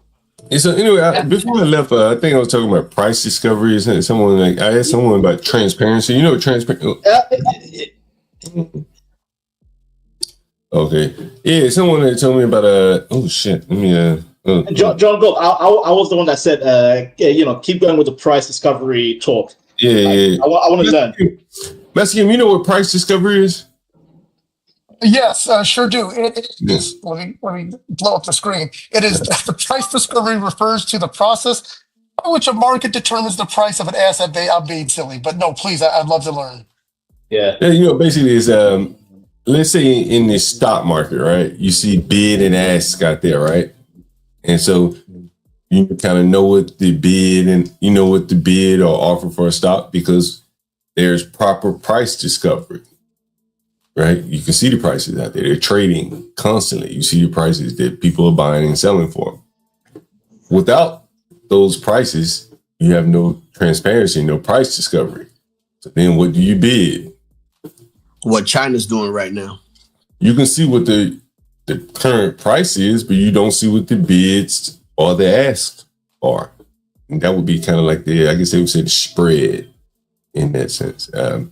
And so that is one of the things we were talking about Uber, where Uber solved one problem, but it created a great situation for itself.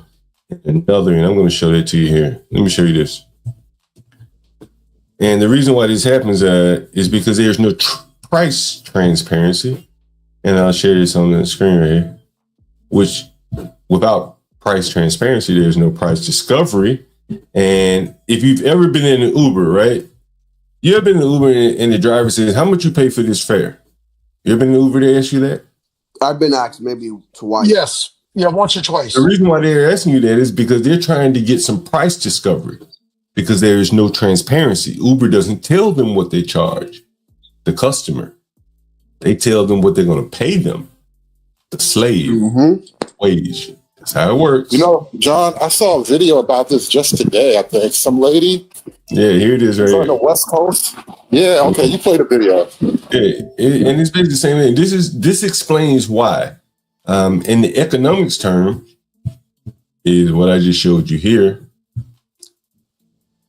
For the drivers, there's no price discovery because they don't have transparency. And every time they ask you how much did you pay for the ride, they're trying to get some price discovery there. And that refers to the process by which a market determines the price of an asset or service based on interactions between buyers and sellers. That's what the Uber driver doesn't have. And that's where Airbnb makes their money. It is a fundamental mechanism in financial markets that ensures prices reflect the current consensus on the service's value, allowing for informed trading and or buying decisions. So what you have here is the drivers are over here on the supply, right? They're drivers, they're the supply, they're the mule. The customers over here, they're the demand. They're the ones that hit the button and tell the nigga come pick me up. The drivers don't know where the riders are on this curve right here. They don't know where they are. But Uber does. And the Uber prices up here, even though it's probably down here where the market equilibrium will be found. And that is what I explained here. The intersection of price and demand in a market represents the equilibrium point. Right here. That's what a real price is. But Uber, by way of limiting transparency and price discovery, moves the price up here. It's a beautiful thing. I hope you understand it. I hope that makes sense to you. Well, you lose a lot of that with immediate need too. Say what? You can force higher prices based on the need at the moment. Yeah, indeed. But some of that is going to be baked into the cake. But the lack of transparency is everything. Lack of transparency leads to artificial, supply and demand, because it leads to higher price. You can hide the inventory. Oh, we ran out. Pay more for the rare item when you have a lot of the item. You can make up your own system at that point. That's why we need more transparency. We need more clear, open market. I'll give it to you. Anyway, let me play this video, guys. That's what their profitability is. You understand? Like, look, this is where, like, you ever heard of the same thing with inflation? Master Kim, you ever heard of excess profit? Right. You ever heard of excess profits, Master Kim? We're going deep into the economics. So from an accounting perspective, so excess profits, no, please explain what that means. Man, we're going to let me get sounds like money laundering to me. Let's get into that. That'll be fun. I'm going to teach you something today. You put a beer in the refrigerator. It became an economy stream.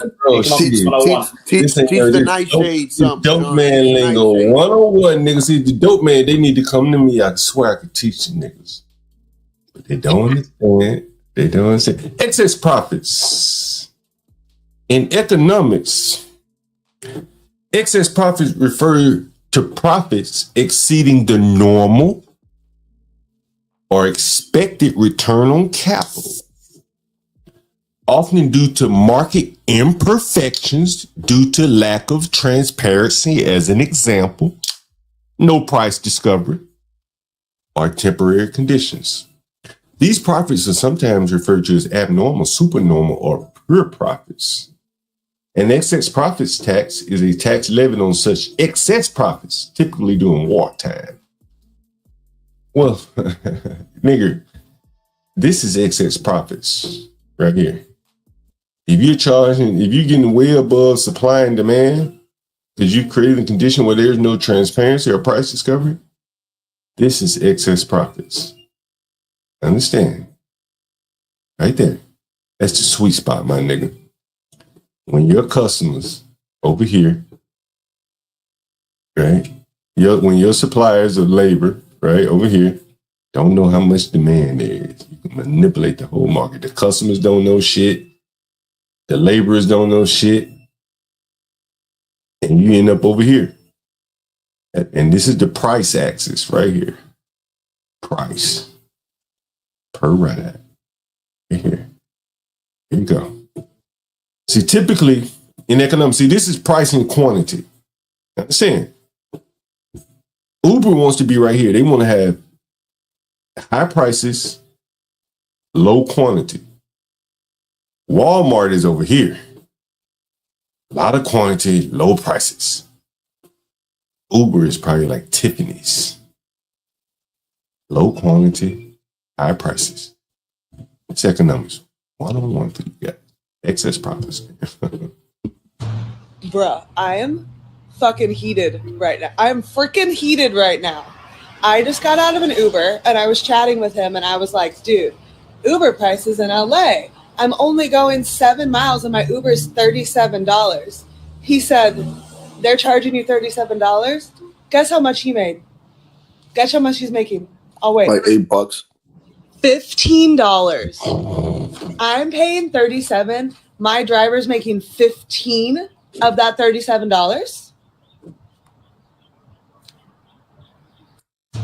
Bruh, I am fucking heated right now. I'm freaking. What she want to do? She want to pay the Uber driver more or Uber more? You don't have any good choices there. It's crazy because y'all both getting robbed. That's really the thing. It's crazy, right? Because it's $37 or whatever, right? He's getting 15, but there's also a service and a whatever fee. I forgot the name of the other fee, but there's 2 fees also added on top of that. That's why it's 37 to her. It's crazy. It's like, dude, like all you guys should be charging is a service fee, and that's it. And like the driver should be making all that money. Yeah, the Airbnb host should be making all that money too. I agree, because it's not like you guys are renting your own homes, or it's not like if my home breaks, you're going to repair my bathroom or something. No. So the thing is, you can't cut out the middleman. Service fee. The thing is, you can't cut out the middleman, but you're willing to pay that fee to cut out the chance of getting robbed by a black person. That's what they're paying. Yeah. Nobody ever thinks about that. Security, basically. Background checks, all that shit. Right? They're saying, hey, I'm going to collect the money up front, so at least you get the money in case you get robbed. Just don't have any money on you. You'll get that's a new thing.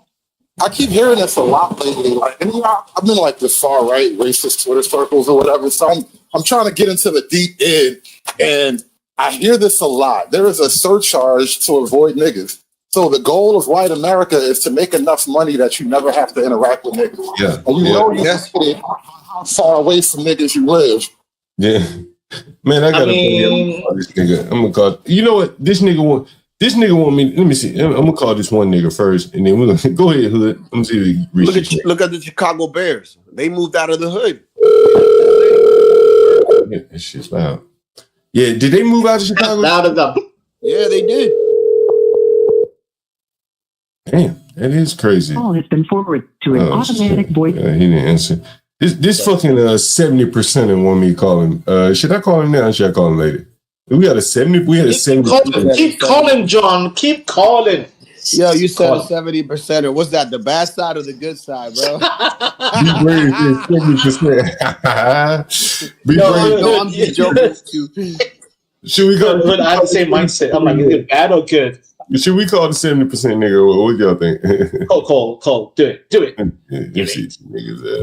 Let's see, 70%. He was up here yesterday talking crazy, motherfucker. Listen, 70%. A 70. Your call has been forwarded to an automated. Maybe he's in a bad area. Let me call him right back. See if Your call has been forwarded to an automated voice messaging. Yo, Hood, man, I wanted to show you this text message, Hood. Did you see this text message? Look, Hood, this is from a guy. Hood, still look, yeah. This is from a guy that makes. I'd be willing to bet every last dollar that he makes $300,000 annual salary. God damn. He lives in Cincinnati, right?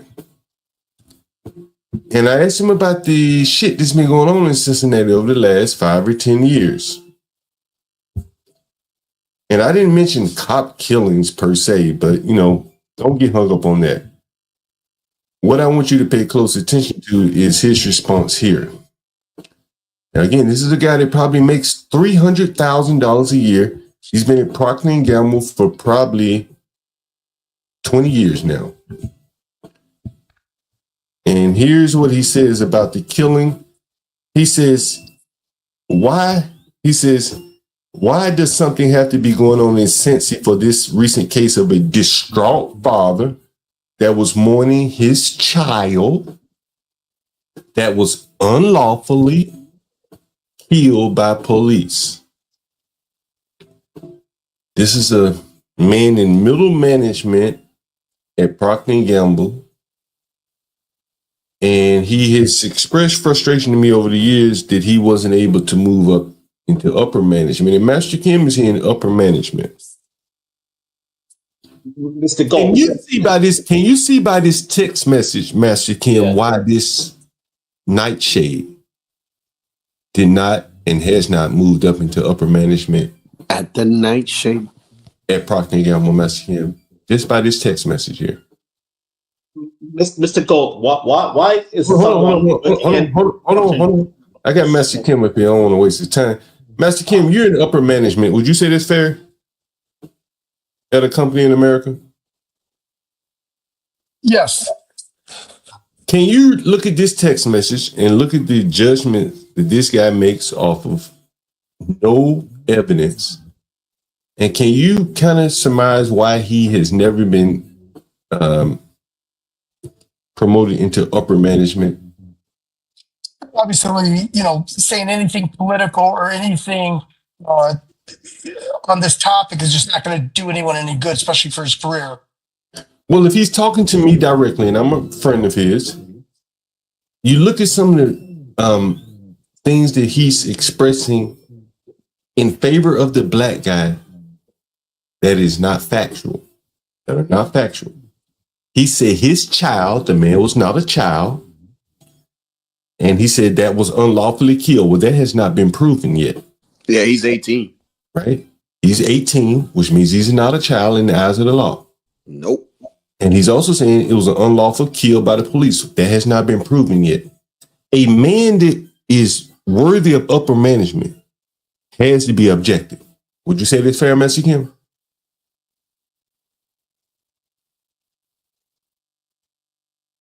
Yeah, sorry. I had my mute. Yeah, absolutely. They're supposed to be neutral.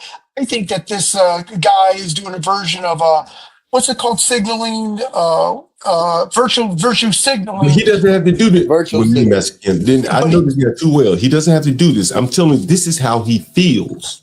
Okay, so you don't think he's just? No, I know him very well. Now, I know this is a text message exchange between the two of us, and he has really adopted some facts. He's come to a conclusion. Now, any facts, because not many facts have been released yet. It hasn't been adjudicated in court. And this is a man that's stuck in middle management that wonders why he can't get out. This type of mindset will get you stuck in middle management, if you even make it there.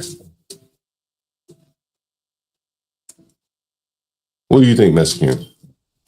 Maybe he enjoys being contrary to what's obvious, because if all his leadership are, and upper leadership is all white, if not, and, maybe he enjoys being the odd lot out with his thoughts and whatnot, cultural differences and everything. Maybe he embraces that difference, just trying to, bring in Americans, but same thing, that they're going to put a spin, regardless that we don't even believe it. Maybe they just love sharing that because they feel perhaps that's what they should do.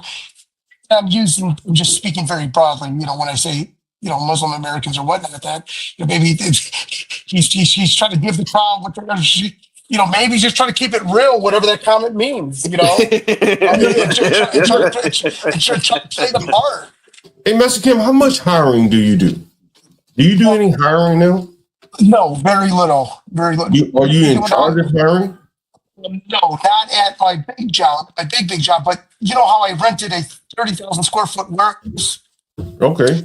And I've got to tell you about that and how I got played. And you'll love the story one day. I got played on I pay $6 a square foot, but 12,000 square feet of it was supposed to be subsidized at $3 to $4 a square foot. I got played on the whole thing, man. But it's a signed lease now. But no, with my corporate job, I run a team. And, today's day and age, unless they grab someone's titty or do something outrageous, they're not going to get fired. But do you have a team that hires for you? Is that what you have? Yeah. Yes, the HR department. Correct. Do you have any like in your business, in your private business? Would you hire someone that agreed with the way Carmelo Anthony behaved that day? I would say no, not at all. Anything that's just, anything that's, so slanted in one direction, Will you ever hire Linwood? Yeah, because I'm sure on the clock he's a company. Are you sure he's about a company that? man. He's my company man on the clock. Yeah. Are you sure? I think he works for Publix, doesn't he? If Publix don't play, he probably enjoys the No. He works for His Lowe's. persona. His persona. Can he deal with the persona? What I Of think anyone that is just spiteful and hater and hate, that's not good, right? Because they're perceiving, if I bring in donuts and all the Boston cream pies are gone, he could mistake that to mean something. Who knows, right? He's on a different level, I guess. Let me ask you this question, Mr. Kim. And you, not in particular to your company, because I wouldn't want you to answer that. But how much of this racial stuff do you think will impact the blacks in hiring? I think a lot, because they don't want that liability, because at any given moment they could make that claim, and it's almost one of those claims that you just can't. It's almost difficult to wiggle away from. So it's better not to have that liability.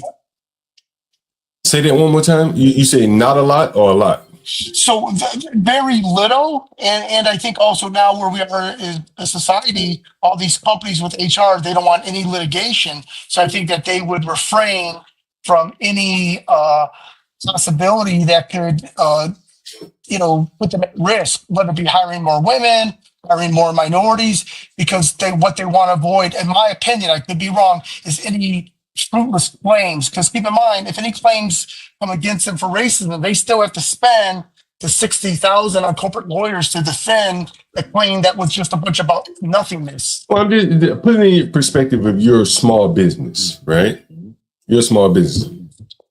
A guy comes in, if it were me, honestly, and I do it here on the stream, so I don't fuck around. I ask a motherfucker, like, well, where you from? What do you think about this? And I'm a shit. I can start asking questions like, what do you think about Carmelo Anthony, man? And he'd be like, man, he did what he had to do. Okay, cool. All right, thank you. I don't want to rent to you. Yep.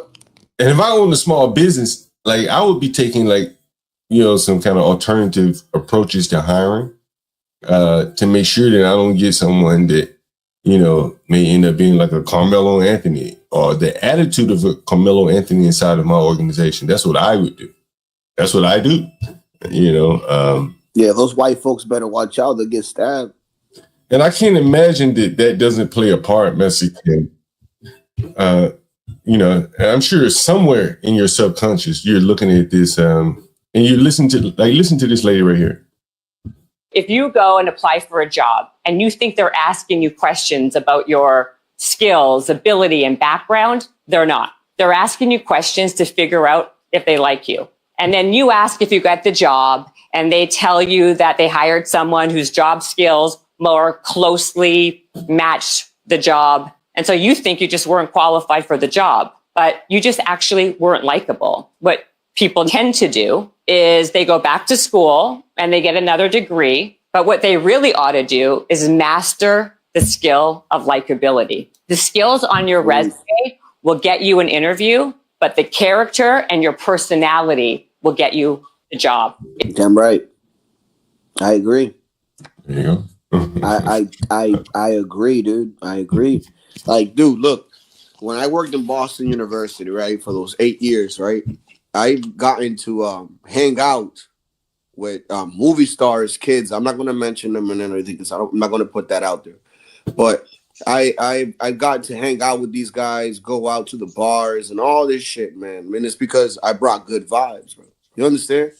Yeah, as long as you bring good vibes, man, you could open up doors, dude. Like, this is what I said about college. As long as you could go in there and find yourself a connection with, a certain group of people that think like you and have goals just like you can make anything happen, dude. I disagree. I disagree. You with disagree? No, I mean, how you think you got listen, how you got Bill Gates, Steve Jobs, Mark Zuckerberg, and people like that? It's because it took a group. It took a group of people to come together, bro. But it took them outside of college, not within. It was outside where they found their passion and the like-minded people outside of college, because college is a system of being a robot. Do you want to? No, I agree with you, but I'm saying like that's the whole point of like that's the one thing that you should take from college. It's not the degree. That's what I'm saying. It's like it should be that college shit. This shit's it should be the social aspect of it. You get social a lot of But can't you get the social outside of college? Can't you find areas to socialize? Most of the motherfuckers. But listen, the dude whose text message I just showed you on the screen, I went to college with that nigga. Right? I paid a lot of tuition to go rub shoulders with a nigga that think like that 30 years later. Yeah, what the crazy, fuck? But it's like you said, John. It's like you said, John. Like you see how there's many cultures that could do that whole sign thing. You know what I mean? And come together with money, but you know, the other side, it's like so it's a double-edged sword, dude. Yeah, you're right. That's perfectly put. Double-edged sword, correct? Yeah, I agree. Someone said BlackRock owns part of Uber. That's interesting. Yeah. Man, BlackRock owns at least 5% of everything. Or more. This is interesting right here. You know, I've thought about that. You know, from the standpoint of if I own a lot of different companies, you heard of like loss leaders. You know what a loss leader is? Nah, elaborate. Loss leader. Let me see how I would explain it. See, a loss leader is like let's see how I would explain it. I'll pull up the definition first. All right, here it is. A loss leader is a product or service sold at a price below its cost with the intention of attracting customers to the store or business. Got it? Got it? Yeah, all makes sense? Right? Makes sense? Mm-hmm. All right. So, you know, if BlackRock owns all of these different companies, some of them they can take a loss on to make a bigger profit on others. Yes, right? They can. Like if Uber is delivering the food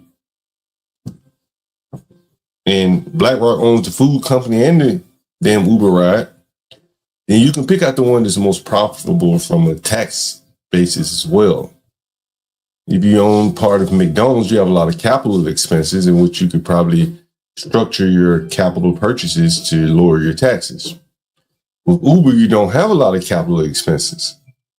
You may want to take losses and shift around your capital expenses in, say, McDonald's, where you own a lot of assets at certain points of the year, tax season, to counteract gains, say, with the Uber. It's very interesting. You know, I probably didn't explain very well, but yeah, it's very interesting that one company could be a loss leader for a greater profit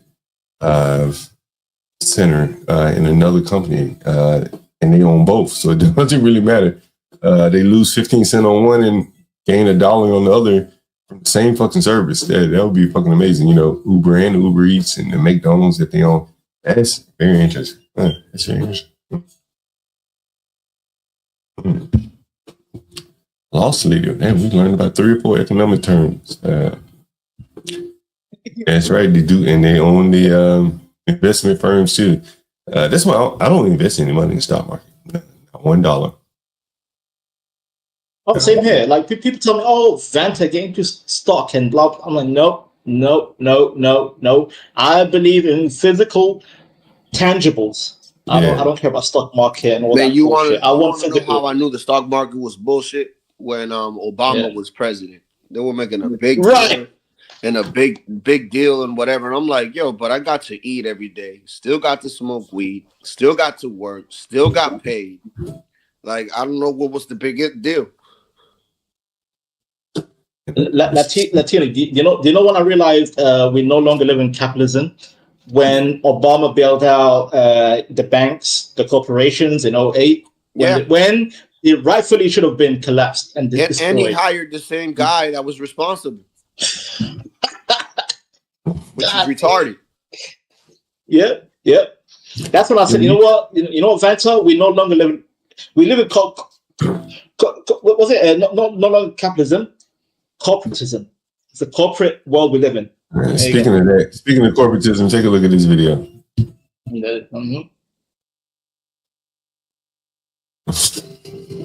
My God. $100 for shoes, bro.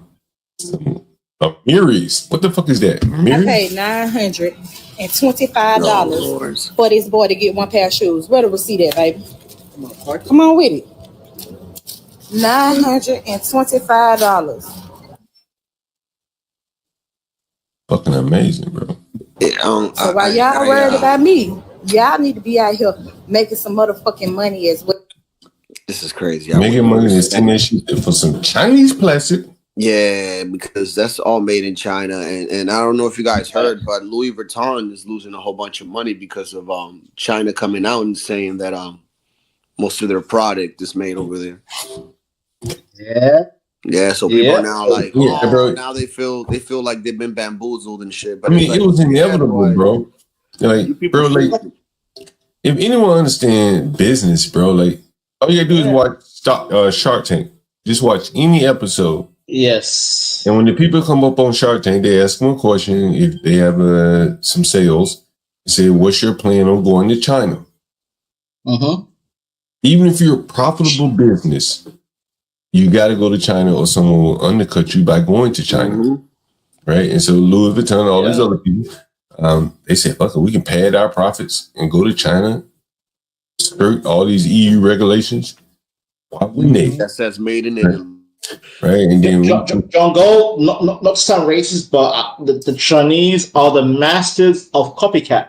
They are the ultimate copycat of human beings, because guess what? You can show them a blueprint of, let's say, a quality built Louis Vuitton bag in Italy, and they will exactly produce the exact same quality, stitching, the whole shebang, but at a cheaper cost. But then guess what? It'll go back to Italy. And Italy's gonna sell it for like 1,000% of the profit of the cost. But these people right here are paying. They're buying something that the shoe doesn't really provide. No, it don't. It provides what? Coverage for your feet. Yeah, like right? How much are black boys paying for Nike? You know, the Nike. They go up and down, which is like 3 times more than a Nike sneaker, dude. You understand? And so, what you have here is a group of people paying more for something than its actual worth. That's a very good customer, right? You basically paying for somebody else's name. That fucking Latino Trump. When I buy a shirt, I look at the tag. It says "Made in Bangladesh" or "Made in China." It never says "Made in UK." Never. Made in Bangladesh or "Made in China." And guess what? That shirt costs like 30 pounds, but back home where they make it, it's like $1.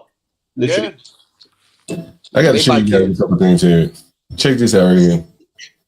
You guys remember? A lie. We live in a lie. I hate this. I mentioned this. I mentioned this on the earlier stream I did today. This is a guy. He goes around on Instagram or whatever. He films videos of him cooking and passing out free food.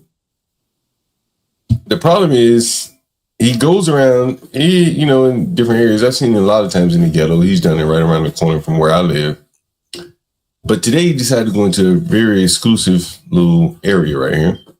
One of the people that have called into the stream, one of my runners, works in this area. And so he decided to go down here and cook.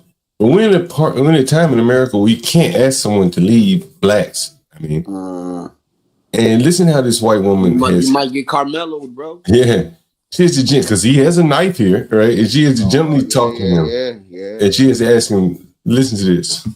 Is City Center Nanger here? Baby, well. See, what he say? You have to read it on the screen if you can't understand. Listen. Is City Center Nanger here? Baby, well. They do now. They do now. What the hell, bro? What authority are you? It's Man, crazy, bro. you can't deal like that. Look.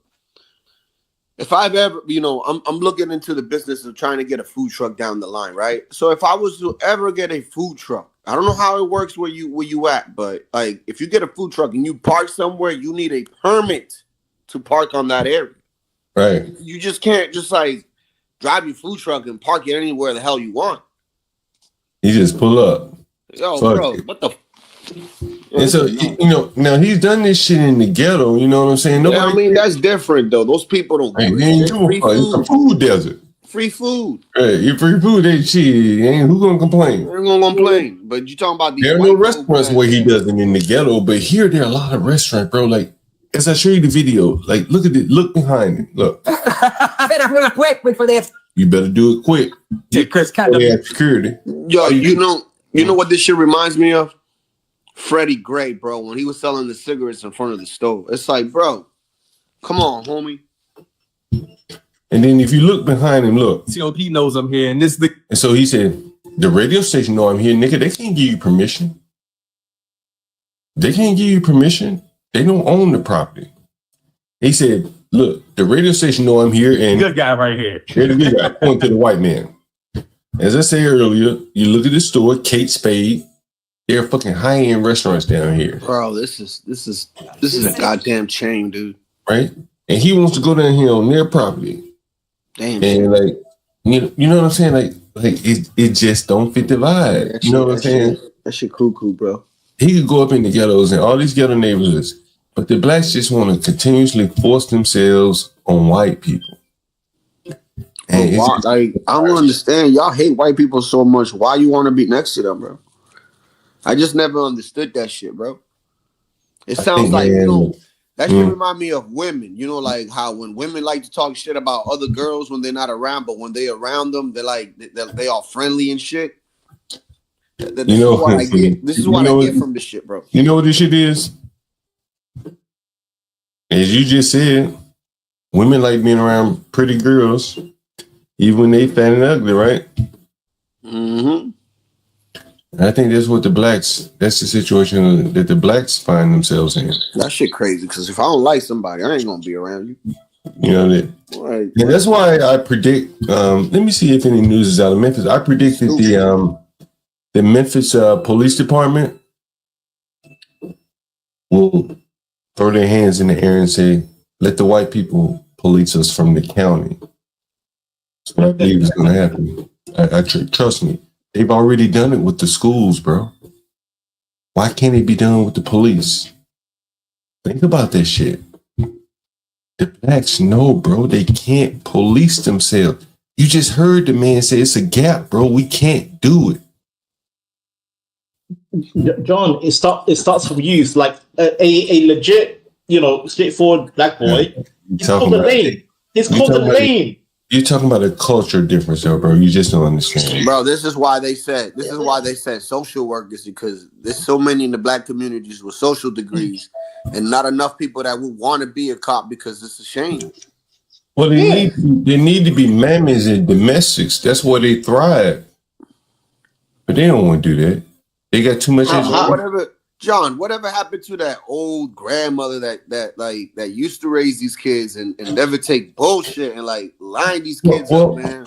Yo, let me call the nigga. Whatever happened to that, man? Let me call the nigga, and you're gonna hear him say it. Let me see if I can get this nigga. Because just like that's crazy. But wait, Latino, you know what happened to grandma? Grandma is now 34 years old. Grandmas today are 34. Might get this nigga.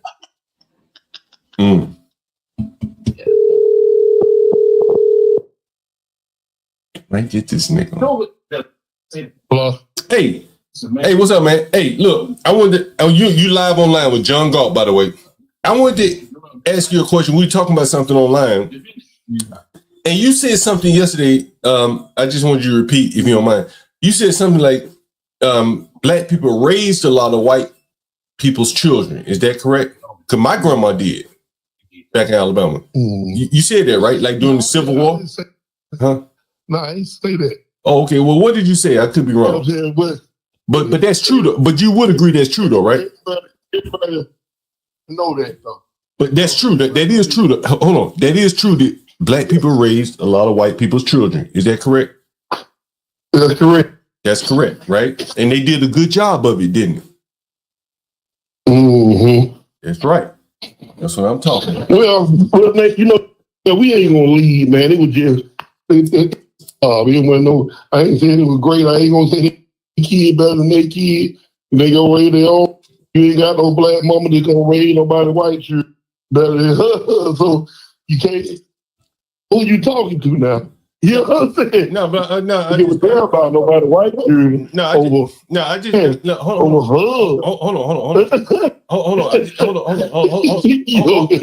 on. We having a little conversation here, and I just wanted to make one point that you made to me that you made yesterday, and you said that the black women, right, to their credit, raised the white women, white fucking children. No. Okay, I didn't state that. Well, Tim is. I don't like stuff. You got you say that. Like okay, that. Fair enough. But you do agree with that. But you do agree. For everybody on here, I am a black man loving advocate. You know, I can think what you was a white folk doing. No. I'm gonna deliver my baby. We got to keep the conversation tight now. So, but you do agree. Don't be tight, but it gotta be what it's gonna be. Right, yeah, that's what I'm saying. I don't want to miss. I'm not a. Hold on. I know. Hold on. So, well, my question, question, you know who you're dealing with. Yeah, I understand. That's why I want to ask you a question so you can be clear. So, but you do agree. Oh, there's you got a lot of noise in the background. Put yourself on mute so you can hear my question. You do agree that, like, because my grandmother did it. I'm gonna repeat it again. My grandmother raised white people, children. And she did it. Well, and she hold on. I ain't done with the question. And she did a damn good job of it. And you agree that black people back in the day raised white people's children and did a damn good job of it. Would you say that? Look, some of them, well, you say that, but my folks did. My granddaddy was deliver furniture to Fort in the day drive from Mayflower, and he wasn't gonna walk through no back door. He bring the shit through the front. Or you ain't gonna get your shit. Mm-hmm. So you saying all blacks? So you get over there. So you freeze. So you know, hold on. We gotta keep it tight now. So what you said? Because I'm keeping it tight. No. I'm saying I got to reiterate it to the audience. But I can't be laid though. No, that's what I'm saying. I'm reiterating to the audience. So hold on. Hold your thought. I'm gonna let you talk. Did I not ask? Hold on. I'm gonna let you talk. I just need to reiterate it to. Because I don't want you to look. Hold on. I need to just one second. No. I can't do that. Let me reiterate it to the audience so you don't go too long. So, but I don't want you to read it like. But I'm gonna. Damn, you see, you gonna make me. You ain't gonna. Hold on, bro.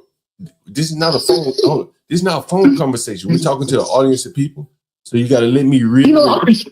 Hold on. Okay, go ahead. Hold your tongue for 1 second, so I can reiterate what you said to the audience, and then we can keep going. Right? So I need to break it down in small bites for the audience. You got it? Okay. So what you said was your grandfather refused to go into the back door when he was working to deliver stuff. Is that correct? Mm-hmm. Okay, now go ahead. You see what I'm saying? This is how we're gonna have to do it. All right, now go ahead. Mm-hmm. It's fine. What's our topic of the day?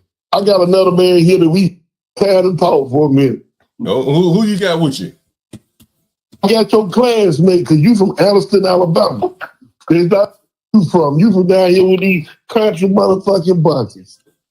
Okay. I want everybody on your page to know that. Everybody knows that. I talk about that all the time here, so you don't have to repeat. I want to hear you say. Never heard you say it. Where you from? Nigga, I pulled up the stream yesterday where I'm from. No. I want you to announce. Tell me where you from. I'm from Alabama. Everybody knows that, bro.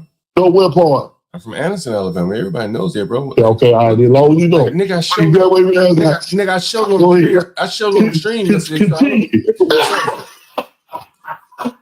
Like, what is so funny? Go ahead. I can't say it. Say it right here. What is so funny to these niggas? I never understand what's so funny. Okay, maybe they got an inside joke going. What's the inside? Y'all got an inside joke going over there? Hello. Who is this? What's happening, man? Who is it? Who we got on the line right here? This is Terrence North. What's going on with you, man? Hey, is it John?